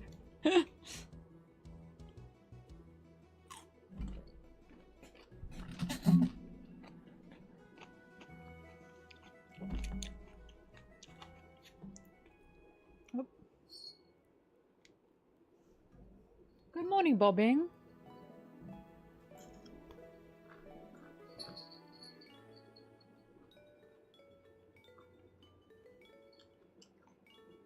Time to leave.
Sorry.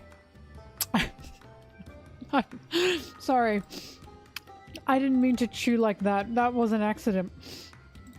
Sorry, I zoned out. I forgot I was streaming.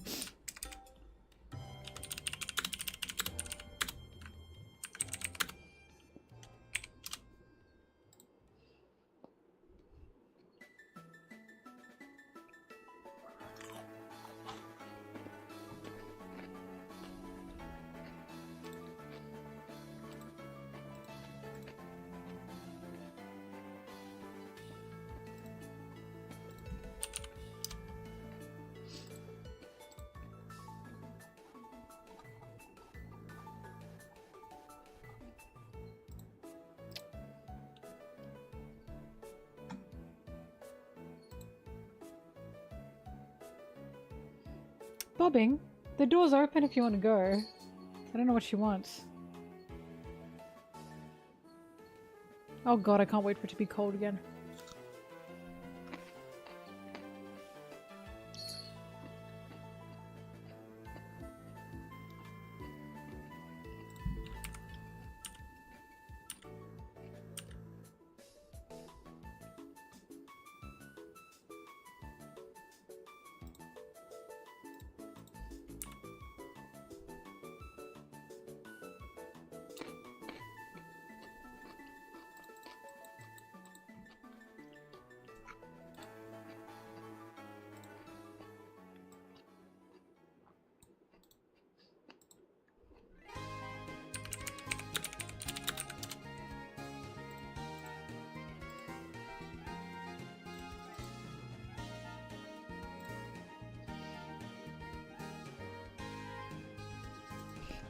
Thrash, that's a good one.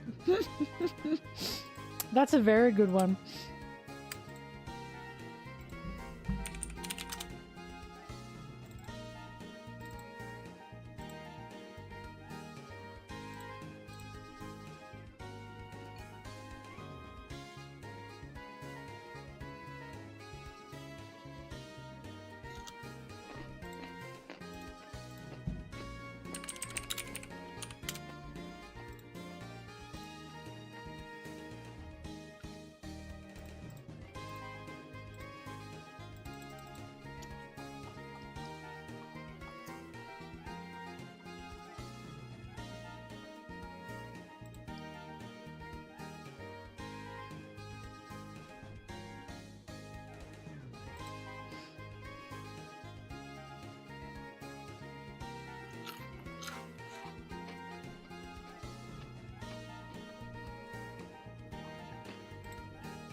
What am I looking for?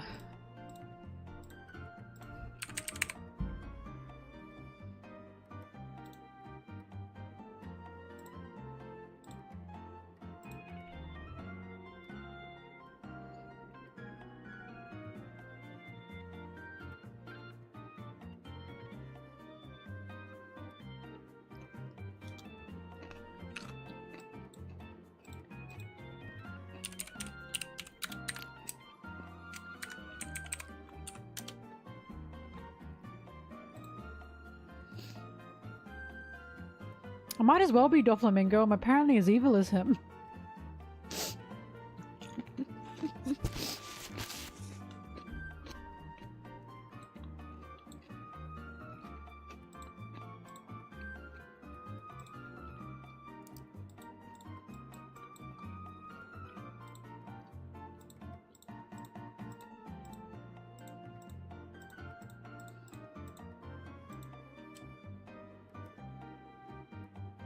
You're obsessed with the celestial dragon. That's a good one.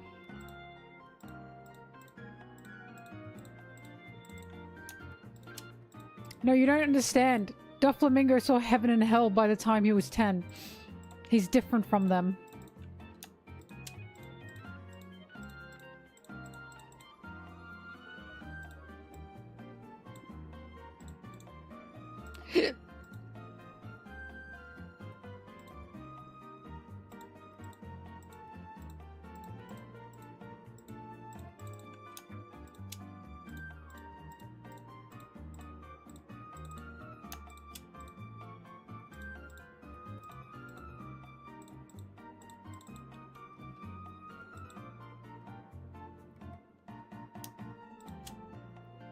Wouldn't I be Shanks? Mel, are you Shanks because you one-shotted me? Mel, are you Yasop because Yasop? Wait, what is it, Mel? Are you Bartolomeo because Yasop?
Does anyone know the scene where the Straw Hats meet Cobra for the first time?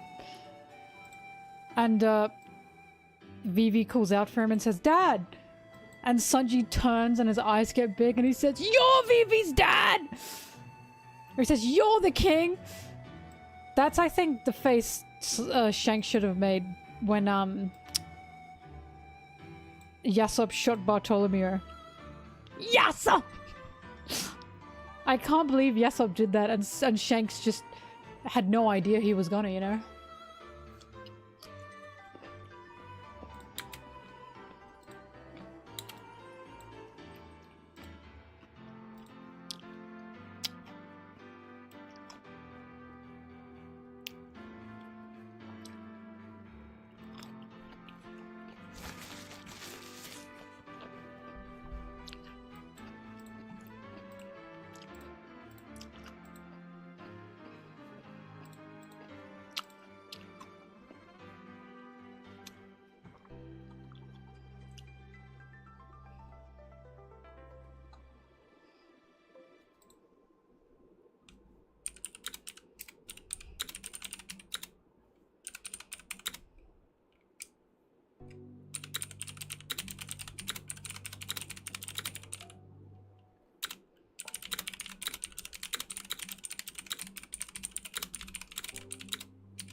I can see deleted comments, Brig.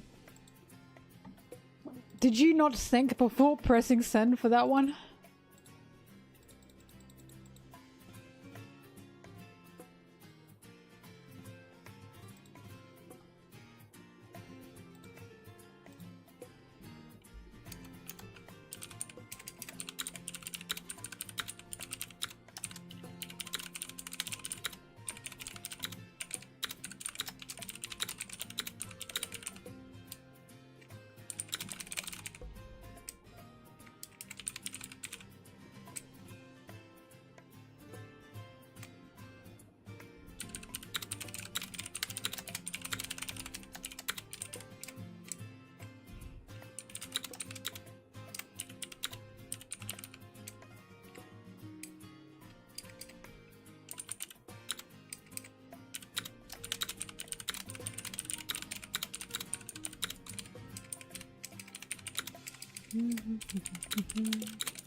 Best One Piece song? It's me sunshine, here we go! Is definitely the best one.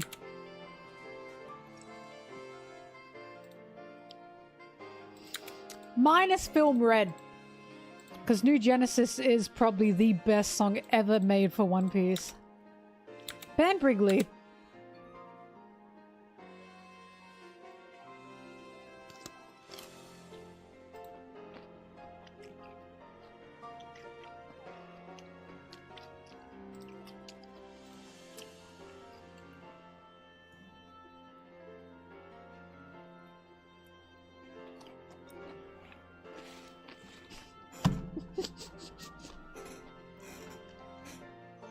Salem, I meant I'm the unserious source.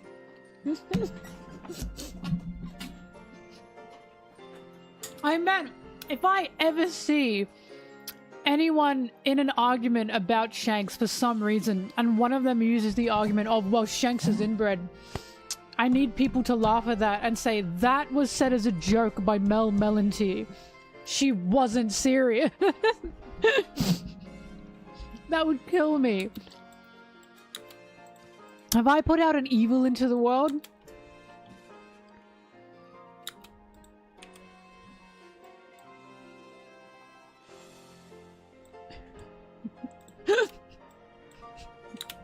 Well, I'm serious about it.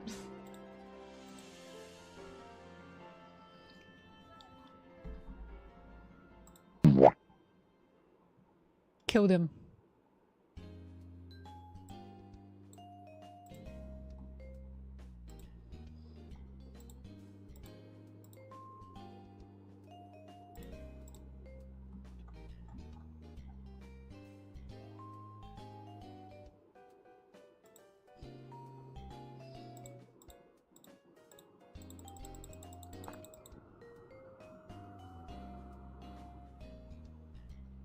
You say that and then you like the tweet, Salem.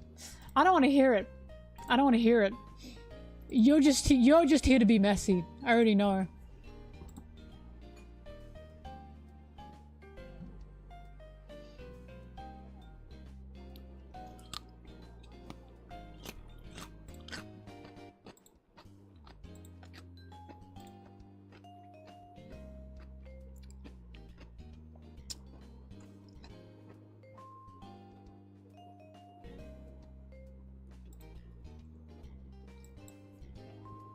I'll never forget when people were trying to argue that Sanji is both wings. He's like wings together. So people were like, Zoro has to be like the beak or the talons. And I was like, what the fuck? Is Luffy like a bird? Do all the Straw Hats come together and create Bird Luffy? What is this argument?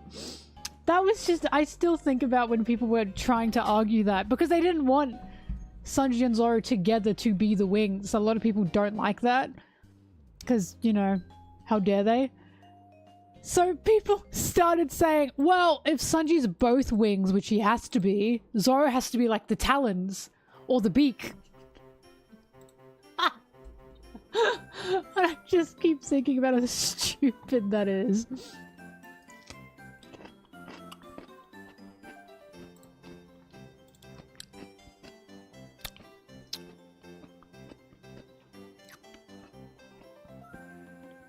Maybe Brooks the butthole. Makes beautiful music. La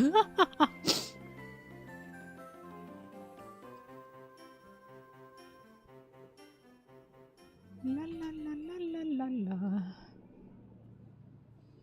The cloaca. Sorry, ASMR. I'm sorry. I'm not trying to chew into the mic. I know some people hate that.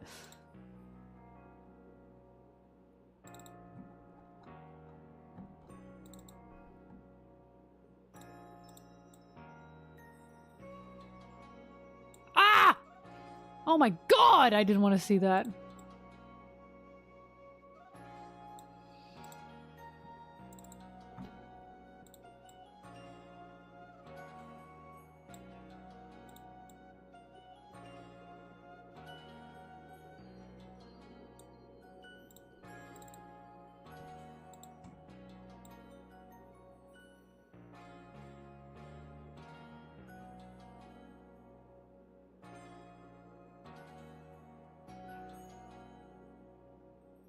Peak, I'm afraid. 10:20.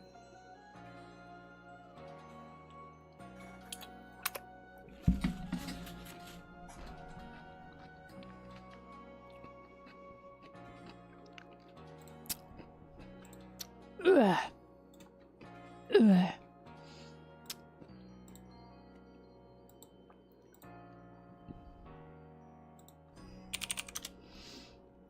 Hang on.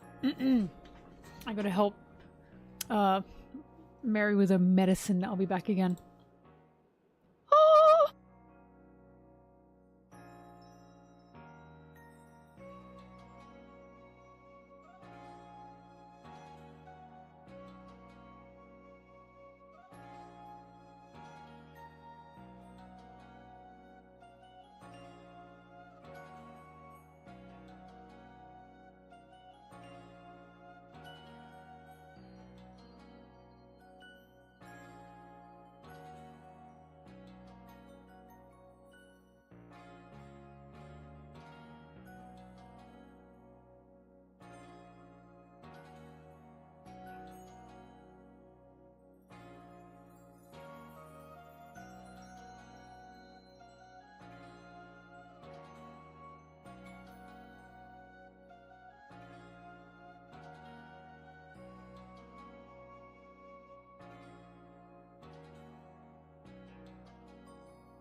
Run it back.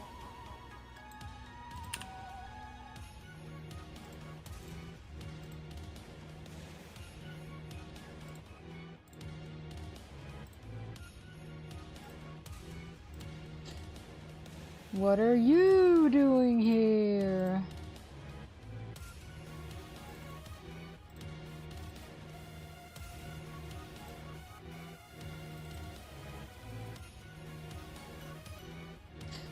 Thrash, ban King.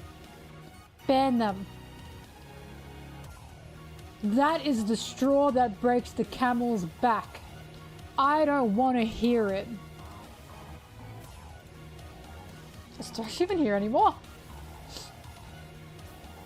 Damn. I am modless yet again.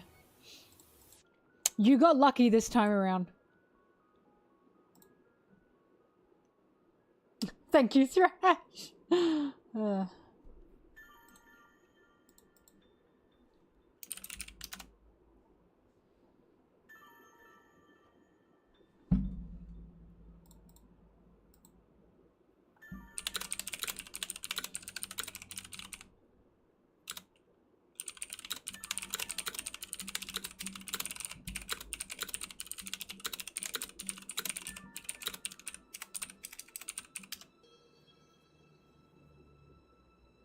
Howdy do, boys.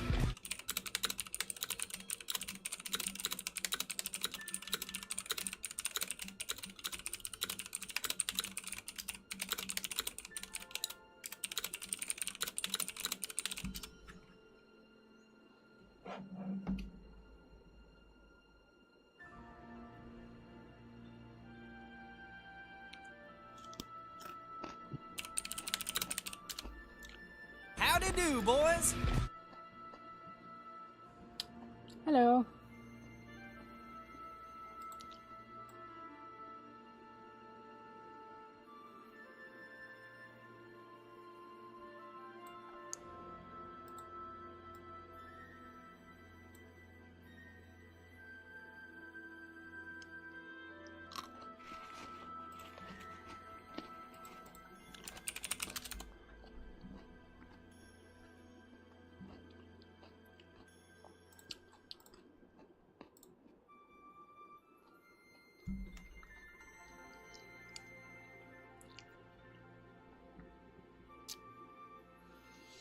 The ancient city is going to be modern day Earth.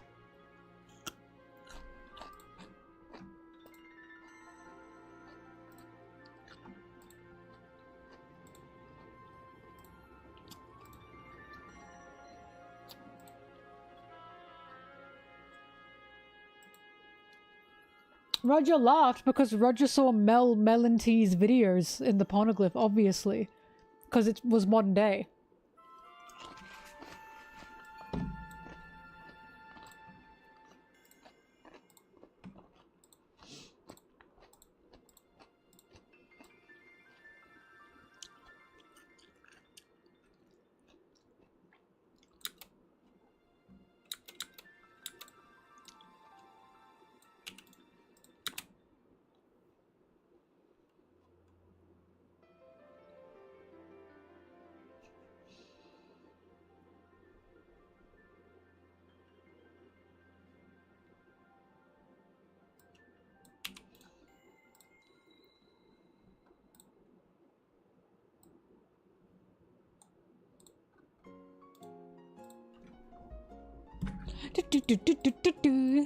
Pokemon music is so you know what I mean?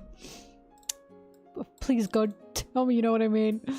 It's so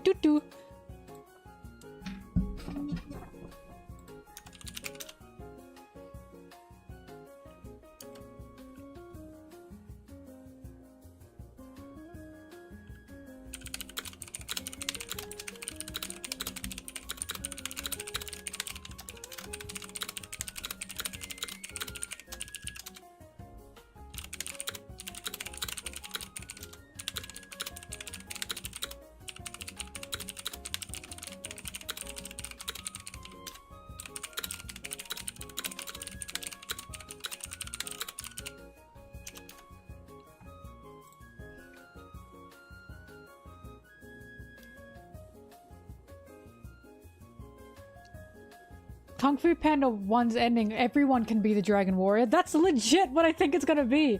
Everyone can be Joy Boy. Everyone can be Nika.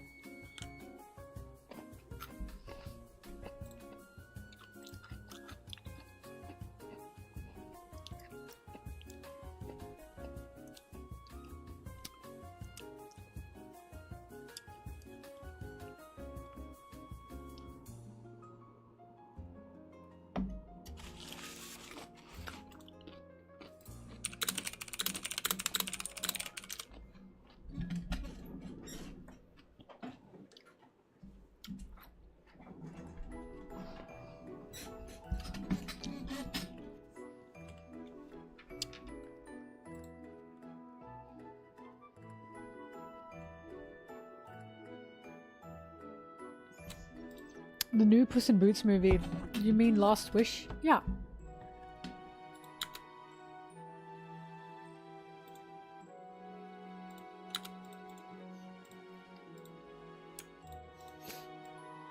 Yes! I did see it. I liked it. I like how the grasshopper was like, Jiminy Cricket, you're a terrible person! There's nothing redeemable about you! I can't save you! And he goes, duh!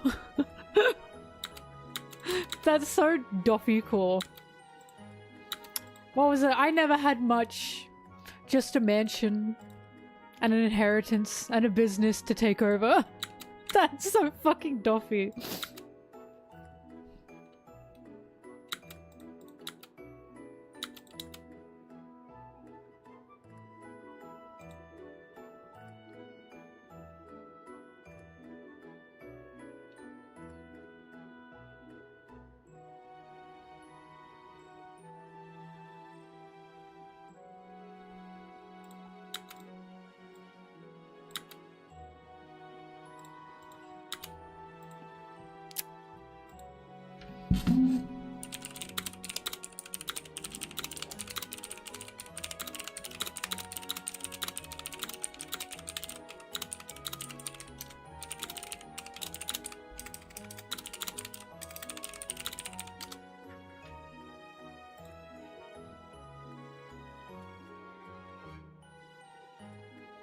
The most realistic depiction of a panic attack. Okay, yeah.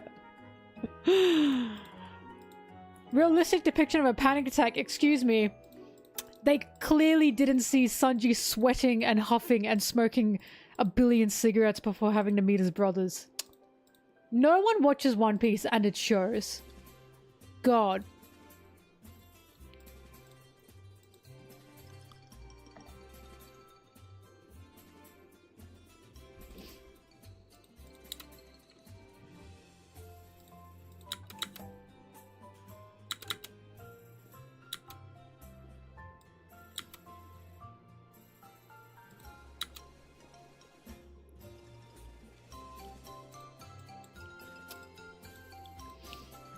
Having an awful life but being positive about it, that's a little bit Luffy core. Just a little. He didn't have it as bad as the dog, but it's kind of like that.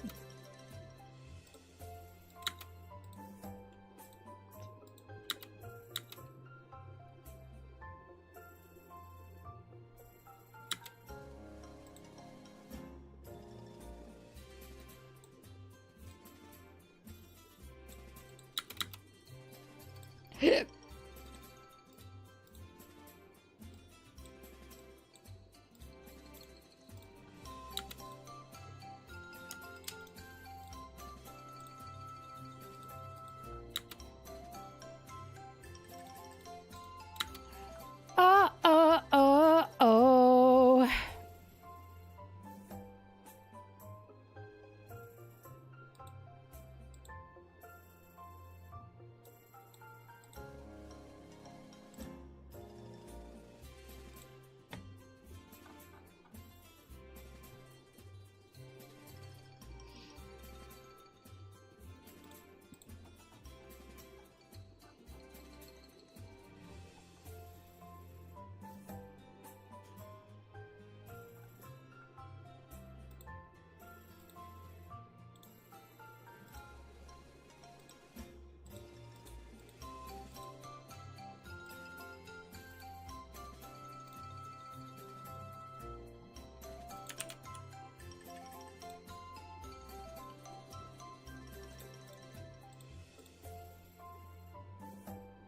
You know what really grinds my gears?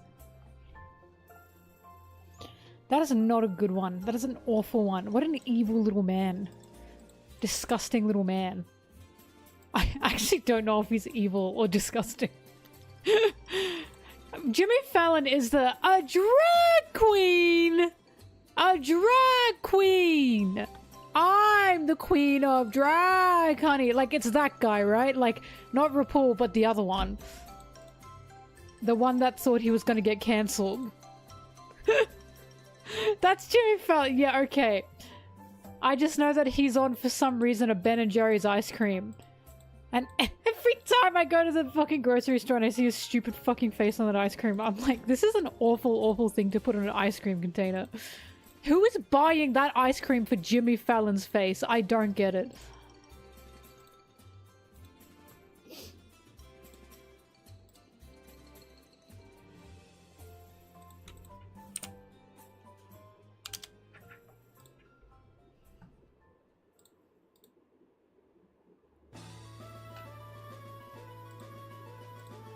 The funniest thing is, as well, in Australia, who the fuck is buying that for Jimmy Fallon's face? I don't think half the population of Australia know who Jimmy Fallon is, honestly.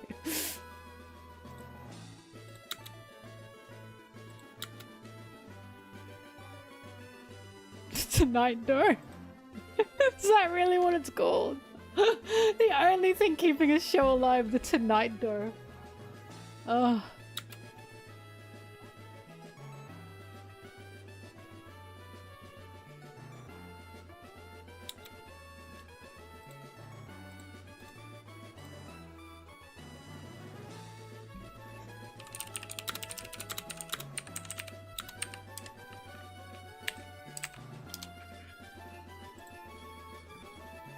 But I'm not immune to A, propaganda, B, marketing. Because I'm telling you this now, if they find it, like, I've accepted this. It just, like, if I see Sanji on anything where Sanji usually would not be, I'm buying it. Sanji cigarettes, I'm probably buying it. Will I smoke them? No. I'll buy them though. I've accepted this. I've accepted that I'm not immune. I have his cookbook. Yeah, I got it as a gift.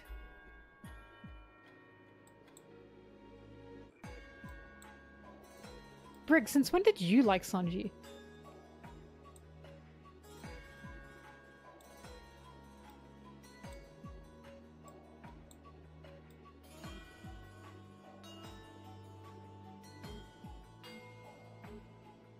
Yikes, sorry for the storm. Actually, Brig, I don't know this about you. Thrash, you as well. Oh my god. Everyone, drop your favorite One Piece character.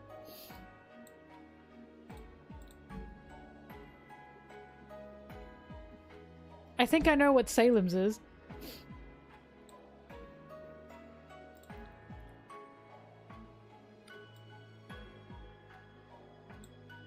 Oh my god, ASL fan, I see you.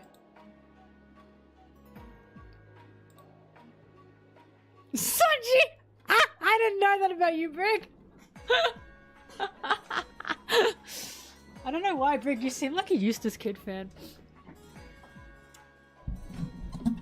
Law, Sanji, Frankie.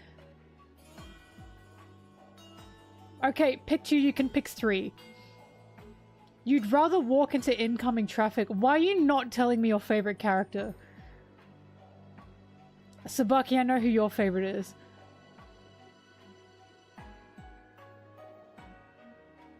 He's tied with Luffy. Acceptable.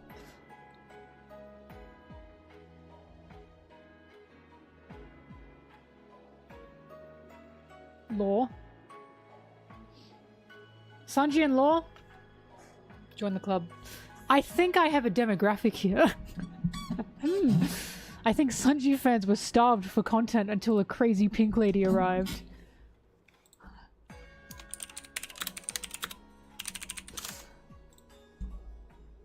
Luffy, Frankie, Robin. Peak. Thrash, where did you go?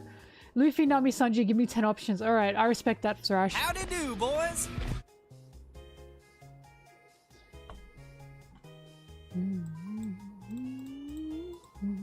There's not a bad option.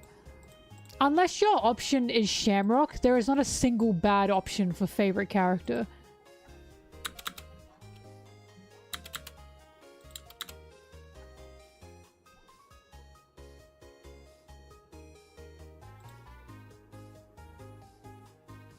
I'm surprised no one said Buggy.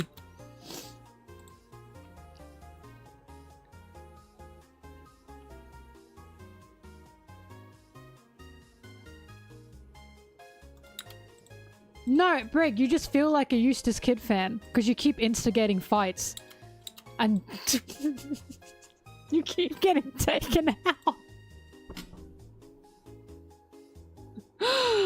Oh, I'm sorry, kid. That's so mean.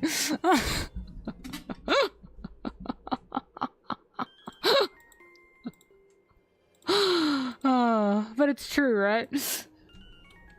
Damn. Are you a Eustace Kid fan? Because why do you keep losing your fights?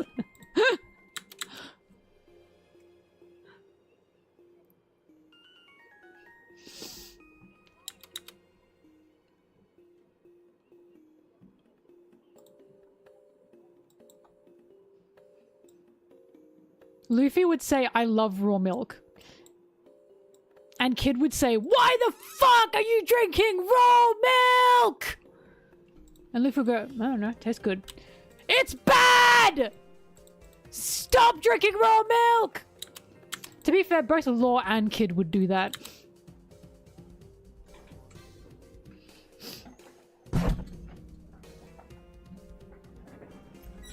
Maybe Kid would drink raw milk, actually.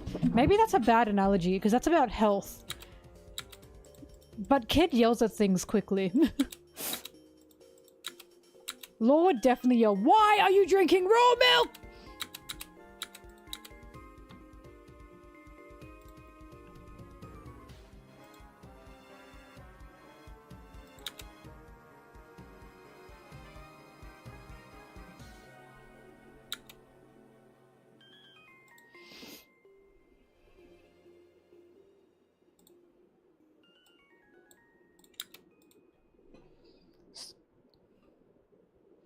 Oh my god, Saint?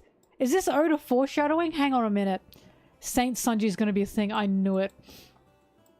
Sanji just gets worse and worse. Unbelievable.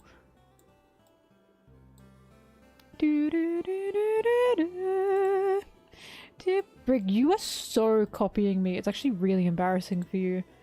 You little copycat. You don't even have your own personality. You're like, I just want to be MelonTeee.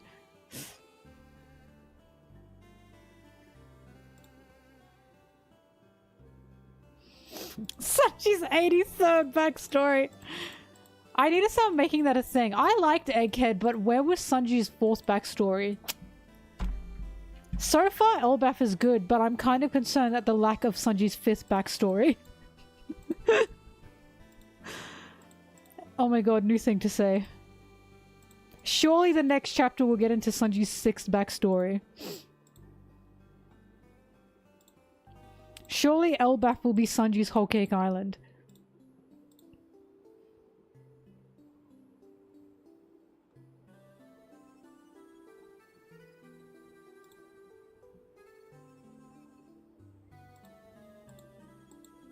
Cabbage rolls.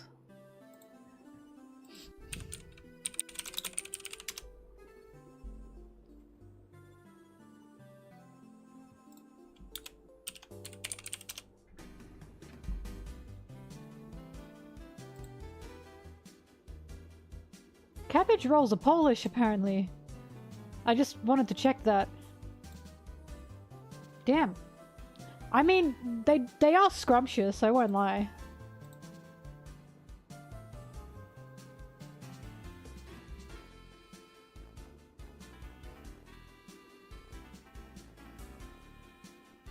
Tsubaki, can you imagine the Vince Smoke store? A fallen celestial. Holy shit, can you imagine? Oh my god. Actually, the Vinsmokes, similar to the Nefertaris, were one of the original families. but half of them ran off and the other half were executed in Mary-Joie. Actually, the first, like, royal Vinsmoke under the world government and Lily Nefertari were besties. This is it! This is Sanji's, like, 10th backstory.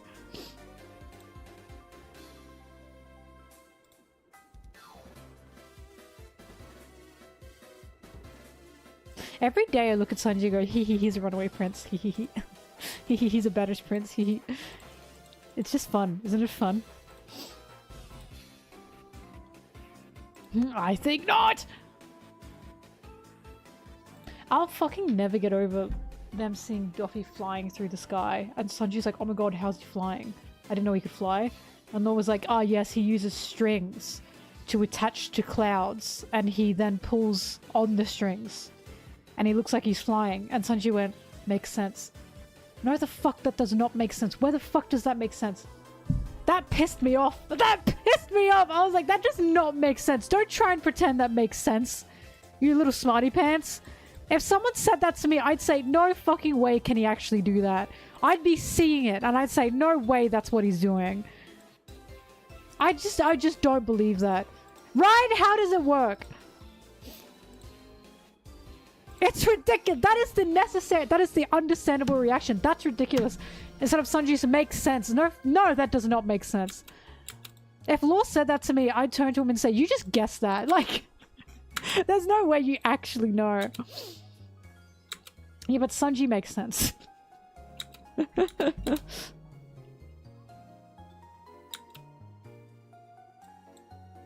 don't want to hear it. Makes sense. When I was watching that with Anna and he said that, I had to pause it. We both went, that doesn't make sense. Oh god.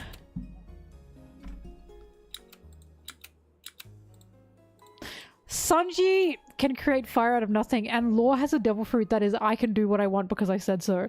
Both of them do not have a normal threshold. Anyone who says they understand Law's fruit, they are lying. Or they think they do and they're wrong. Someone said to me, Law's fruit can do anything that like a doctor can do on like a surgery table. I said, when the fuck can doctors make their patients levitate and also make them freeze in time? When could doctors do that? Explain that to me. Since when could doctors just make the room silent with a snap of their fingers? Like, no, his fruit does not make sense. Law's fruit is, I can do what I want because I said so, and I think we need to accept that. I'm happy that his fruit doesn't make sense. Like, I'm fine. I honestly don't care. It's people saying that they get it, and it does make sense. When people say Law's fruit does make sense, I say, no, it doesn't. Don't lie. Don't lie to me. Don't lie to yourself. It doesn't make sense. You're not impressing anybody. His fruit does not make sense. Don't even pretend. Frig, wait, that's so true. Hang on, I gotta screenshot that. And send it to him.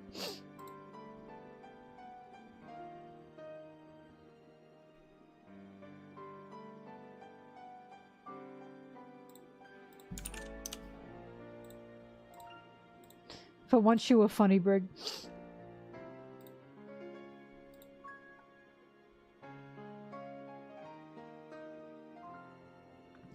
It makes sense if it doesn't make sense. It makes sense if you like things that don't make sense. I was gonna say, the poor fruit power, that does not make any sense. Since when can paws do that? Like... I don't think so!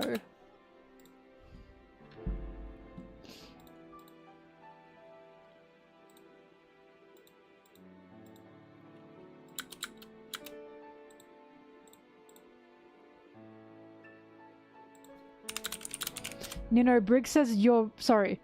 Brig, Nino says you're muted on Discord until they wake up.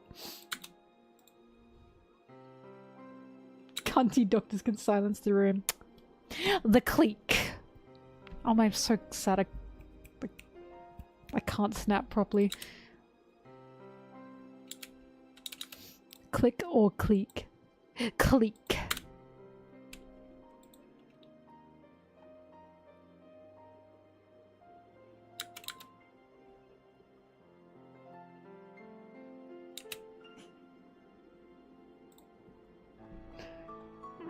Schwan!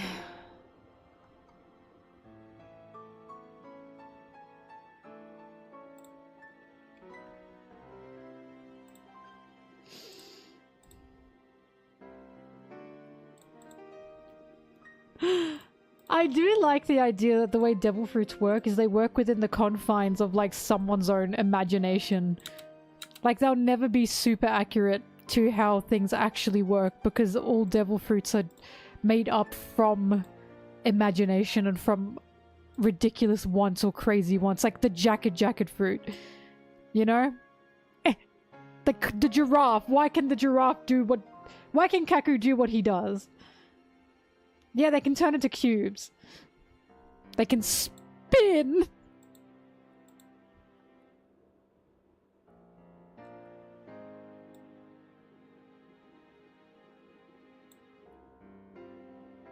I do think Luffy is ace. Oda essentially said that, didn't he? He didn't use the word, but it was like Luffy's just attracted to adventure.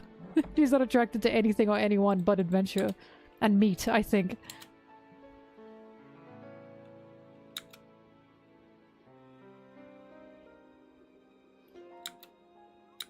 The Sanji body pillow, that's how I know you're new here. Nah, I don't think Clover's a celestial dragon at all.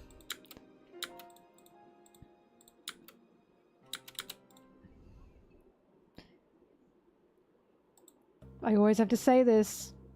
When you're in here, you call Yamato he, okay? Okay? It is all I ask. Don't get me started. I'm too tired for that.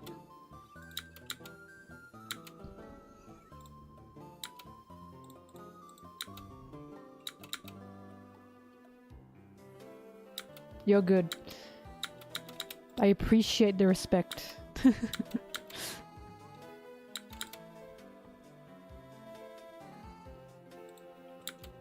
Yamato's devil fruit being awakened.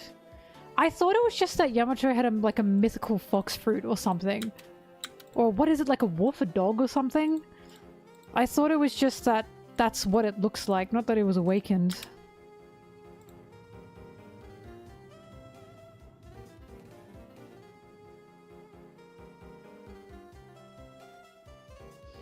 It's like a mythical dog, but I thought the dog was like some kind of like Japanese yokai or something, and that's why he looked like that.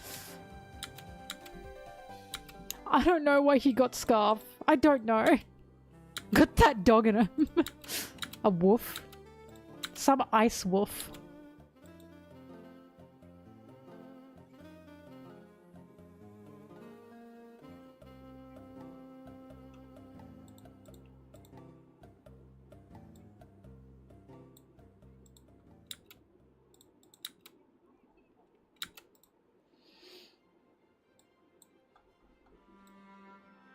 I keep thinking about...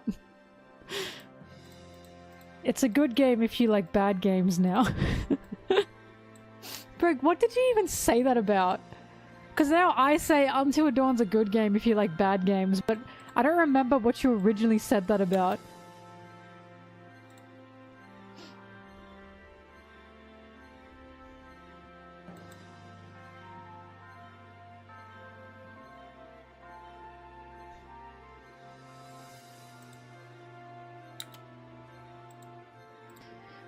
Makami extinct?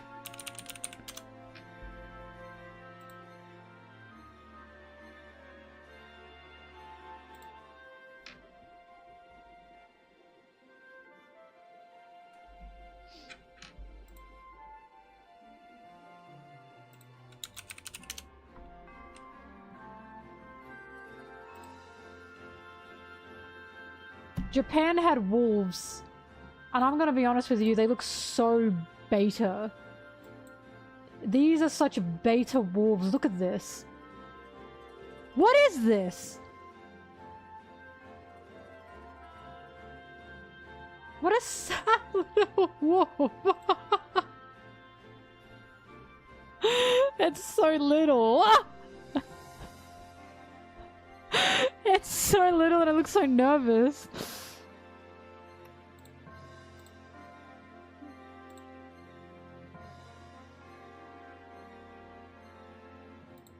Anyways, yeah, there are wolf gods. And they look similar to how Yamato's devil fruit looked. So, I don't think Yamato's awakened the fruit. I think it's just... that's just what it looks like.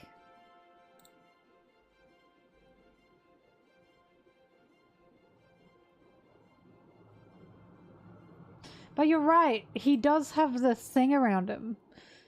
That's there, but so did Gear 5, sorry, so did Gear 4. Snake Man, it had that ring.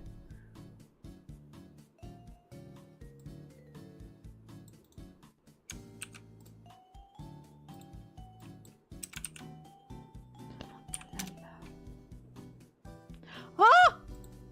What? Why does... oh! It looks like an animatronic!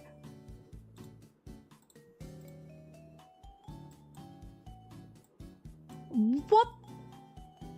Oh my god, jump scare warning. Is it badly stuffed? Like... ew, it looks like it's like wearing... you know what I mean? It looks like there's something in there wearing it. Ooh. Ew. Yeah, I don't like that. I don't... oh, I don't like that. Don't like that.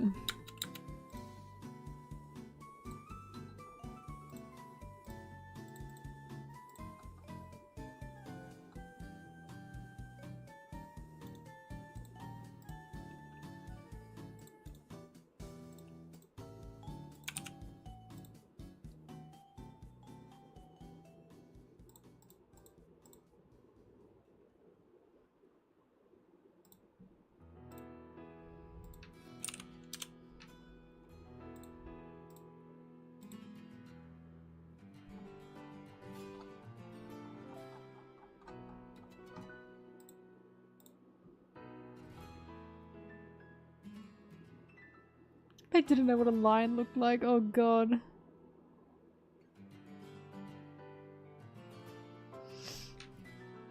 Might record and edit a non-chapter review video.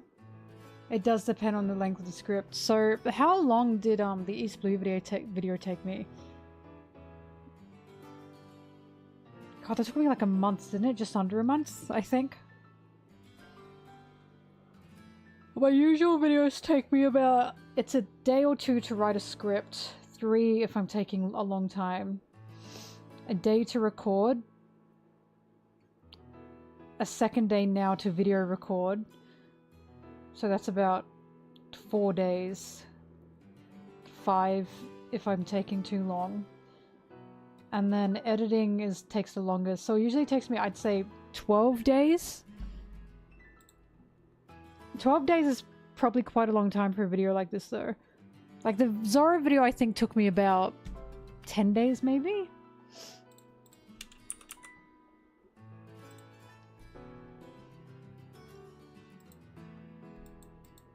Ugh.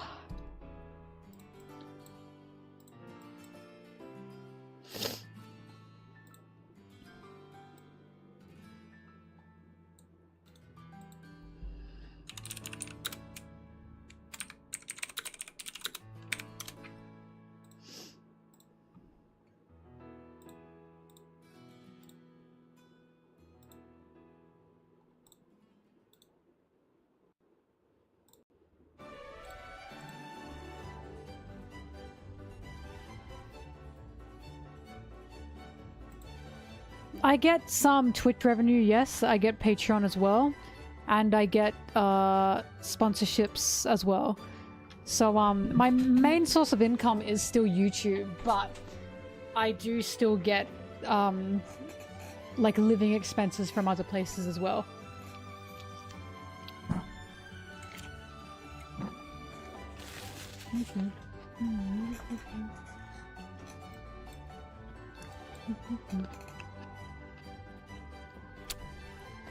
Oh, whoop.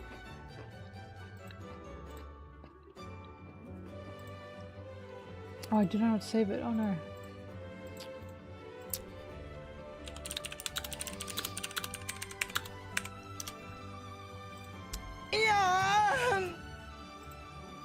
Oh, Brig, do you care about me? Do you care about me? Aw, I knew that was all a facade. I knew you liked me. This guy.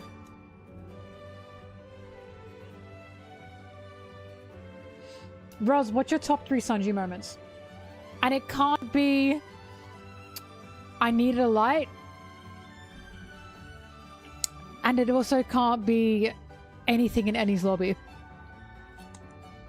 Now pick.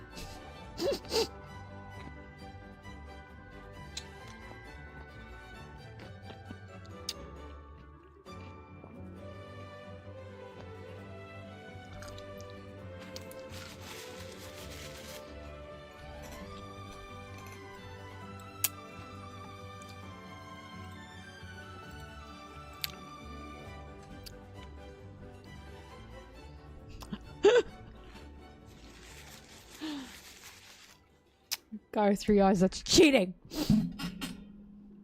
Destroying the Germa suit, saving his family, calling Robin for help.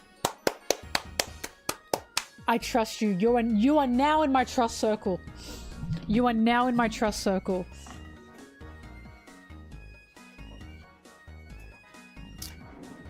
Would you also write down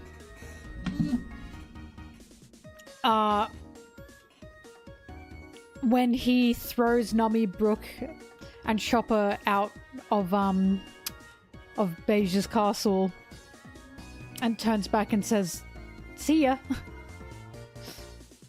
Would you also count that? Because I do.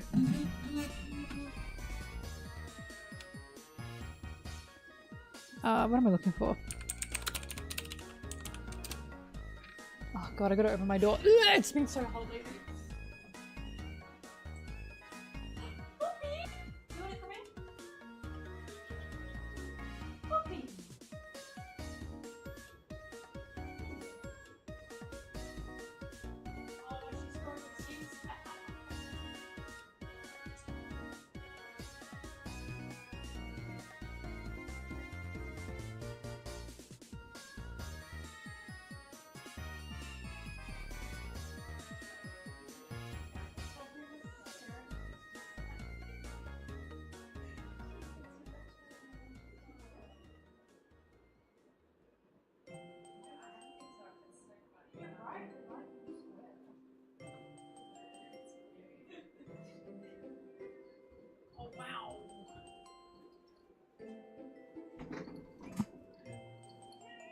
Wow.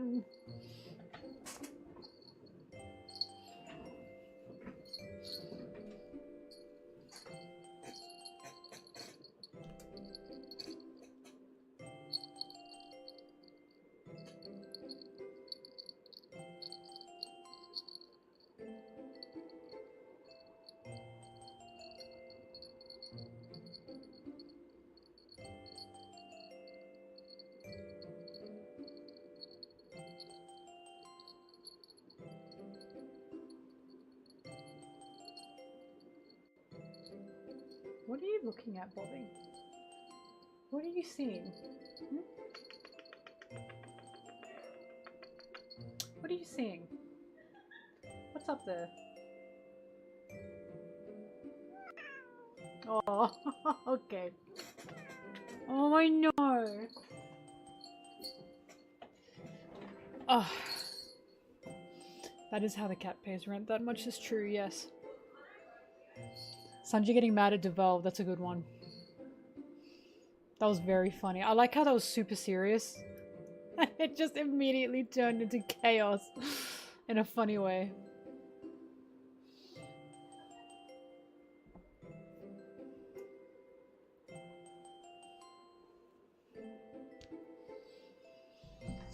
One of my favorite scenes, my favorite Sanji scenes,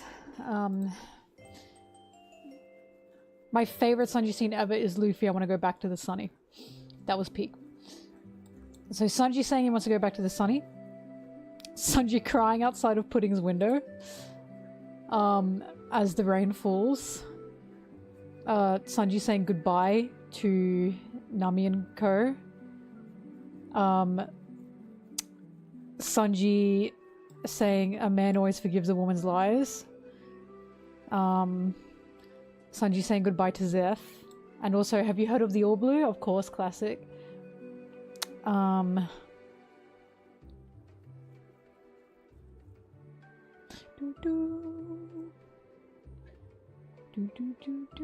Sanji, when Luffy and Sanji are running with Nami and Drum Island, and he says, listen, Sanji's your Nami's your number 1 priority, your number 2 priority, your number 3 priority, your number 4 priority, your number 5 priority, and your number 6 priority. Do you understand? I'm a big fan of that one. I think about that one a lot. And also, in that same regard, him throwing Nami and Luffy out of the avalanche. And trying to get them to safety.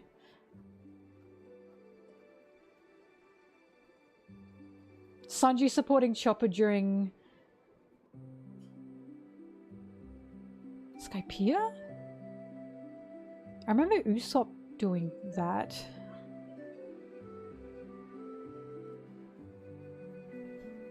Hey! Hey, Shmary. Hey, sneezy girl. Meow.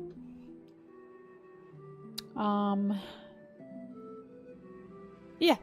A lot of Drum Island Sanji scenes were good. I'm trying to pick favorites though. Sanji calling up Zoro and saying, I need you to kill me. Also Sanji saying, I don't want to be like those monsters when talking about his brothers. I love that panel. It's just such a good panel.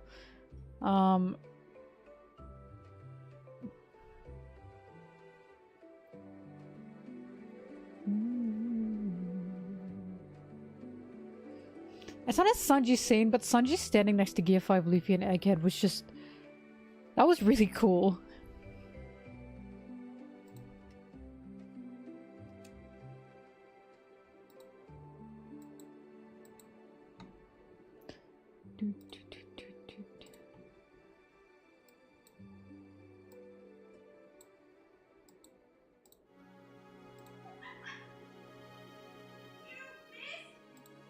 What is your question?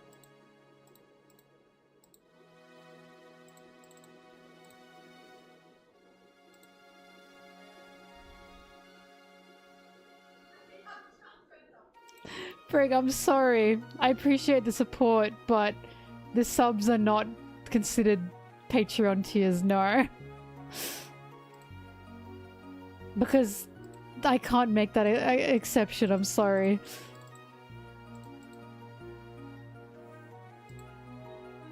Like, in my heart, I want to say yes, but it's just, it's so much work to make a video. So I can't say yes to that, I'm sorry. I know that's probably, not what you want to hear. And you sub anyway? Stop it.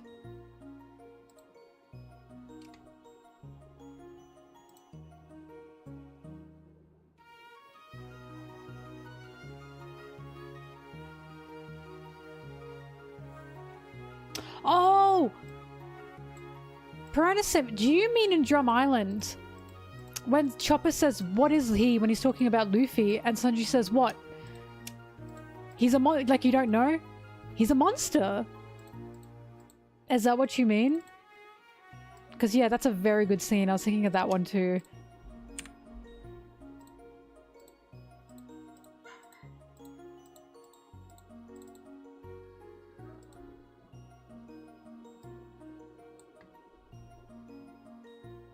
Zoro was the one that erased his memory. Beepo. Yep.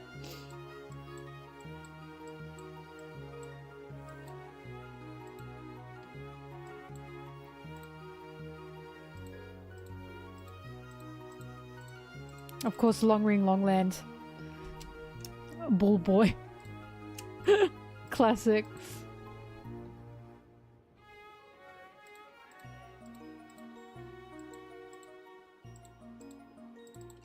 There are too many good Sanji moments, it's hard. And I don't care, one of my favorite moments is in Punk Hazard where Sanji and Nami switch back.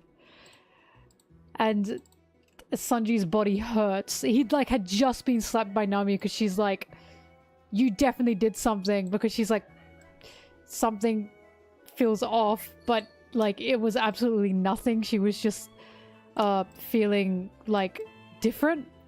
because he had to go into the water to save Kinemon. But after that, Sanji was like, oh my god, why does my body hurt so much? What's going on? And Usopp said, because Nami in your body took like a lot of damage. And Sanji started crying and going, oh my god, thank god. Thank god it was my body that got hurt and not Nami's. I don't care. I think that was adorable.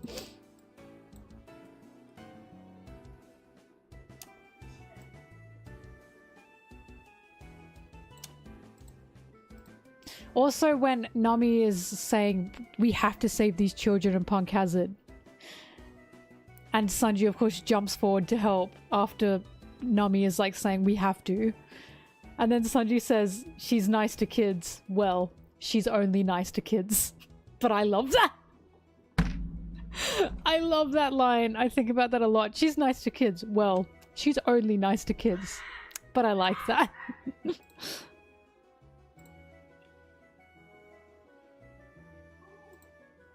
Fell off the waterfall in Skypiea.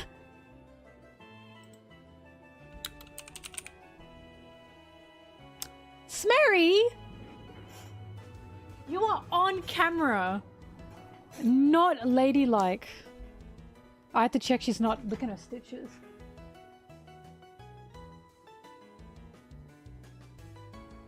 My god. She is so tail, yeah.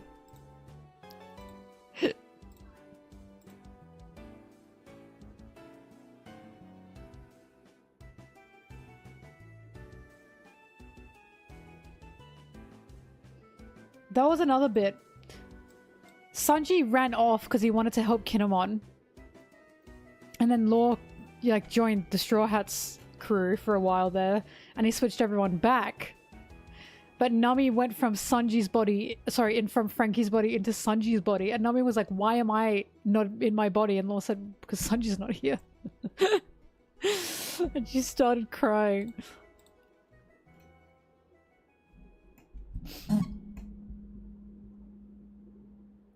Yeah, Smerry's fine. Look at her, she's doing great. She wouldn't have jumped up there by herself if she weren't. Look at her beans. Oh my god, what is she doing? Girl!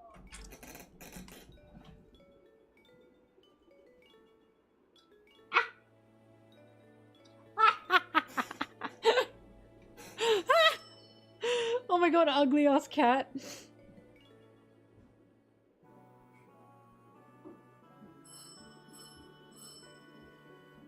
Hang on. I have to send this to Brittany and Aaron.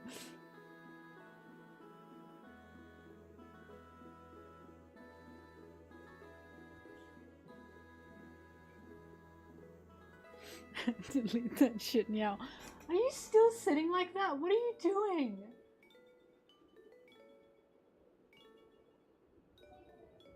Yes? Can you see how she's sitting? Oh my god, please have a look at how Mary's sitting. Why is she...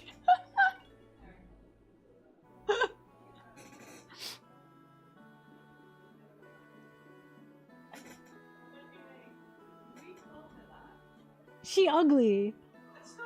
She is not sitting ladylike. Alright, she's down now. You can be wounded and insulted. She had a Kern before, yeah.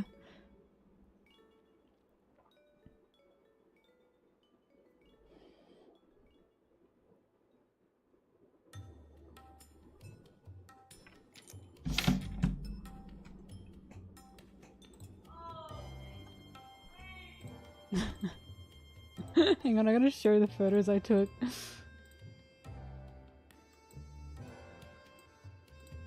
Sorry, crazy cat lady.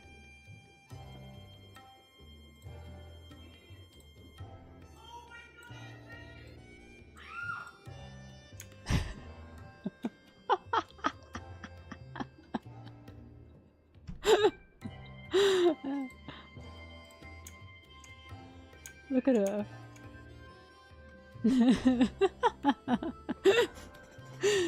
Why do you look like that, Shmary?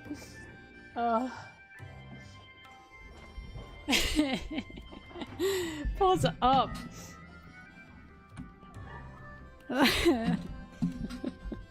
God, I love cats. Forms a perfect win. Deleted. Meow. Brittany and Aaron said they call that pose Jabba the Hutt.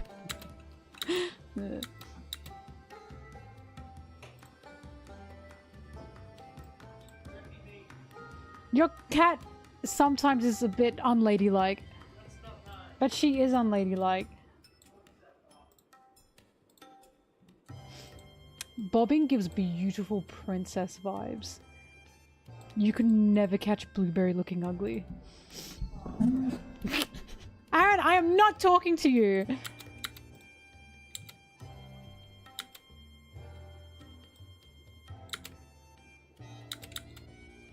Copium. Someone said that's copium about Blueberry never being ugly. I know I'm coping, I'm sorry. Hummus bucket? Yeah. It's hummus time.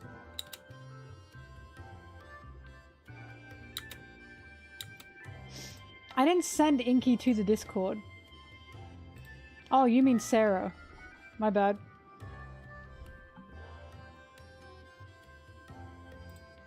But, no.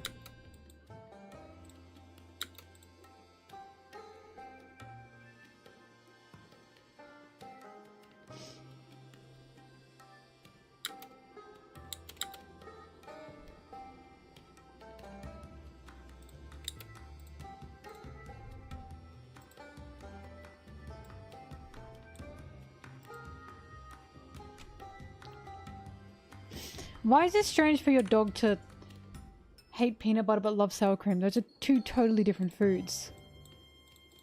Weird thing about me. I love coriander, but I hate dark chocolate. That's what that sounds like. That's so weird, I know.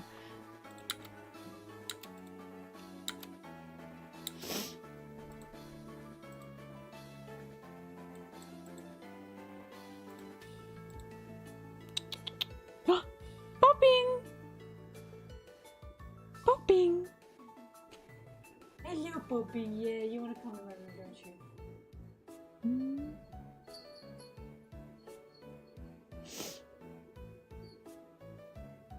Hi, Popping.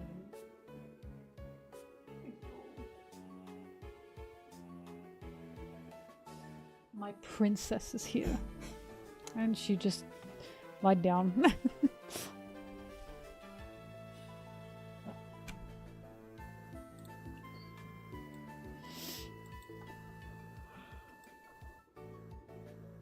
President Bobby. Oof, I'm tired again.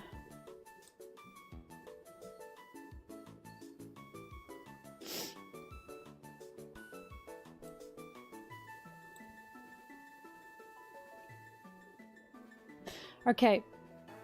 I have a hypothetical for you guys, and you can only pick one.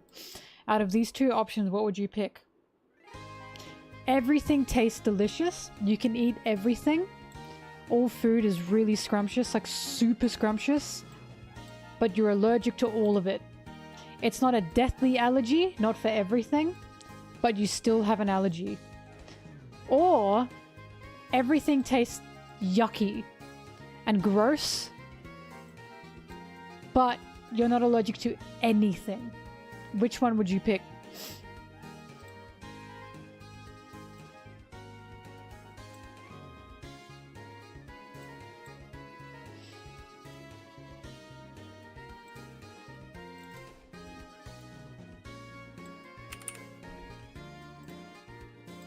So you pick the suffering. You pick suffering after eating scrumptious food over everything tastes yucky but you don't get any reaction. I feel like the first option would be like, you humans, you cannot control your greed. Yeah, all of it. Allergic to everything.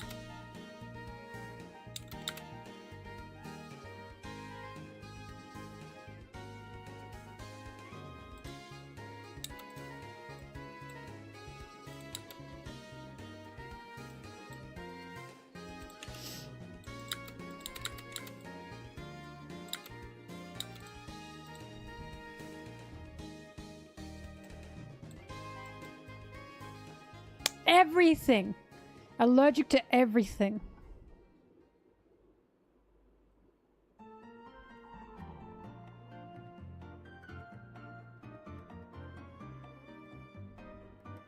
Yeah, but everything. It's not one specific food, it's everything. How greedy you want to eat delicious food.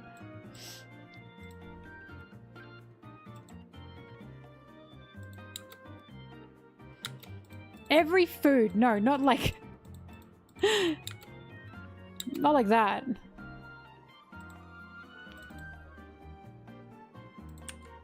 You can never get used to the allergies. Like, they never go away. You will just always react to any food for the rest of your life. Like, they won't get better. They won't get worse either. They'll just always be the same.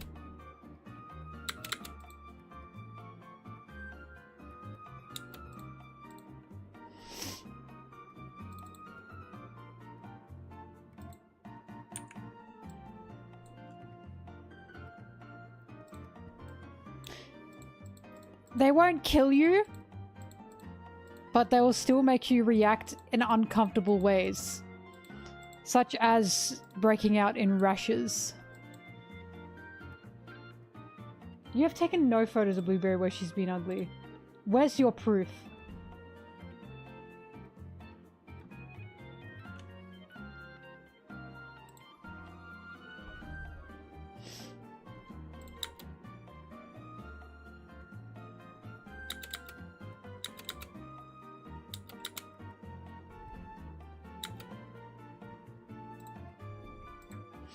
No proof, Aaron, no proof. Literally no proof. You're coping. You're coping.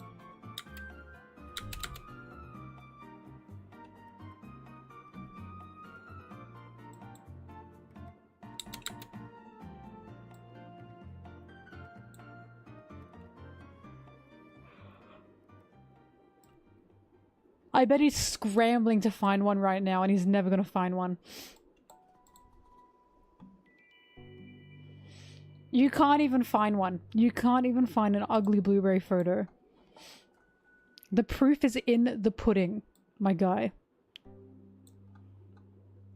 The proof is in the bobbing. Then you're just straight up lying to me, mate. I don't want to hear it. I don't want to hear it. Not a single ugly Blueberry photo.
That's so evil. I have too much hummus and too many cucumbers this time around.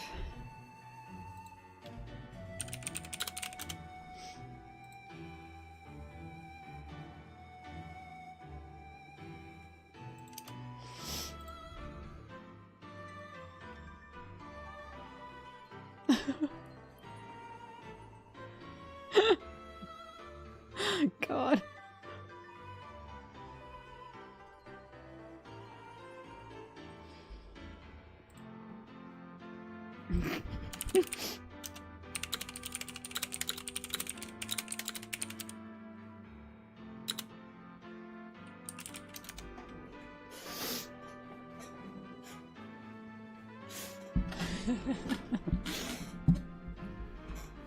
Hang on, now Brittany said she has ugly Blueberry photos.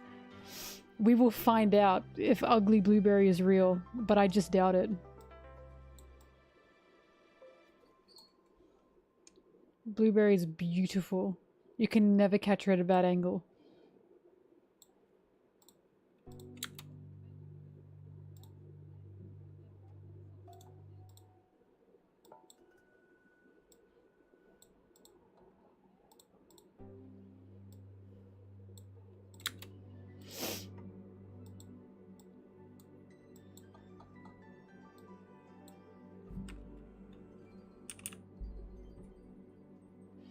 I'd rather fight Batman every 10 years. I haven't fucking done anything wrong. I'd sue his ass. I know who he is.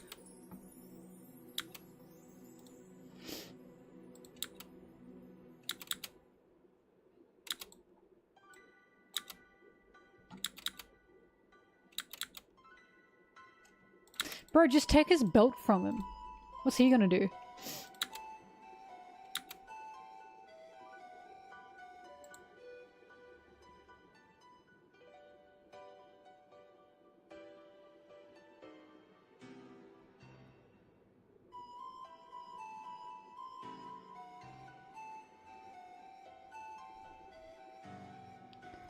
Do.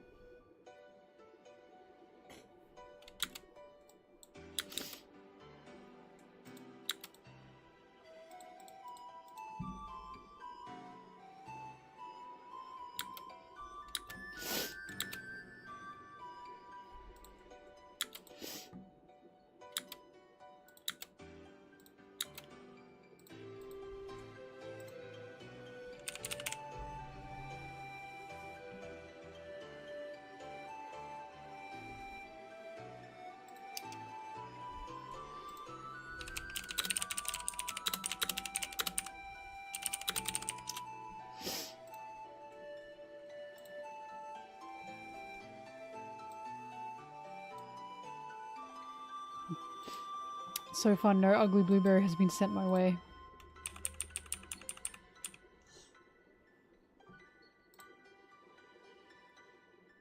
That is not ugly, Aaron. Let's let the jury decide. Is this an ugly blueberry photo?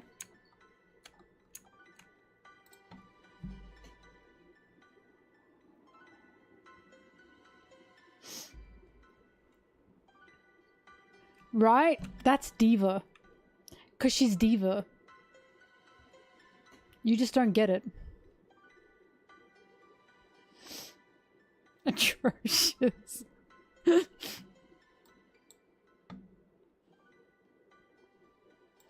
Failed. Failed. Seems you are the one on copium. The Family Guy death pose.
Yes, bobbing.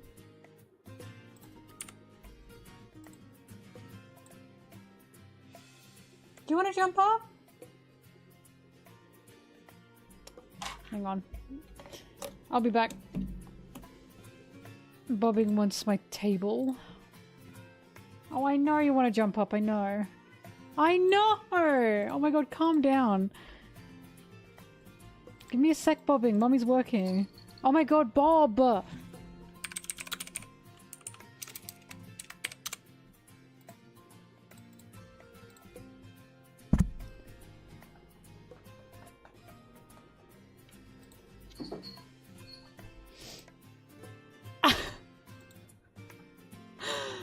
Why is Mary ugly? Ike!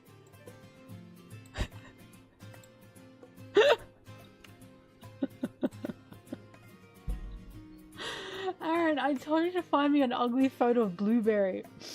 Instead, you sent me your daughter being ugly. No.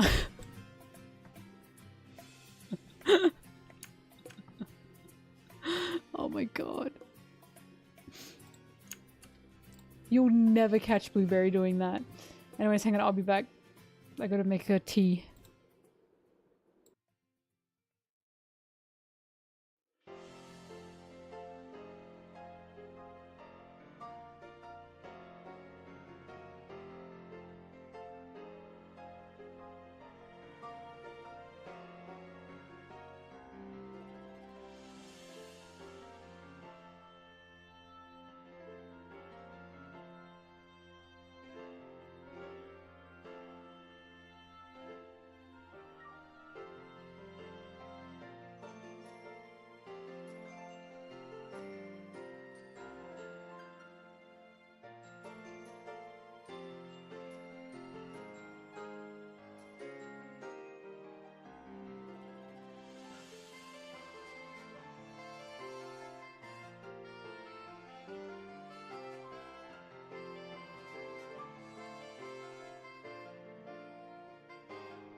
do, boys?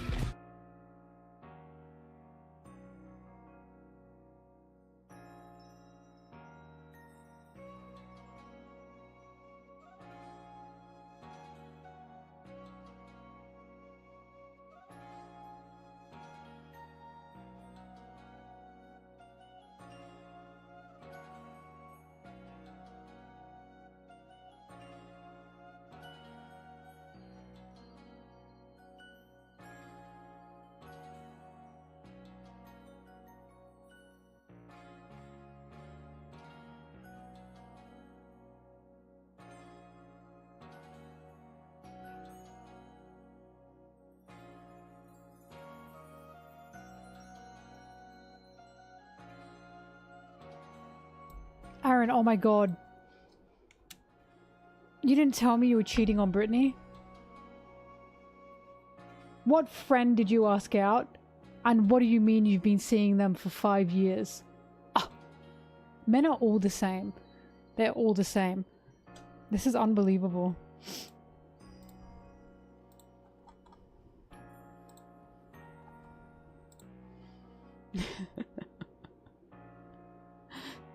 Alright, it turns out ugly blueberry is indeed possible. I have been sent some photos.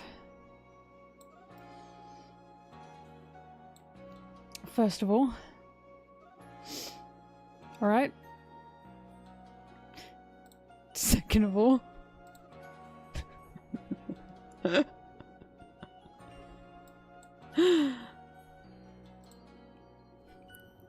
Third of all. I took this one. I remember this one. I do remember taking this one now. Look at her ears. Aren't they so round, by the way? She's such a round cat. Third of all. They get worse as you go. Next. This one's dastardly, I think.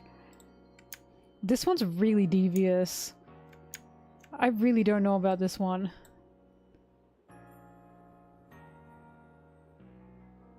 This one's really devious.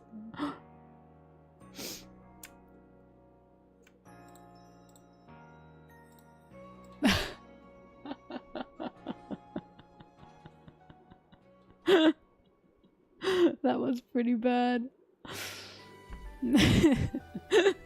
She...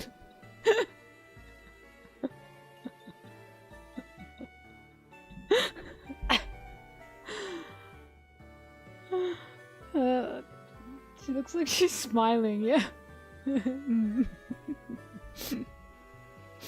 I can't explain it. I see Bobby Hill in this. Oh god.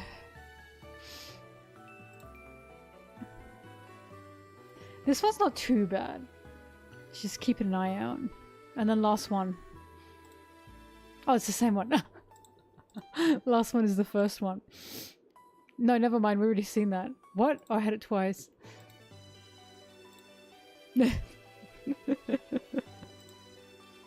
She's so round. Look at her ears. Look at them. Her face so round. Her ears so round. She's round. Bobby. She's such a round cat. Anyways. Also, look at her winkers. Oh my god, they're ridiculous. I know they're ridiculous, but I always forget how ridiculous. Until I see them. They're crazy. She can fit through so many things with those winkers. Anyways, enough.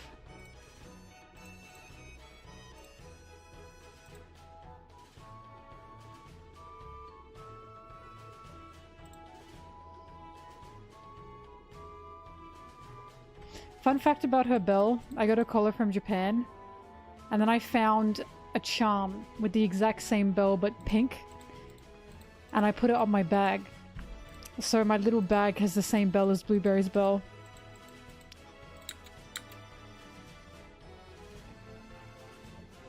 Hang on, I gotta fill my tea jug.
to sneeze?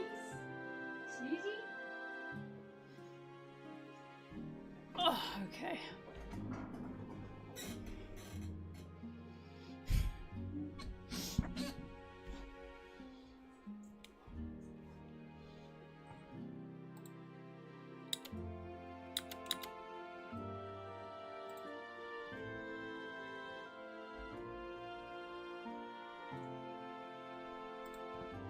Thrash Ban Wrigley.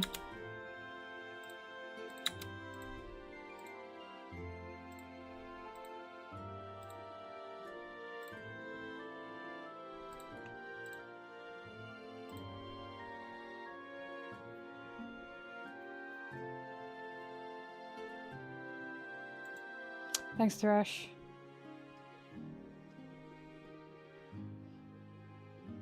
Reason seconds. What?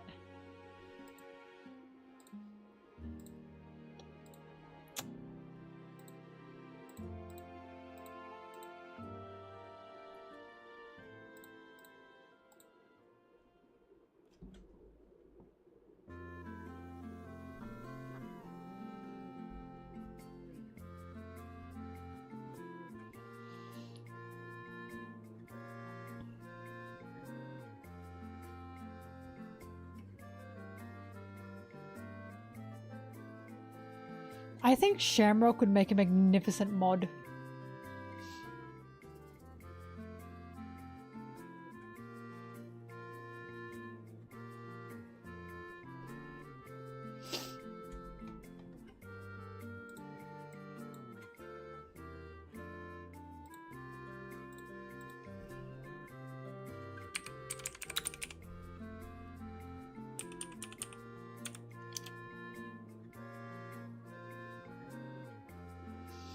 Chewbacca, I couldn't tell you.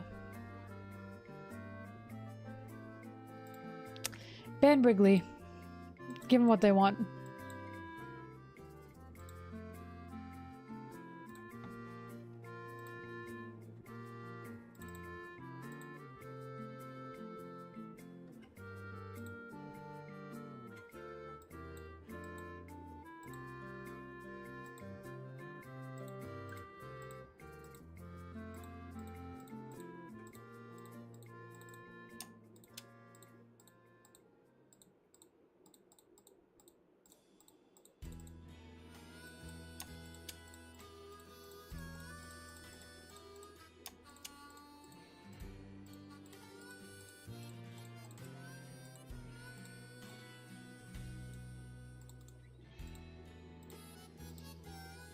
Reason seconds. Very good, very good.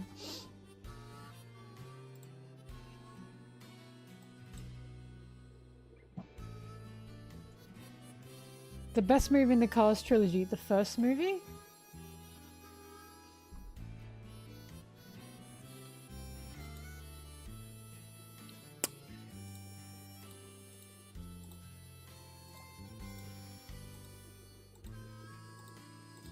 What do you mean Cars trilogy, by the way? There are only 2 Cars movies. Sneezy.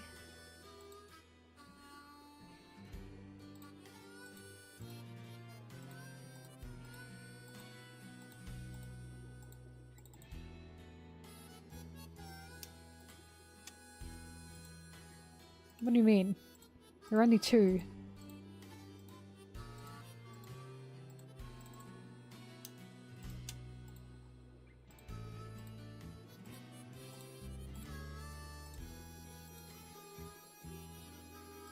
Yeah, 1 and 2.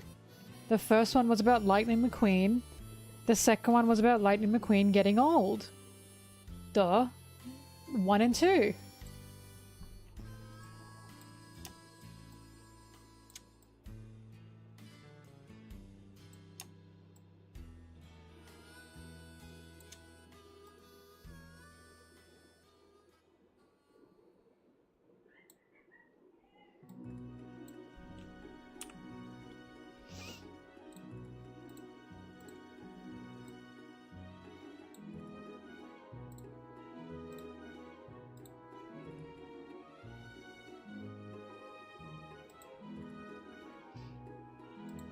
He's racing the Grand Prix in both films.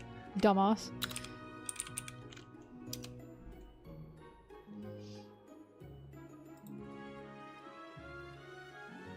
McQueen Tui.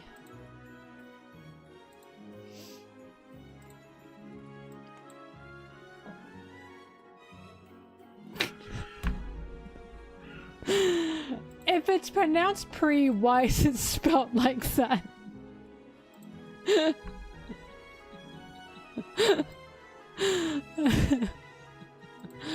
I don't want to hear it.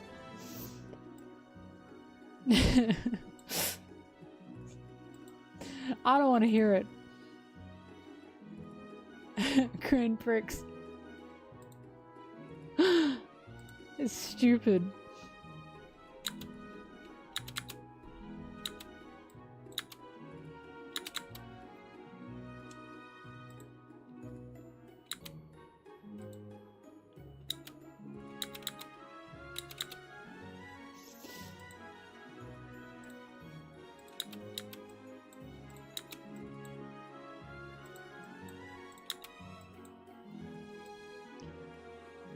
Grand Prix. Right? These are people who go, it's football, not football. Oh my god, shut up.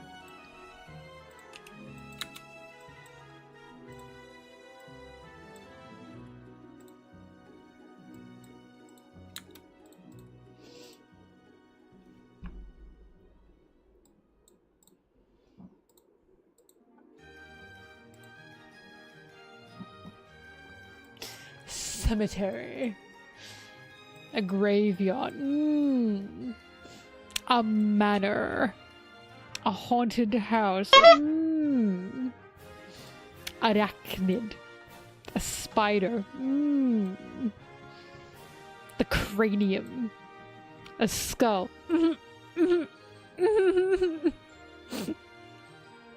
A cadaver. A skeleton.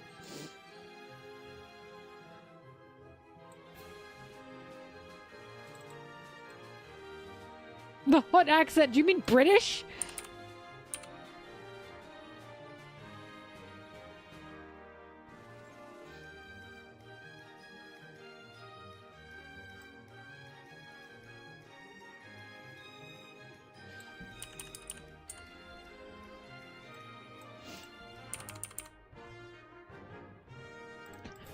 The British accent! Oh my god. That's Shamrock! Wait, that better fucking be how Shamrock speaks. Hang on, wait, where's the clip?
Oh, a cadaver.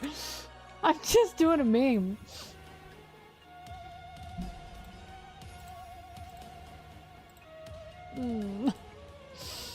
A haunted house.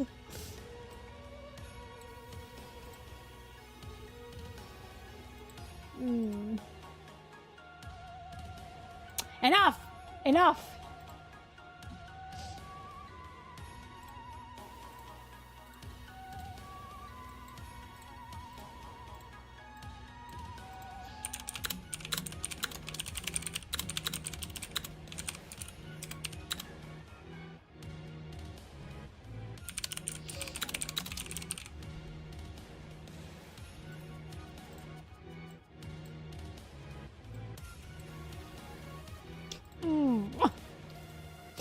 A ghost. Mm. A cadaver. Skeleton. Mm. The cranium. Mm.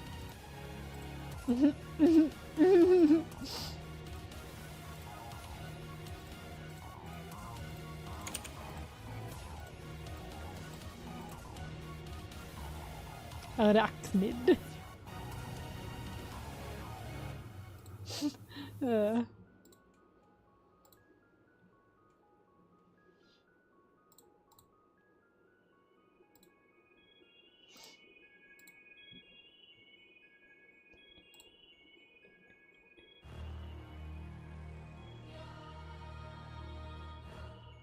Cadaver means skeleton.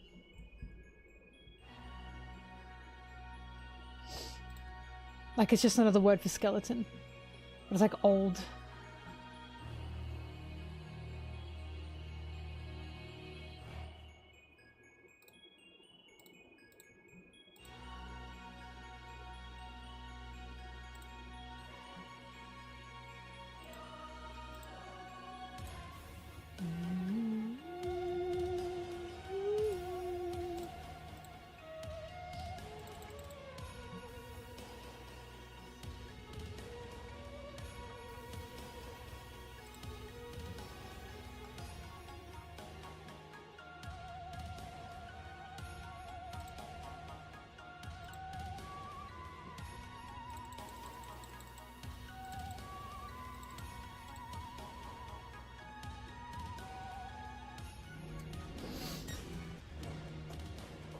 Oh, ow.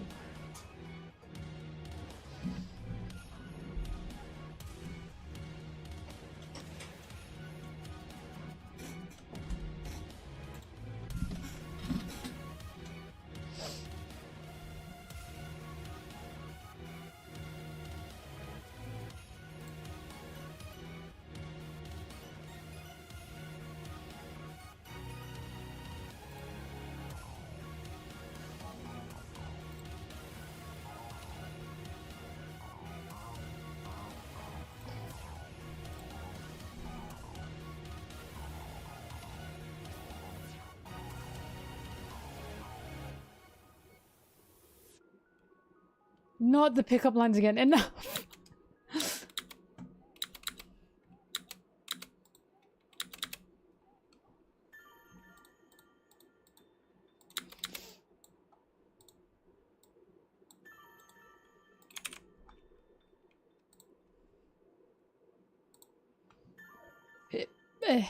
Hey guys, check this out. Hang on. Not. Hang on. Not that. Oh my god. Sorry. Check this out. Pretty good, right? Pretty good, right?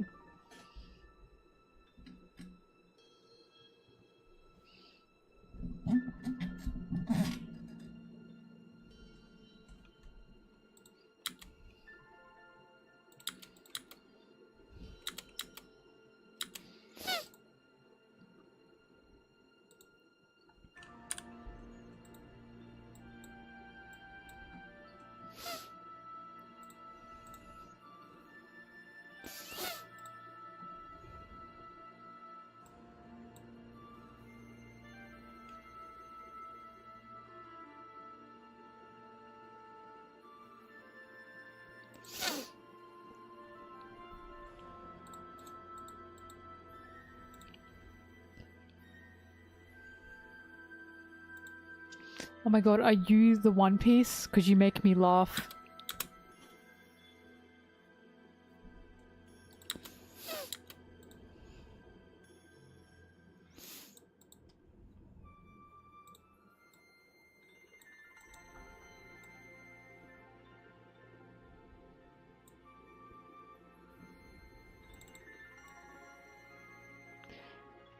Oh.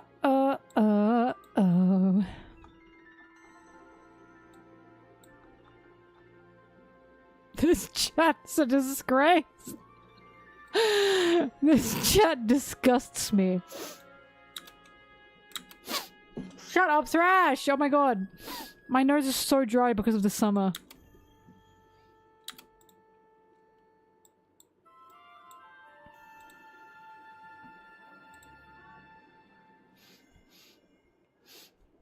It's not even whistling. I'm just sniffing. Oh. God help me.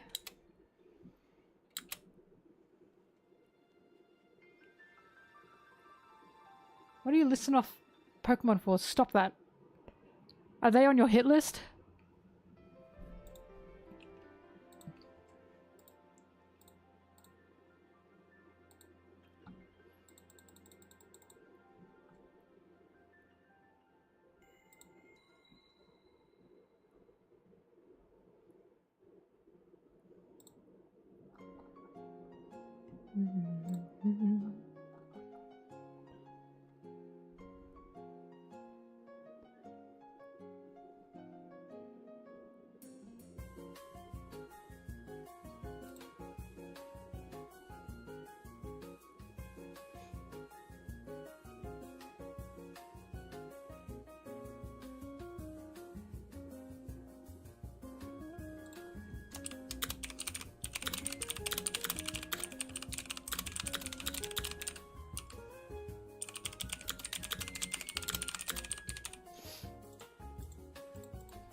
I wish I knew. I wish I knew you wanted me. I wish I knew. I wish I knew you wanted me. What you do? What you do? Make your move. Should've made a move. If I knew, I would've knew. Is it too late to pursue? I bite my tongue. It's a bad habit.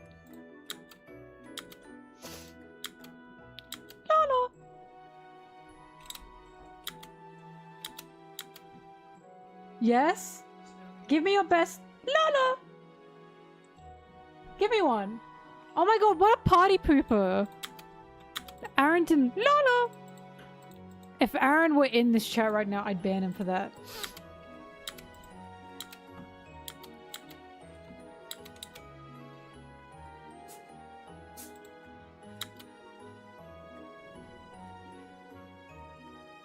Mary is so sneezy, because apparently some cats get sneezy after surgery.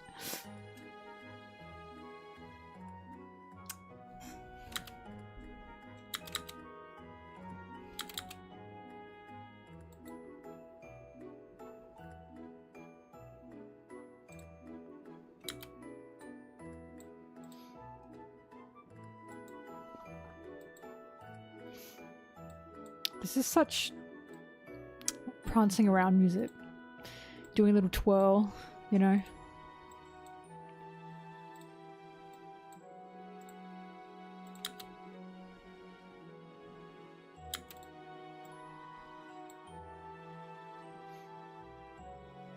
You timed him out. Good. He's currently not at his computer, so he won't see it. But good. I'll let him know. I banned him IRL.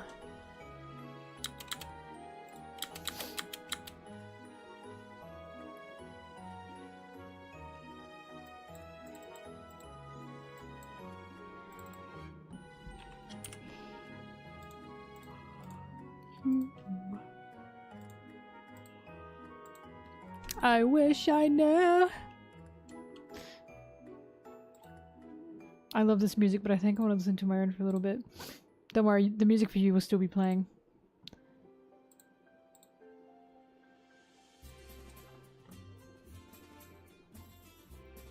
Damn, I don't know what to play.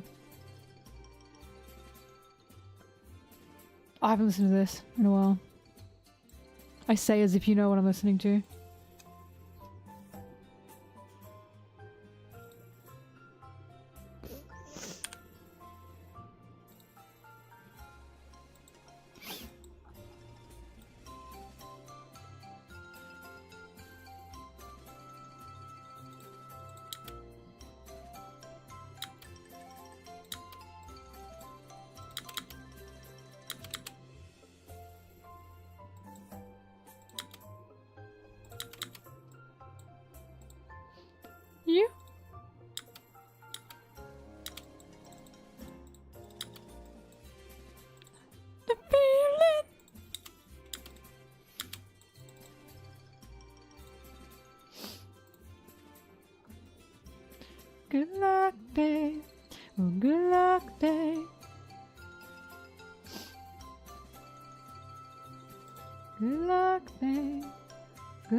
Who cares?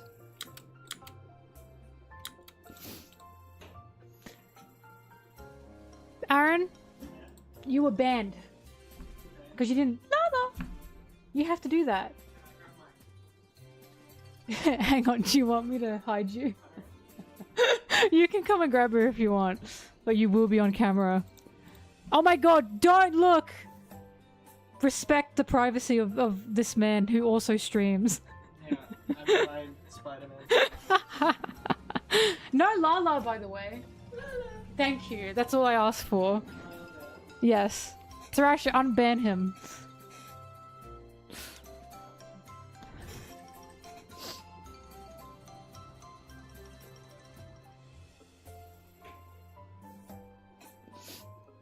Pathetic.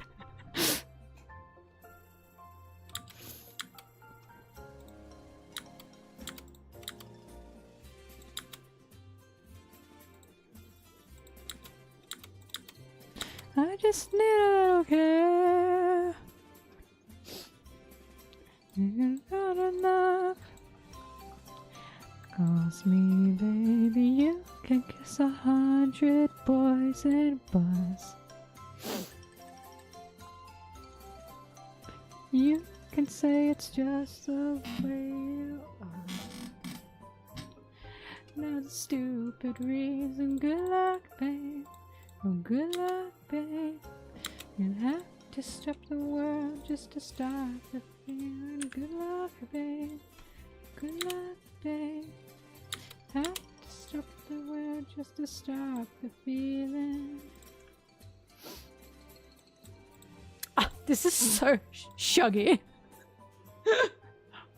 And you'll wake up next to him in the middle of the night with your head in your hand. You're nothing more than his wife. And when you think about me all of those years ago, you're standing face to face with I told you so. You know I hate to say I told you so. I told you so. This is what I was missing. I was like, I'm not in the groove. What's going on? I forget that music kind of just makes me lock in. I need a second thing to like do. Good luck, babe. Good luck, babe.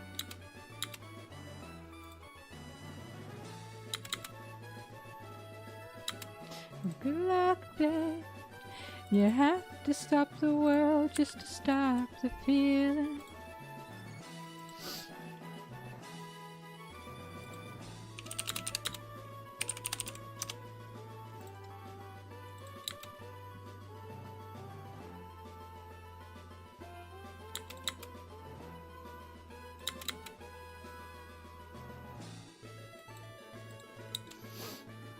Pink Pony Club's another good one. Where you are, all the way across the room. I haven't like belted out some songs in a while, I think. That's why I was so on edge.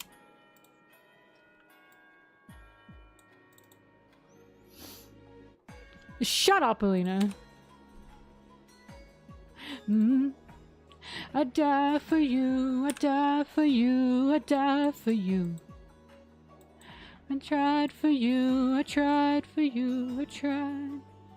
And all I hear is all the things you said in my head, ricocheting off the bed, nothing left, what a mess. Oh my god, it never ends, now it's stressed and depressed, I'm going round again in an emotional blender.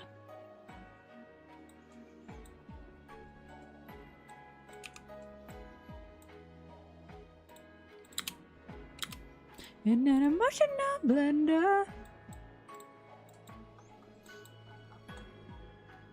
Supernatural got me howling at the moon.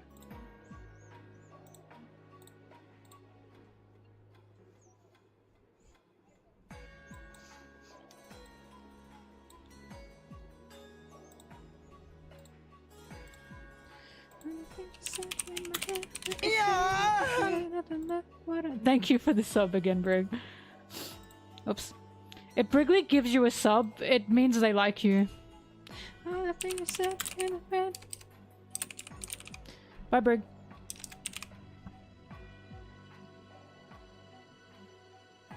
And an emotional. Oh, oh, oh,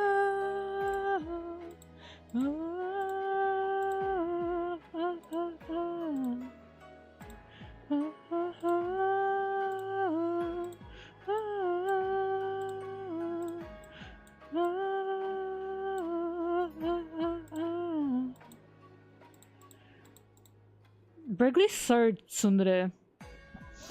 Foily's so Sasuke. And Brigley's so Sasuke in another way.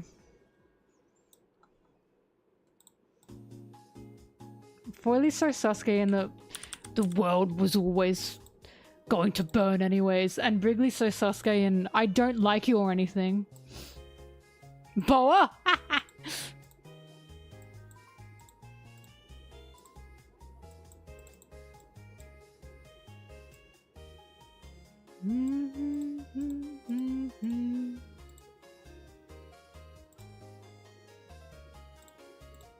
Oh, the misery. Every single person is my enemy.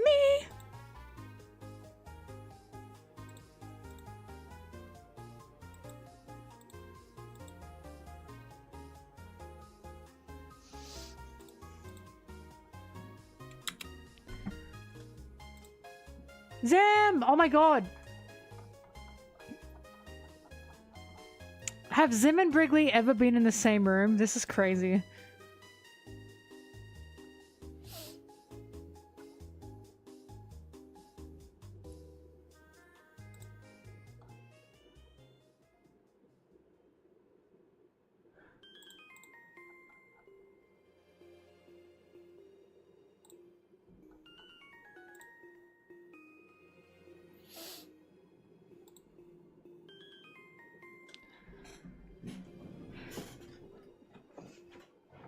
I don't know Naruto characters. Can I be that one girl with the really big boobies? I don't know what she does. I just know she has really big boobies. Can I be her? All I know she says, it's true. I'm a woman. And then sad music plays. A woman. I can be her.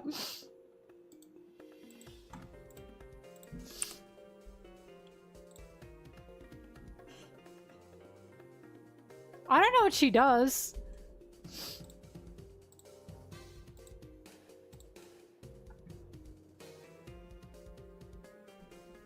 Oh, hi. Oh.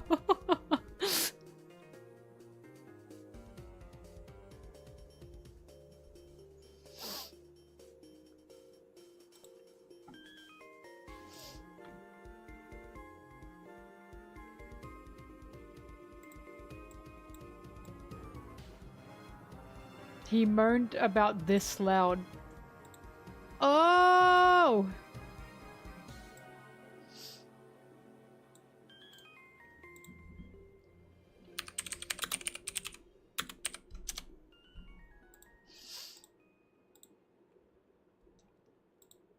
I have not seen all of Naruto, no. I watched very little of it. And then someone, a friend I have, who really likes Naruto, she said, don't watch it. She said, don't watch it, you won't like it. It'll really frustrate you. And I trust her. I went to the Naruto, like, theme park and everything in Mount Fuji, or in Fuji-Q. Because she wanted to go there. And I was like, these guys are looking cool. I didn't know anything about them, though. No, I've had the swine up for a while.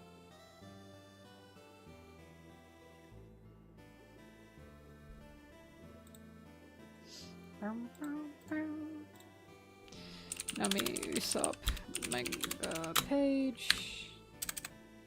La la la. La la la. La la la la la la.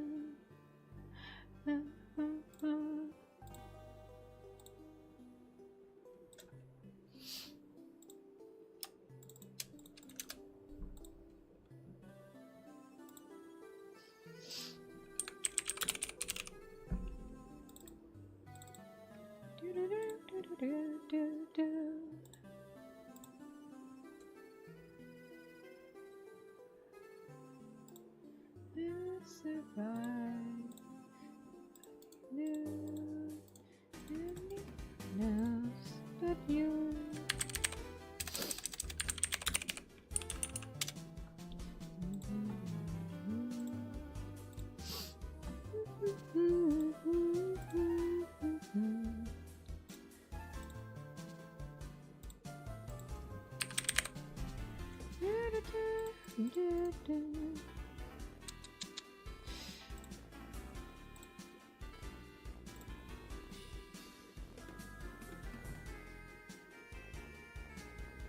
Oh god, my dry nose, this is killing me. Oh, I hate summer.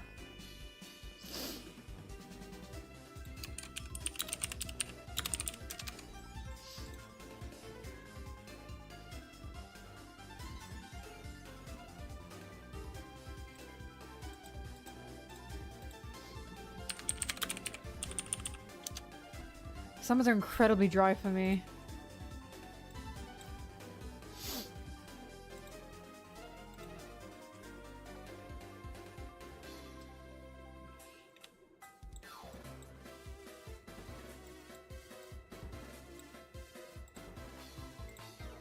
You gotta remember, majority of Australia is surrounded by desert and bush.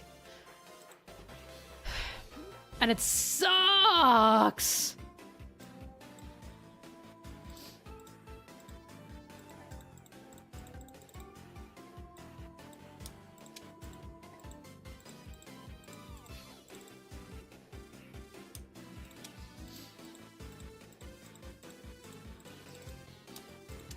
I found out the group because I went to an anime trivia night and there were Naruto questions. I found out the Great War lasted like a day or something. And I was like, what are you talking about? And it's like they're like getting everyone together and everything and it only lasted a day. That's so funny.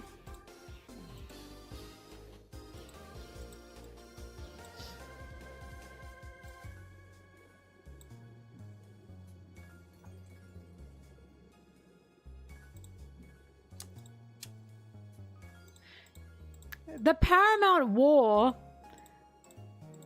was only something the Marines planned. And it was for Ace's death. Once Ace was dead, the war was done. The fucking Ninja War, whatever it was what I was told, apparently like a whole huge thing.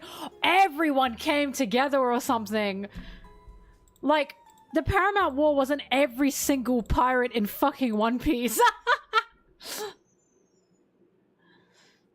The things about the events in One Piece being a day is usually that. It happened in that day, do you know what I mean? Luffy has just crashed into some area and Luffy entered in that day. From what I heard, I don't know, correct me if I'm wrong. From what I heard, the Ninja War was like all these clans were coming together. It was like a huge thing they were preparing for. Apparently the planning lasted longer than the fucking war. Like, I'm sorry, that's crazy.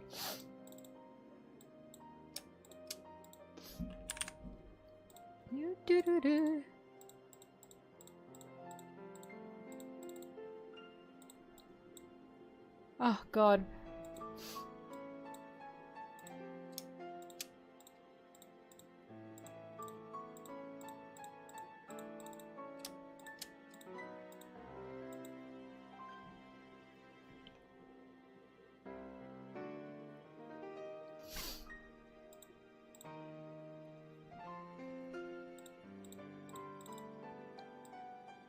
But I'm like talking to the fucking room because like, I don't actually know, but that's what I was told. I'm pretty sure she said to me, yeah, the planning took longer than the war itself. And I went, what? Huh? Oh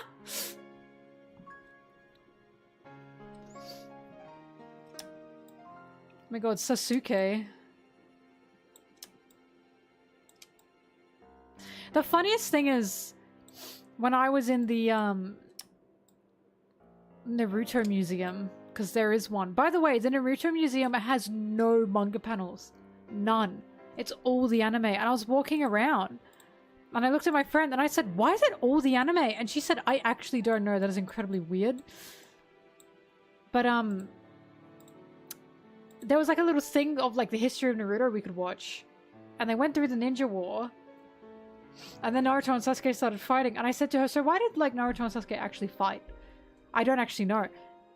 And she was like, I think Sasuke wanted to be Hokage. And I was like, did he fight on Naruto's side during the war? Apparently he did. I don't actually know. I think she told me. And I was like, did he have problems before that with Naruto being Hokage? And she went, hang on. And she had to look it up. She had to look it up. And I was like, so why did they fight? And she went, he just wanted to be Hokage for some reason. And I was like, what was the point of the Ninja War if after the Ninja War you're just gonna fucking fight him? Like...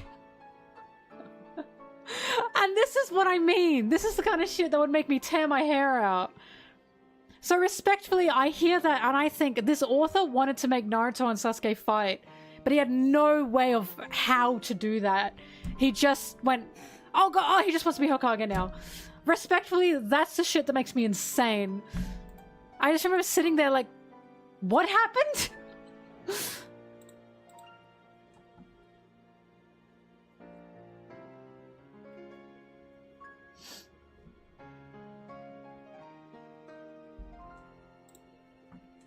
Because I never knew why they fight.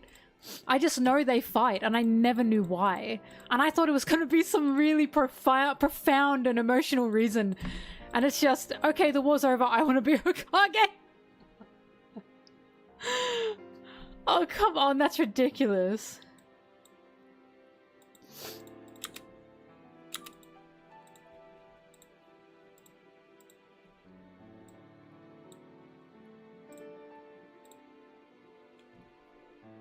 What do you mean a simp started the Ninja War?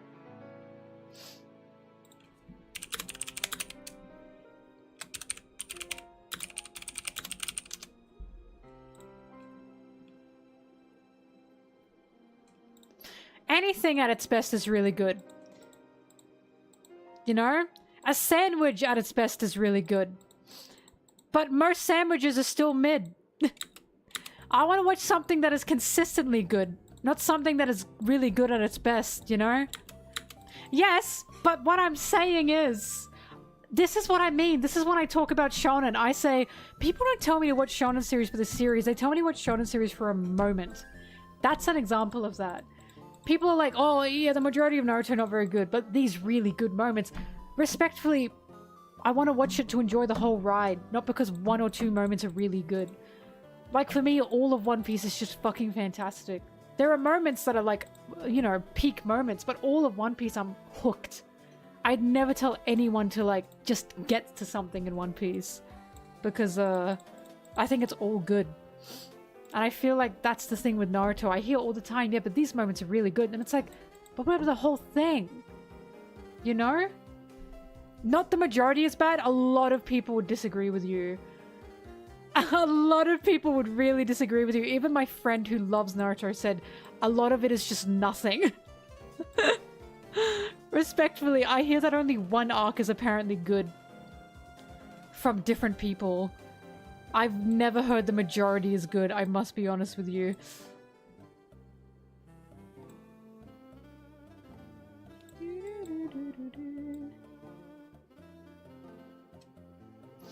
I don't have a least favorite arc. I seriously don't. Like, I can't rank the One Piece arcs like that. I know that sounds how One Piece pilled, but I just don't. I really don't have a least favorite arc.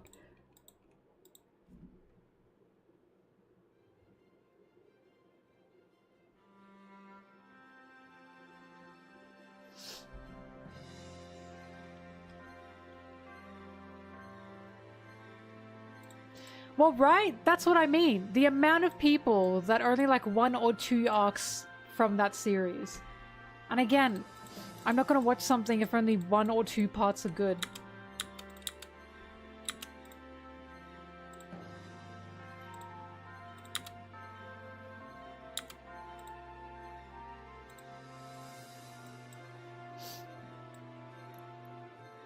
Oh god, my dry nose. Hang on, I gotta put my tea away anyway, give me a sec. Ah!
Alright, I kind of fixed my yucky schnoz.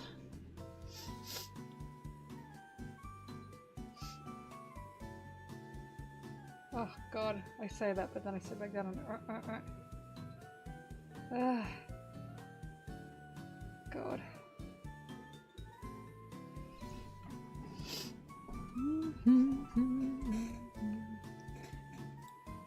Oops.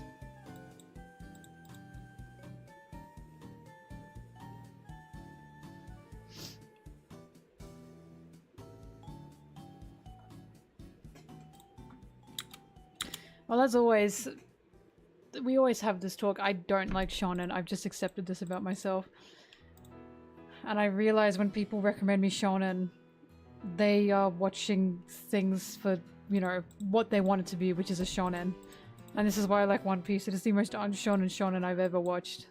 And it's fan-freaking-tastic. Also, Fullmetal Alchemist, but I still haven't seen it. But I'm waiting for Sarah to visit me.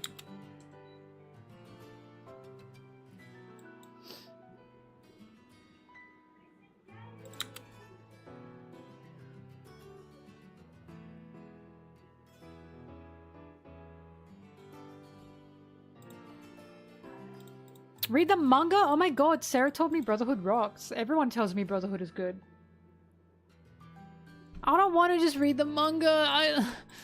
Let me watch it, and then if I like it enough, I'll read the manga. That's how I work. I watched all of One Piece, the anime. I think I can deal with Brotherhood.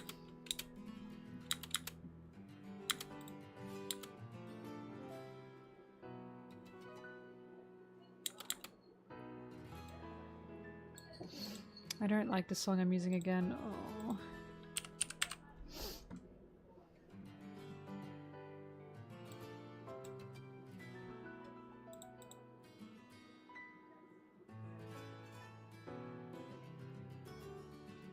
I'm not doing that respectfully. I think I'll just watch Brotherhood, and if I like it enough, I'll then go to the manga.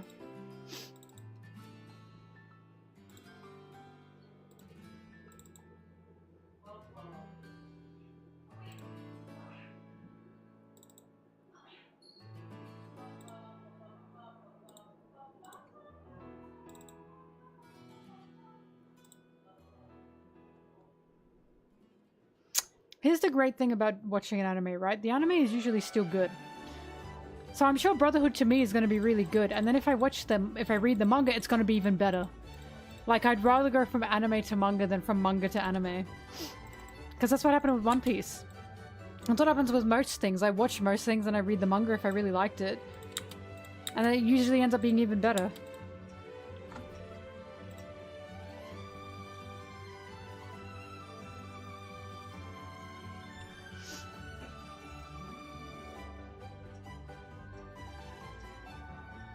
I'm so excited for Witch Hat! Ugh.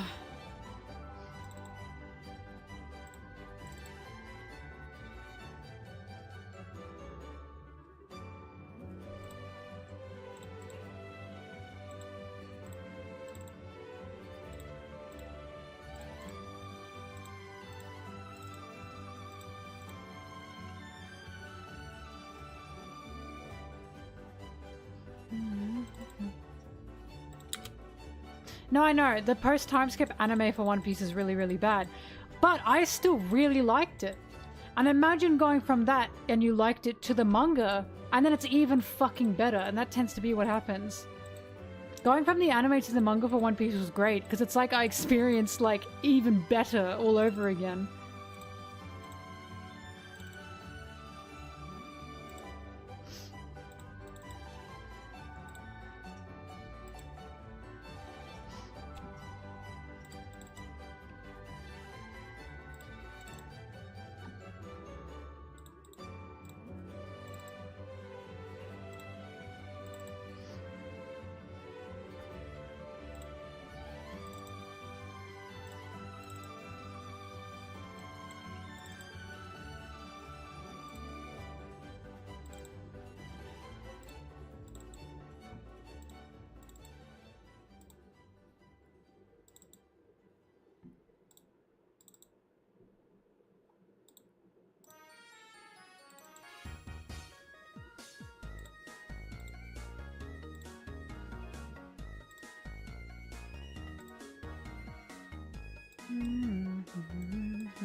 I think I'm gonna try this.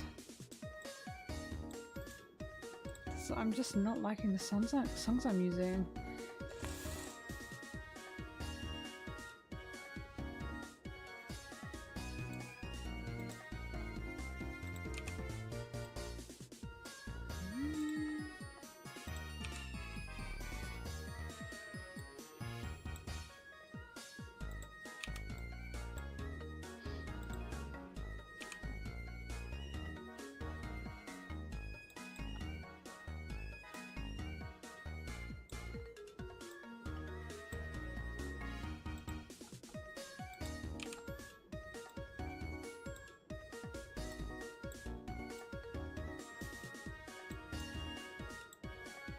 Bobbing.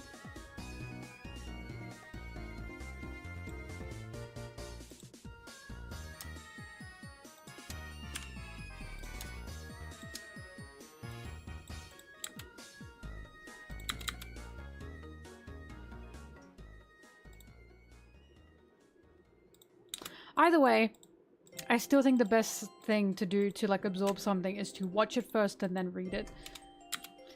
Because you only get more from when you read it. So, like, if it's good, I'm sure I'm still going to enjoy the anime even if it's not the manga, you know?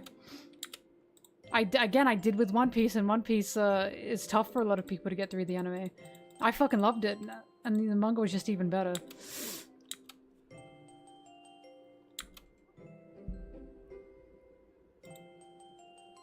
Exactly, right? That's my biggest fear. If I read the manga and then I go into the anime, I can't enjoy the anime.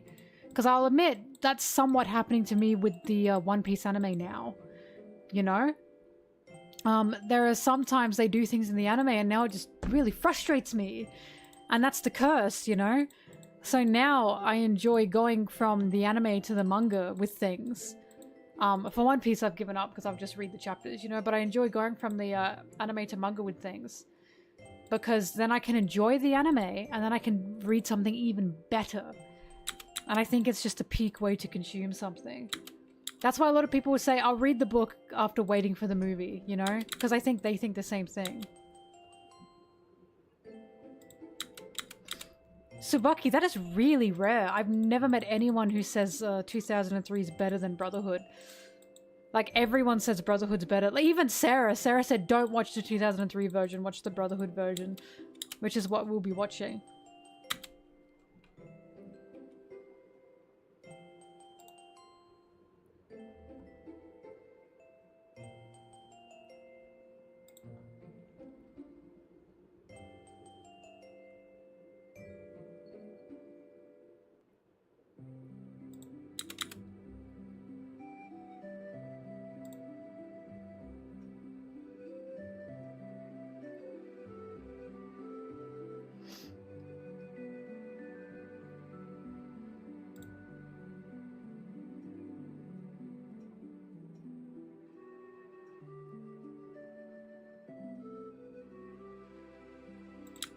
This is why I'm so excited for Wit. I am so excited for Wit. They just can't fuck up.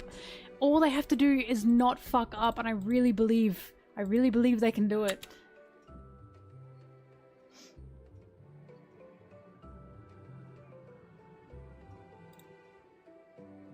Bobbing.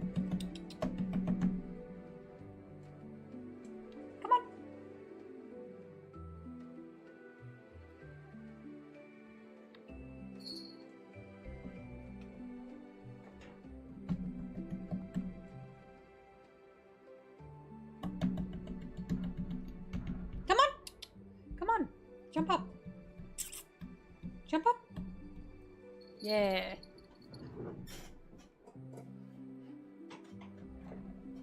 Oh.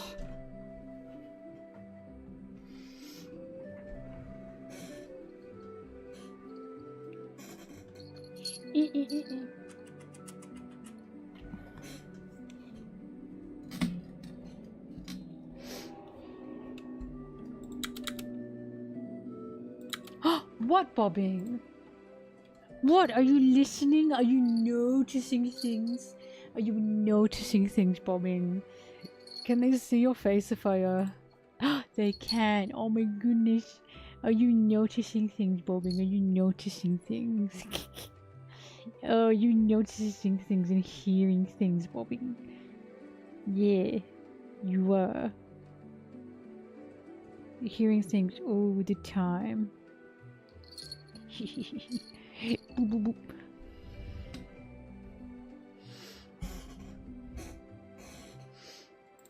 That's the thing. We'd currently have a chance to push One Piece to a whole new generation with this. Like, this is hopefully what is going to push One Piece into a... It already is huge, don't get me wrong. It already is, like, the most prestigious manga in the world. You can argue with it all you want, but that is the case. Currently, it is anyways, so it's like... all they have to do is not fuck up, and they'll get a whole new generation on board for One Piece.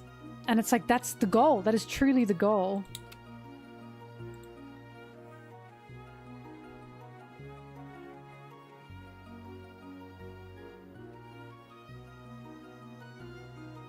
Fuck up would mean they just don't follow the manga, or their directing is really bad.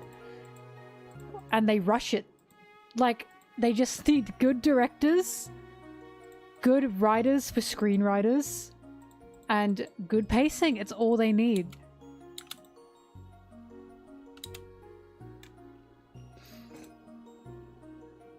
But the directing especially.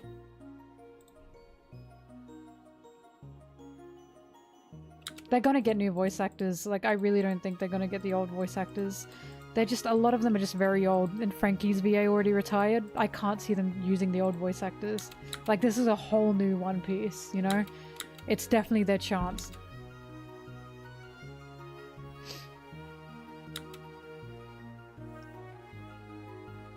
No, I'm not asking for it to be more serious.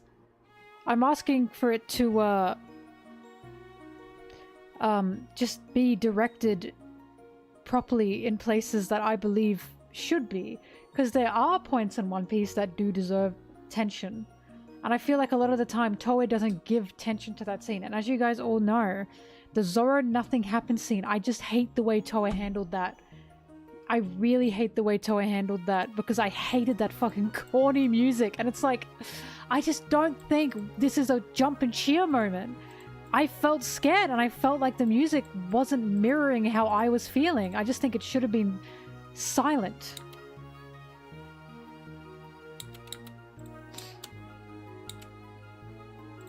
Like, Toei had some real directing problems. They really did. And it's because it was a weekly anime. The week-to-week anime has really just screwed it up. I don't think they expected One Piece to be what it was. I don't think anyone expected One Piece to be what it was.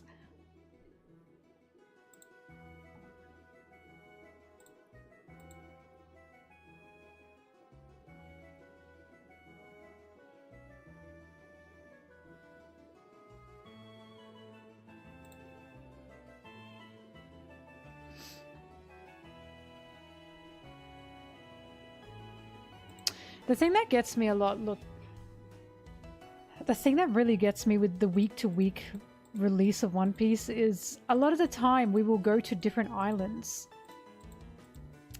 And those different islands have different cultures. And the week-to-week release that Toei has does not allow them to be able to explore or create those islands properly. And I was very excited when I saw Wit's, like, character sheets and environmental sheets, because a lot of it was like showing the island that Luffy lived on, right? And it said surrounded by water, of course, but has cows around. So they said it was going to be like a 30% fishing island and a 70% like dairy farm island or something like that. And that kind of like sheet info to me is a very good sign, because it gives them a lot of time for making it seasonal to be able to give each island a soul. Do you know what I mean? I feel like what Toei are missing is they're missing the soul of a lot of islands, because they don't have the time to really map that out. They're kind of just copy and pasting best as they can, but they gotta fucking rush that shit through, you know what I mean? Which is ironic, because then they draw things out, I know. But I feel like the environments in Toei are very lackluster. Like, and I feel like it does not embody how the manga shows these islands and how incredible they look, and the environments that we're seeing and the culture that we're seeing. And then when it comes to Toei, it just feels very shallow. And this is why because think about it, Oda's had how long to be able to think about creating this manga? He's probably got many islands and their cultures planned in advance, ages in advance, right? Toei doesn't, unless Oda's giving that to them. Toei still has to focus on the current anime and then focus on it as they're going. Do you know what I mean? I just don't think Toei get a moment to breathe. And I think that's their biggest problem. I think if Toei had a moment to breathe, it would be pretty good. But I don't think they have a moment to breathe. Even now, as they have the 6-month break. Their 6-month break is entailing them just releasing a Little Fishman remake. They're still not getting that chance. And a lot of their better animation tends to be outsourced as well. Right? A lot of their current animation that is good animation tends to be outsourced. Because again, they don't have the time. So this is why I'm super excited for the Wit remake, because if they make it seasonal, they will have chances to breathe, and they'll have chances to put a soul into these islands that I think Toei is really missing.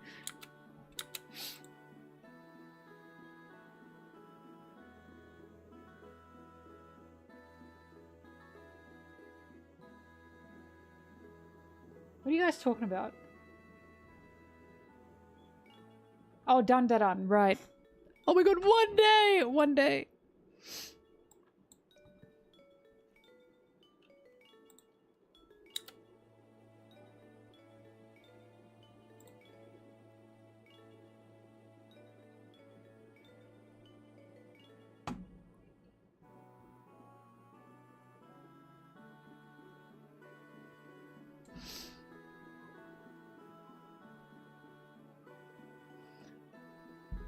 Look, Wit is it. I'll be so honest. Wit like, when I say not fuck up, I mean, there's so... They have Toa to outdo, and I think, honestly, that's a pretty easy thing to do. And the live action came out, and I hated it. In my opinion, it'll take a fucking lot for Wit to fuck up, because I'm gonna be honest, guys, the bar's kind of in the low right now. So, Wit have the advantage of there is worse before you. Just by being good, you can be great. Like, do you know what I mean? Like, they just have to not fuck up. I just don't think it can be that hard.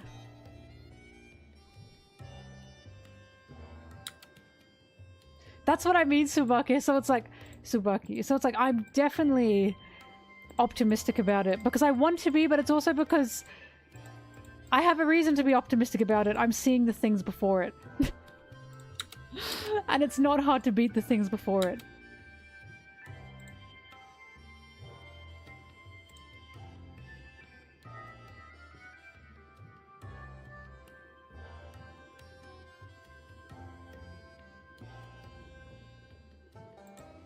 The only thing with the cover stories is I just don't really know how they do that.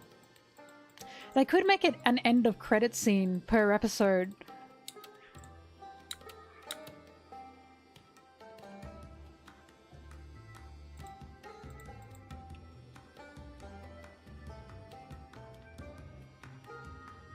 Oh yeah, the dub is not my favorite, I must say.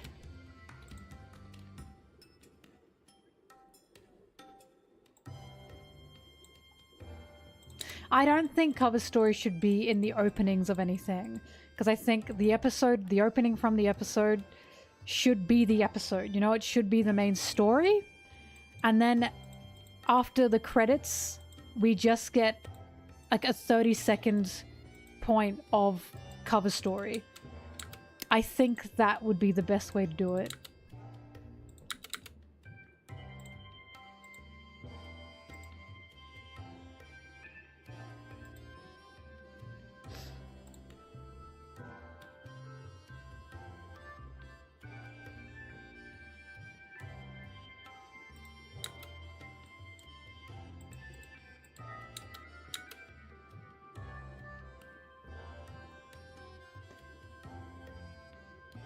OVAs, but my issue is I don't think cover stories work for an OVA.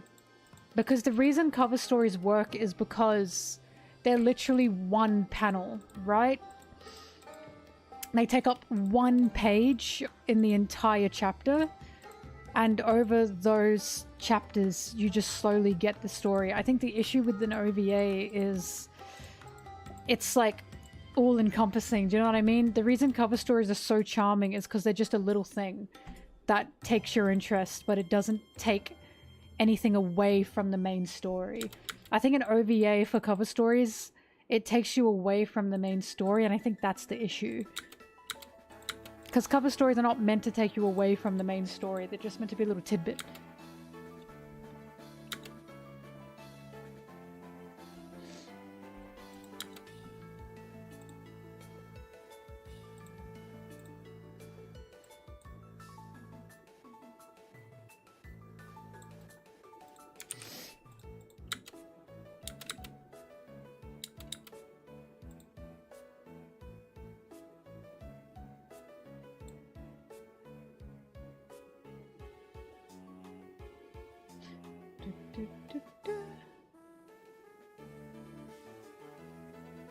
I like giraffes. I love giraffes. But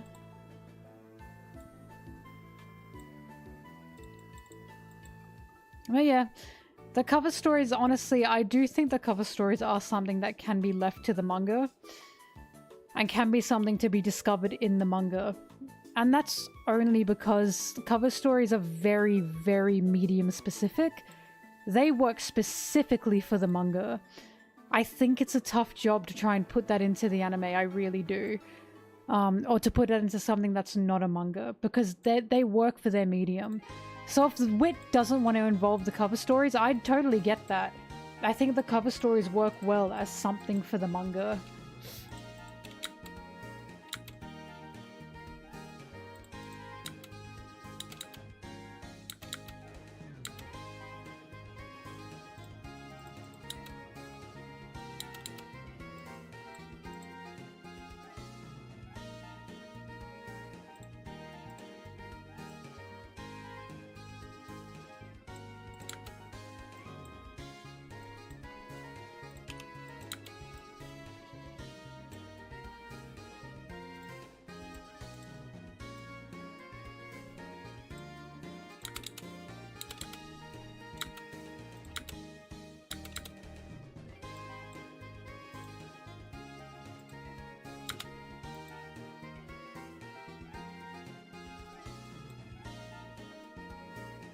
You know what I fucking hate Toei did? I'll never forgive them for this. I hate them for this. I want to choke them, throttle them for this. When they added that freaking scene of Boa being jealous of Nami and Robin even though she hadn't even met them yet. And it makes no sense for Boa to be jealous of women. Women, her whole fucking island is women. She doesn't have an inherent distrust towards women. You know who Boa does have an inherent distrust towards regarding Luffy? Men. She doesn't fucking trust men. She doesn't trust men around Luffy either. Because it's inherent. It's in her that she is terrified of men. Why the fuck would she be jealous of Robin and Nami? She would never be jealous of Robin and Nami. It's ridiculous. If anyone she'd be, and I'm saying, if she'd be jealous of anyone, it'd be of Sanji. And you know why? This is not an agenda. It's because Boa thought cooking means love. I want to learn to cook for Luffy so Luffy can eat my cooking. Who the fuck cooks for Luffy? Who is Luffy's cook? It's sure not Nami and Robin. Boa's fucking arch nemesis would be Sanji because Sanji is Luffy's cook. That's the fact.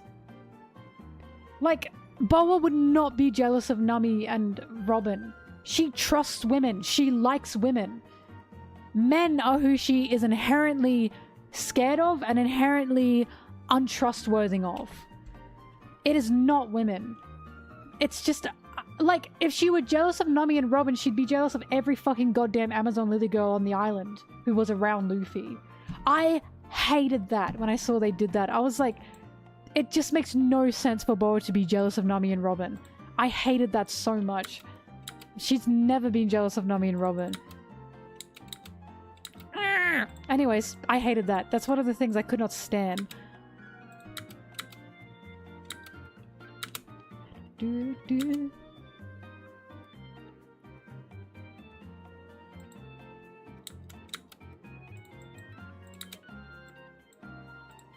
Also, wouldn't that be a hilarious bit?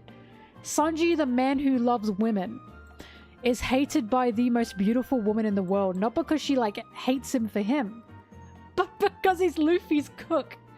I think that would be an awesome bit.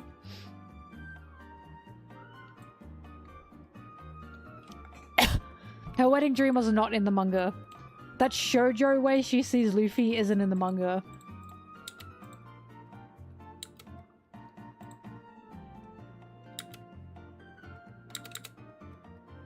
One thing about Oda is he writes girls. He has never written a woman being jealous of another woman. I've checked. The only woman he's written being jealous of another woman was Lola. But of course that was a specific, like, character thing for Lola.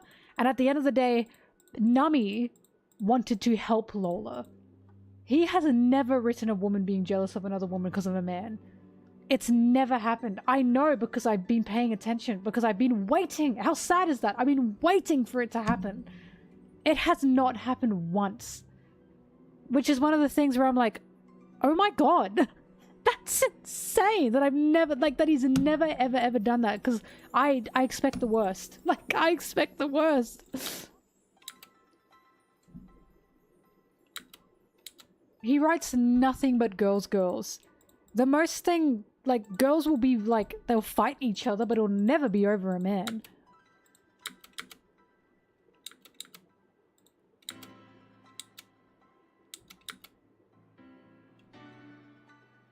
This is also why I really wish Nami met Baby 5. Because I bet Nami could have helped her. Or even Robin meeting Baby 5. It would have been good.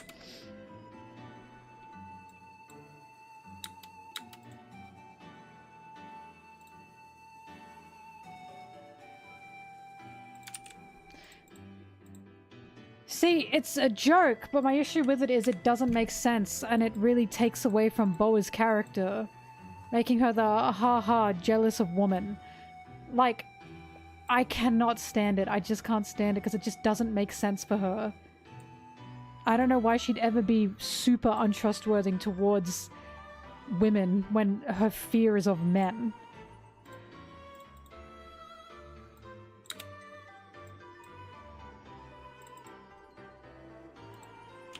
In fact, the only time Boa fought over Luffy with another woman was Marguerite. When, they were fighting about Luffy has to die. And she said, I'm killing him. But also, we have to remember, when it comes to Luffy and it comes to everyone else, everyone sees Boa as beautiful. As just insanely beautiful. She can do nothing wrong because she's beautiful. And Luffy was the only person to be like, oh, that's fucked. Like, she originally saw Luffy as a man, as just another untrustworthy man. And what I like about Boa is she still hates men. She is still untrustworthy towards men. Luffy is just someone that she can see is different. And we know he is, you know? Like, in my opinion, and this is so weird to say, I don't think Boa sees Luffy as a man. I know that's, like, weird to say, but I think she sees Luffy as just Luffy. He's in a special little corner.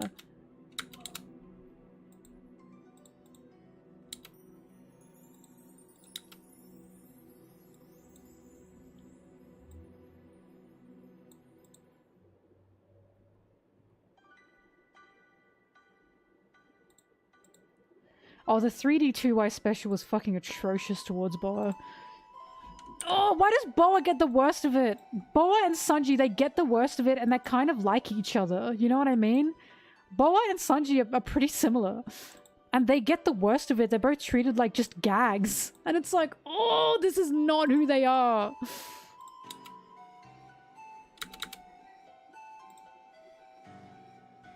Bye-bye. 3D2Y was just sexualized Boa Central. Oh, it was so frustrating.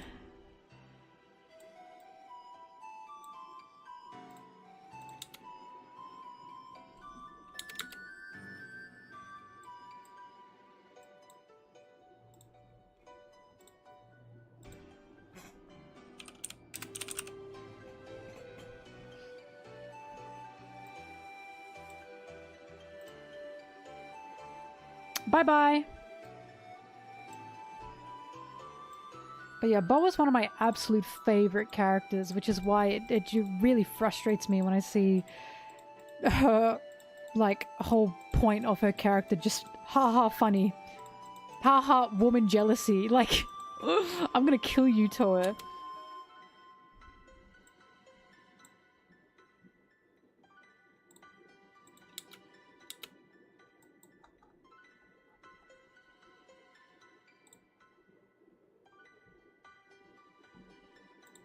Because the thing is, I do find Boa's, like, gag of having, like, that puppy crush on Luffy funny. But I don't just find it funny, I also find it cute. Because it's just a puppy crush, she's like a high school girl, right? And there's a comicalness to it, that is true. But there's also that sense to it of she has never been able to let her guard down around anyone before that wasn't of her immediate family. And like, you can, again, it's that thing of you can see the child inside her is healing. Like, that's kind of the point. That's why she's so childish about it, right? Because she's never been allowed to be able to be like that ever in her life. It's a combination of, yes, haha, this is a bit funny, but also there's something about it that is just so innocent that it makes just you feel a sense of warmth for her, right? Like, I truly see there's a side of her healing when she acts like that. Or when she feels that kind of vulnerability.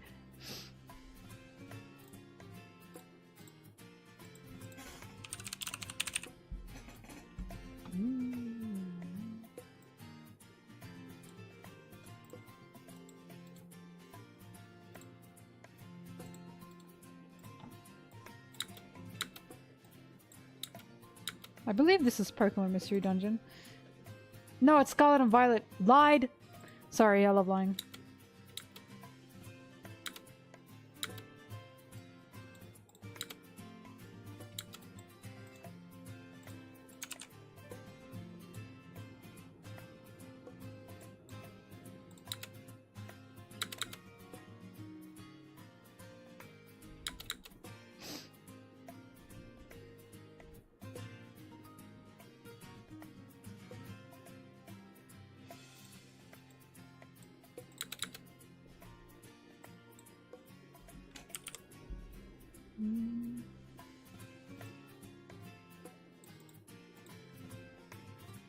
Also, a lot of the times when a character acts immature or has a gag that makes them immature, that's usually the child inside them that is allowed to come out. Because so many characters in One Piece didn't have a childhood or weren't allowed to have a childhood, you know? Like when Law's, like I said, Law's immature. He is an immature man. He's an immature person. And when he has that smirk on, that's usually a mask that he wears. Because that's what he thinks an adult is. He thinks an adult has to be cool and it has to be calm, right? But he didn't have a childhood. He barely had a childhood. He didn't even get to be a teenager. So when it comes to Law, a lot of the times when he acts out, that's the child in him healing. He's able to actually act like that now. He's able to act like the brat that he kind of always was, but he never could be. Same thing goes for Sanji, of course. Same thing goes for Zoro. This is why I say Zoro is not a naturally cool guy. He just very quickly thought, I have to suppress these emotions. If I want to become the Master Swordsman for Kuina, I can't cry, I can't lose, I just have to suck it up and get stronger. And when he has a coolness to him, or when he has that, like when he does this, when he thinks, to me, that is such a child emulating what they think looks cool. Do you know what I mean? Have you noticed that's his habit when he thinks? He goes... No one else does that.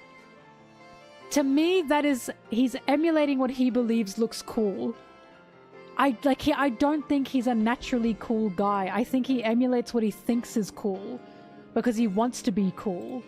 And he has a childishness to him that pops out from time to time. And a lot of the Straw Hats are like that.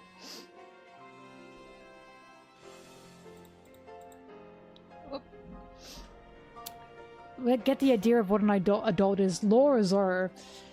Because for Zoro, for Law, it was a combination of Doflamingo regarding how Doflamingo doesn't show emotion, and also if I show emotion around Doflamingo, he'll kill me, or he'll use that.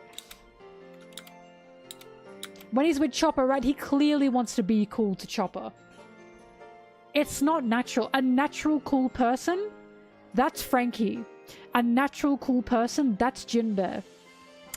That's maturity. Brook as well, to extents. That's what maturity looks like. Brook, Jinbei, and Frankie. They are what maturity looks like. When I see Zoro, I do not see Jinbei. I do not see Brook. I do not see Frankie. I see a man who is still trying to find himself. And I see a man that wants to be a cool adult. But, he's emulating what he believes is cool. Isn't Shanks also a bit childish, though? Because isn't the thing that Ben Beckham has to, like, rein him in or something? Isn't that a thing? I thought Shanks... No, Shanks does have an immaturity streak. Because remember, he was making fun of Luffy in the very first chapter. And Luffy was like, he's making fun of me just to make fun of me. And Ben Beckman went, no, it's because of this. And then Shanks was like, haha, stupid little kid. And Ben went, oh, never mind. No, Shanks definitely has an immature side to him as well. Ben Beckham? I have no idea what the fuck his name is. I'm sorry, I just know Ben. He's got a stupid name. But yeah, a lot of the characters in One Piece, like with Zoro and with Law, it's like they're not cool. They emulate what they believe is cool, and I think that's very clear. To me it is anyways. Zoro has cool moments, and that much is true. But a lot of the time, a lot of what he does, it feels like he's just doing that because he thinks, yeah, that's cool. Oh, I bet I look cool, you know what I mean? He carries himself in such a way of, I want to be cool, and that's what I feel.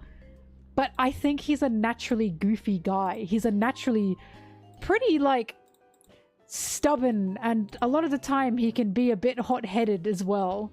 Not to the extent of Sanji, but it's still there.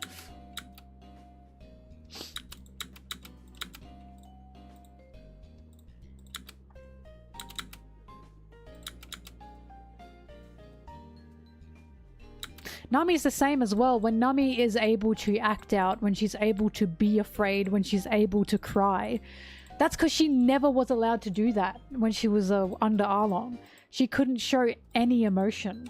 She wasn't allowed to show any emotion. She couldn't show anything got to her because she had to be an Arlong pirate, even though she hated her life. She couldn't show an inch of weakness, right? And as Luffy saves her, that's why it's such a big moment when she cries in front of Luffy. Because we saw she cries on her own. When she hugs herself and says, I can't wait to be free, Bellemere. She's by herself. She's not letting anyone see that. But the first time she cries in front of someone, it's in front of Luffy. And she says, Luffy, help me, right? That's a huge thing. Because she was never allowed to do that. She didn't allow herself to do that. Same goes for Robin as well. Robin's the same too. Robin had to suppress everything.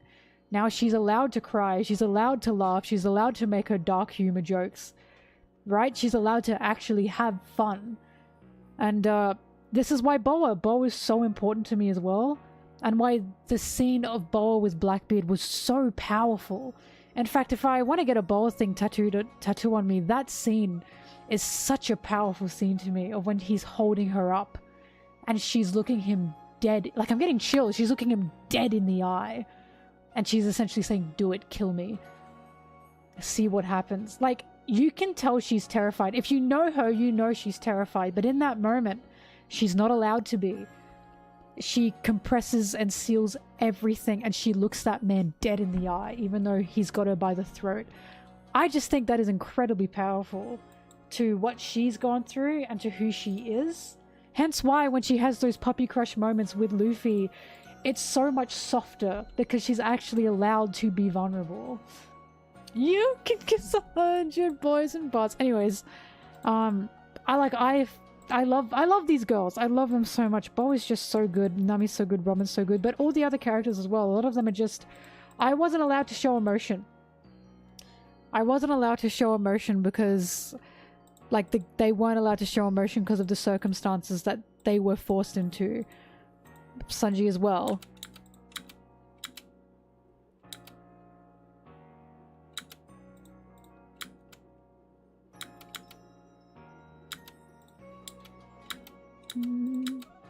God, I love that panel.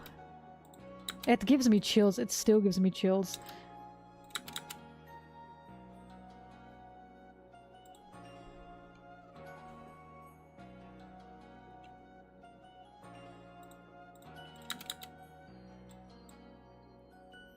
Hello.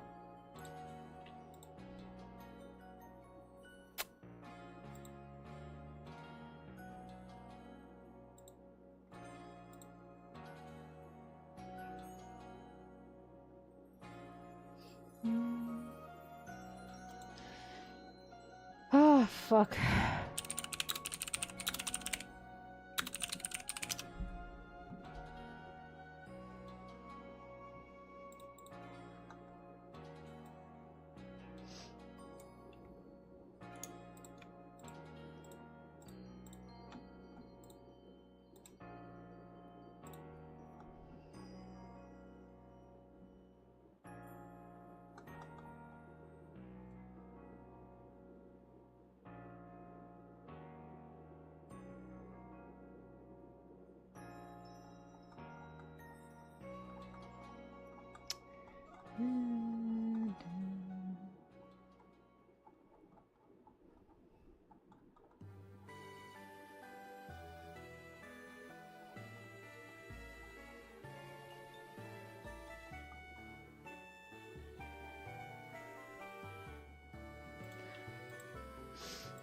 I love this panel.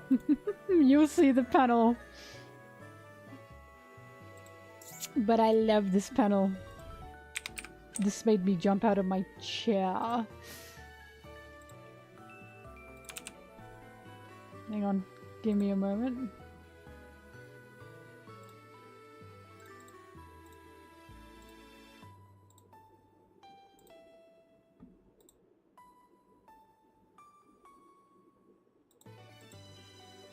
See ya, King.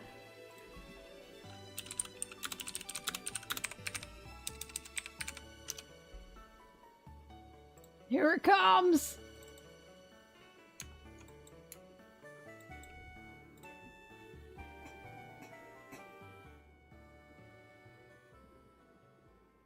I'm a woman lover, okay? I'm gonna love this panel. I'm sorry. I remember when I watched this and this happened. And Anna and I went, whoa! we were like, go back, go back! Again!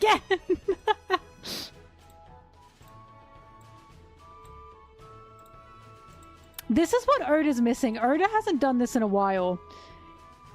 He hasn't had a woman... He hasn't had a woman on Nami in a while. Oda, come on, man. What am I even reading One Piece for?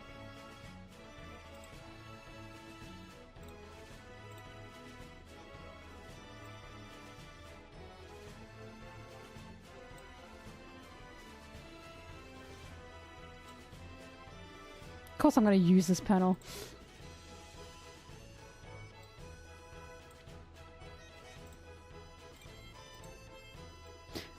Oda, you're washed. You're washed. What happened to these Nami panels?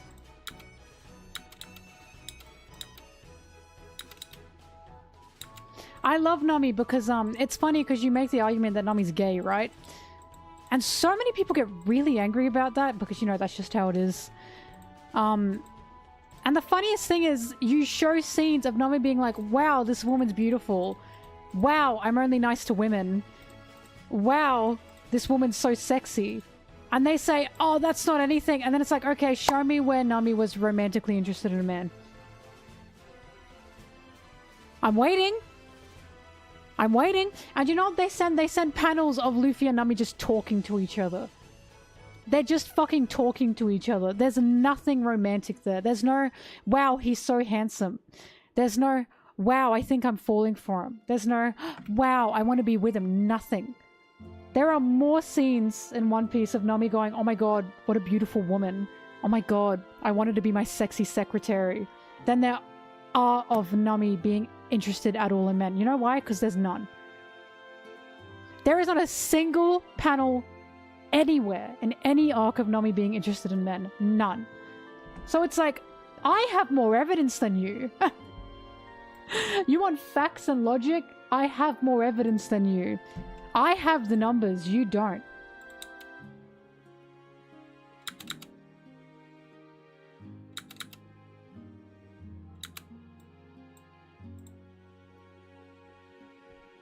I'm so excited for Nami and Vivi to meet again. I know it's going to be the gayest thing ever. I know Oda's going to go crazy with that. I know it's going to be Nami pushing everyone out of the way to go and hug Vivi.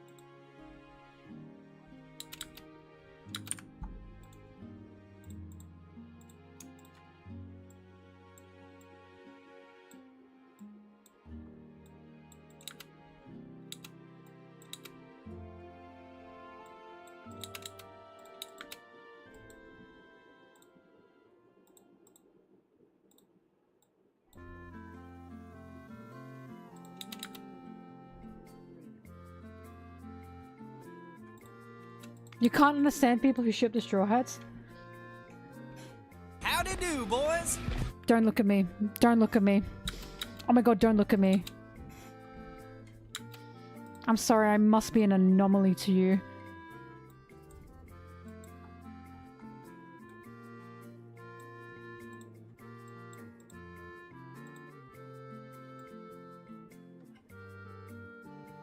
Stop seeing me. You won't understand me.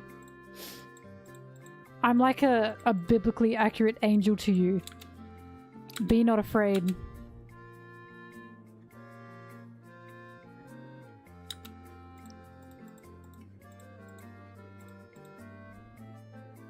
Actually, you know what is crazy? And I will be stirring this pot. People go crazy. They went insane about Nummy's egghead outfit. This outfit shows so much more skin than her egghead outfit. And no one fucking said anything about Annie's lobby Nummy. This shows so much more skin than the egghead fit. It's just that her legs are slightly more covered. I don't know, I don't get it. When the egghead outfits happen and people were like yelling, I just didn't get it because I was like, they're cute. They're cute. Nami's egghead outfit is one of my favorite fits from her. I thought it was adorable. Especially her color palette, white and pink. The only thing is, I wish her hair was up in a high ponytail. I think that would have made it.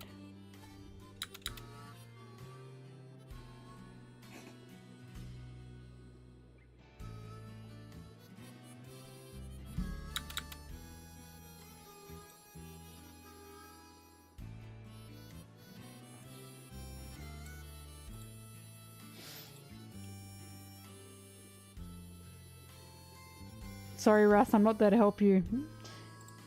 You can do it. You can take that big bagged spider out all by yourself.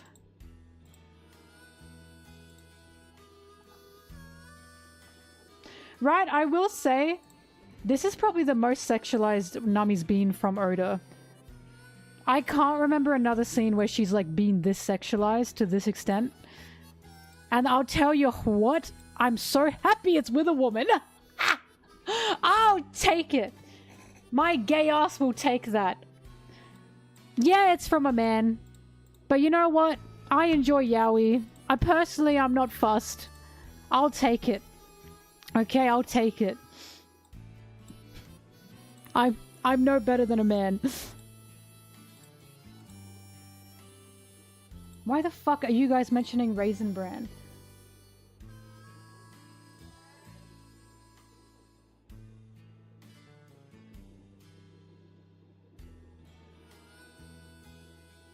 Oh, I see.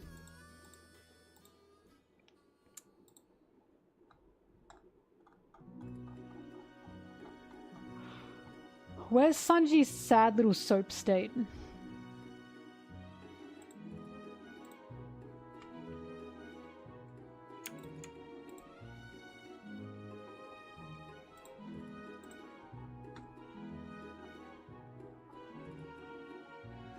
Sanji getting soaped up, by the way, by Khalifa, seeing him after that. I was laughing so much. He just looked so pathetic. He looks so pathetic.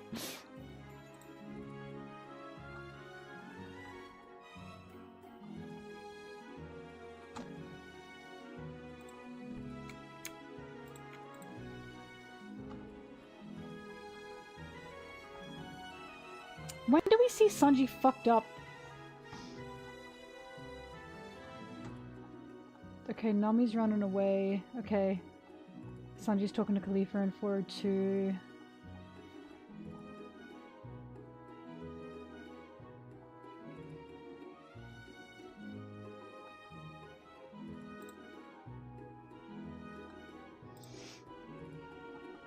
It's not 404.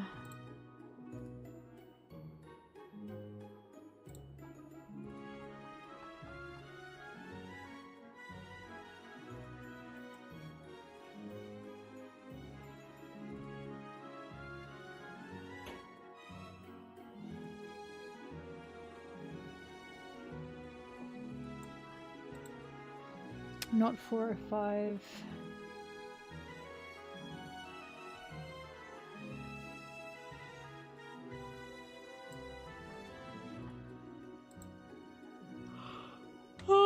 407. Oh.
It must be in the 300s.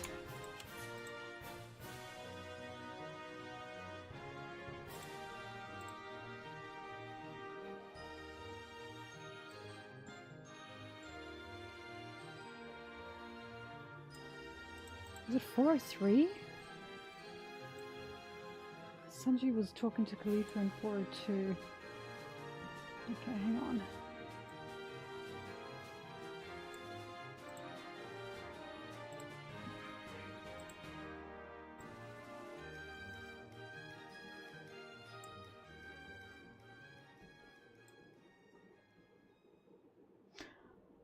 Oh!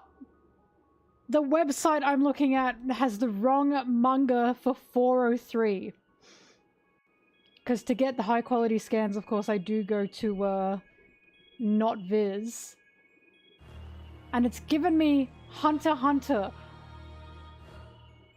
I'm gonna be so honest, why the fuck is there so much text? I knew it was a meme, but I didn't realize there was this much.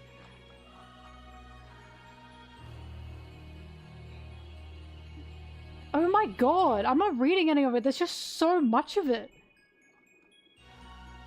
I like to read too, but in a manga? Don't you think it'd be more beneficial to be a book at that point?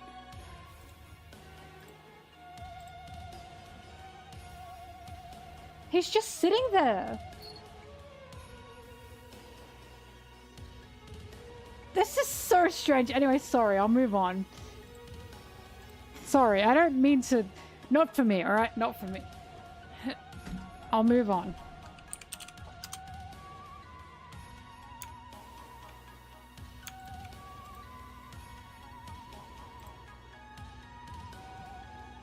Four oh three, 403, 403.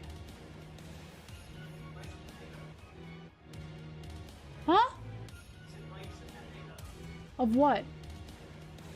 Why has it got so much text? But why does it have so much text? I'm glad you like it.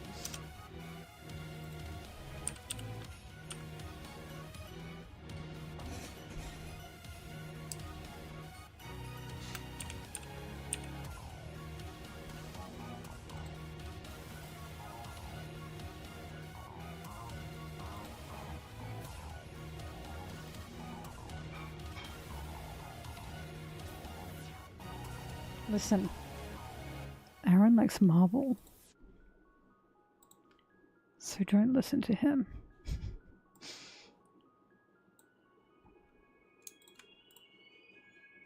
Oh my god, help.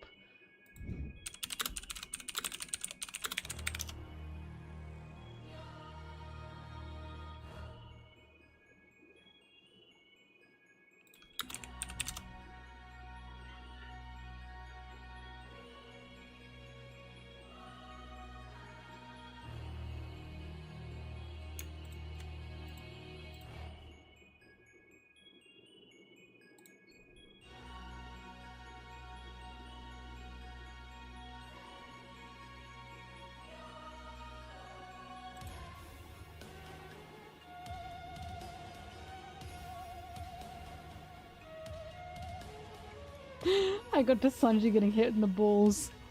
Come on, someone's got to do it.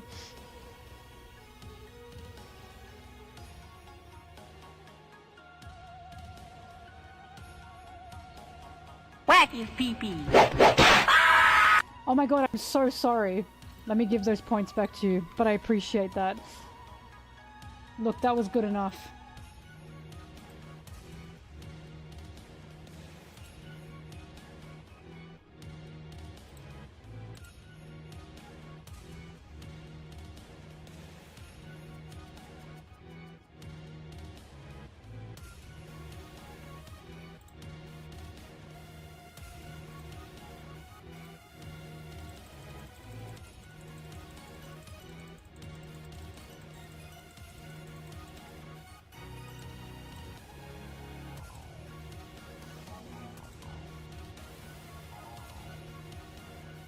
Alright, there you go. Points have been returned.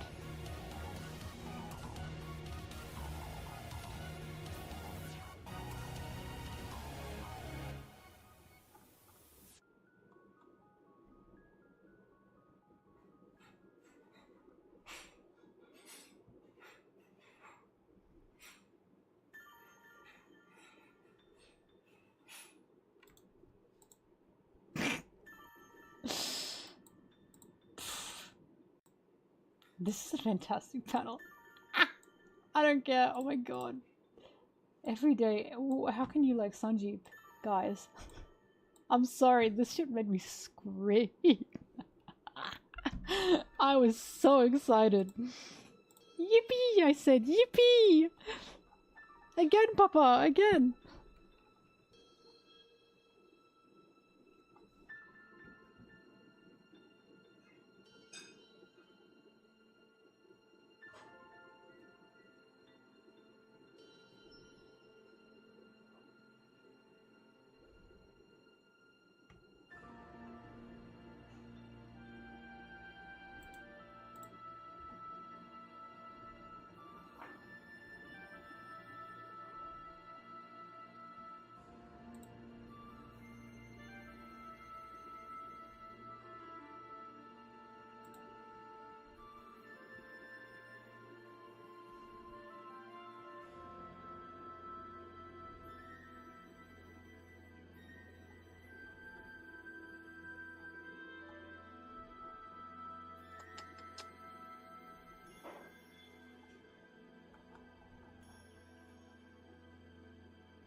Hmm.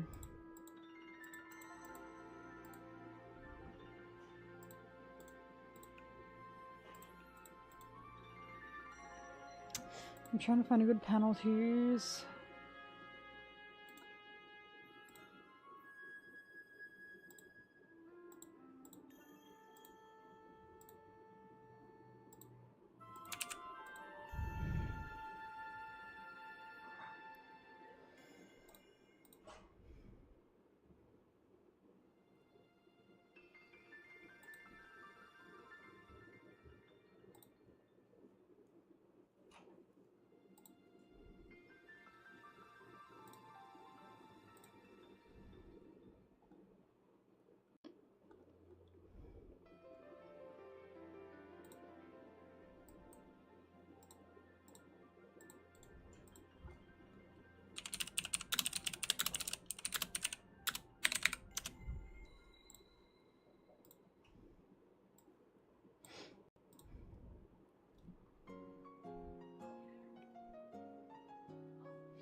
And you didn't record it, Fox?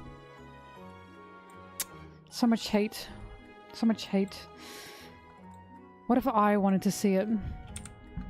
Selfish.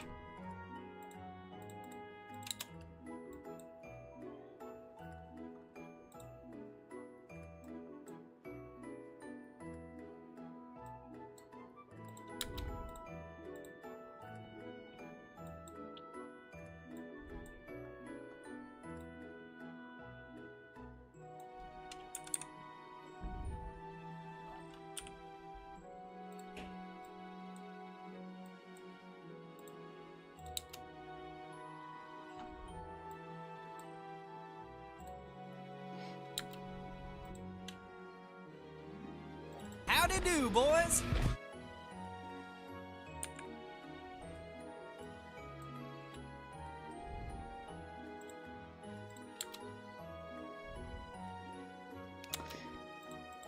Well, Fox, your description was enough.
That was blueberry.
Why?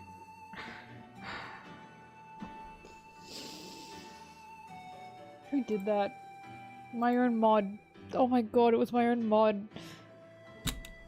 I was being so productive, I was nearly done for today.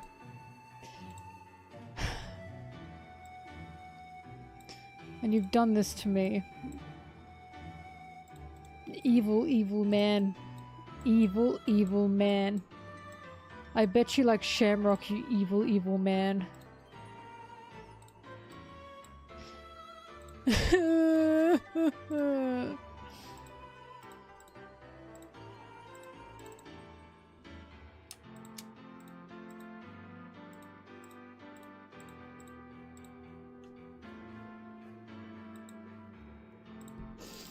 All things evil. All things. Oh, for fuck's sake.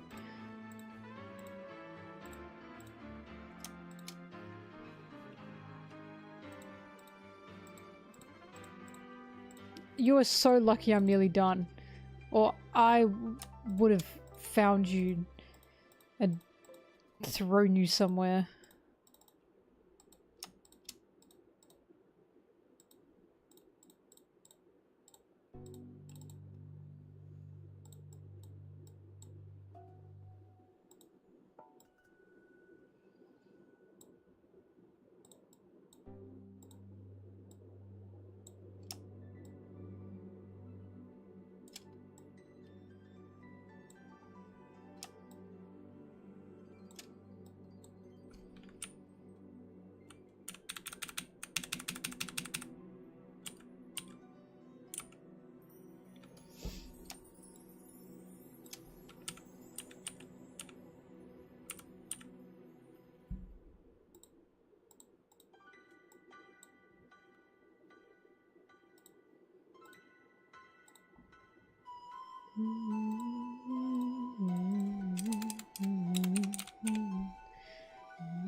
Okay, good.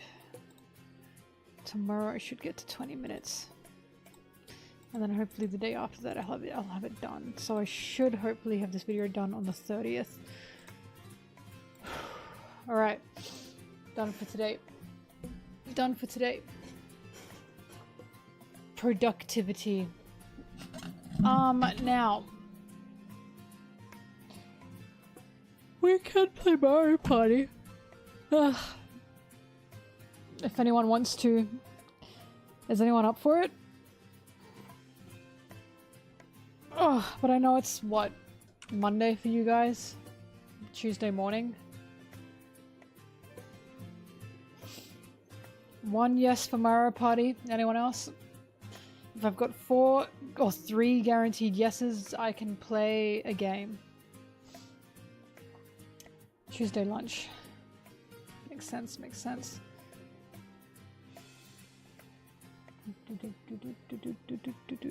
If needed, is that a yes, Wrath?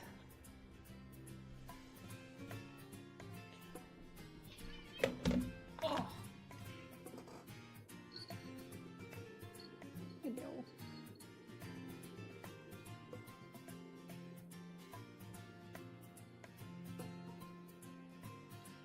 Well, I'm afraid we've only got 2.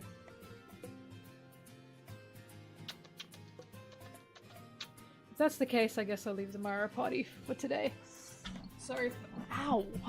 I hope I didn't hurt you, Bobby. Sorry, fellas. Sorry to say. Oh, Zim, you have to say yes. I don't know. I don't know.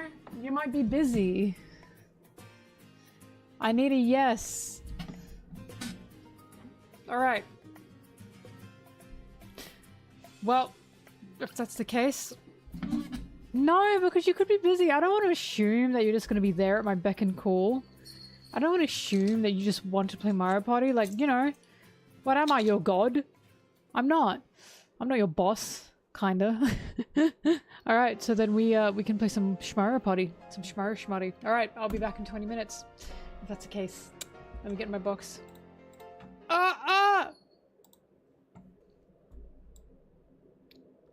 Yay! Alright, thank you everyone. If you're not going to be there for Mario Party, thank you for sticking around in the editing portion. And I will see you all in 20 minutes for some Shmara Shmotting. Bye bye for now.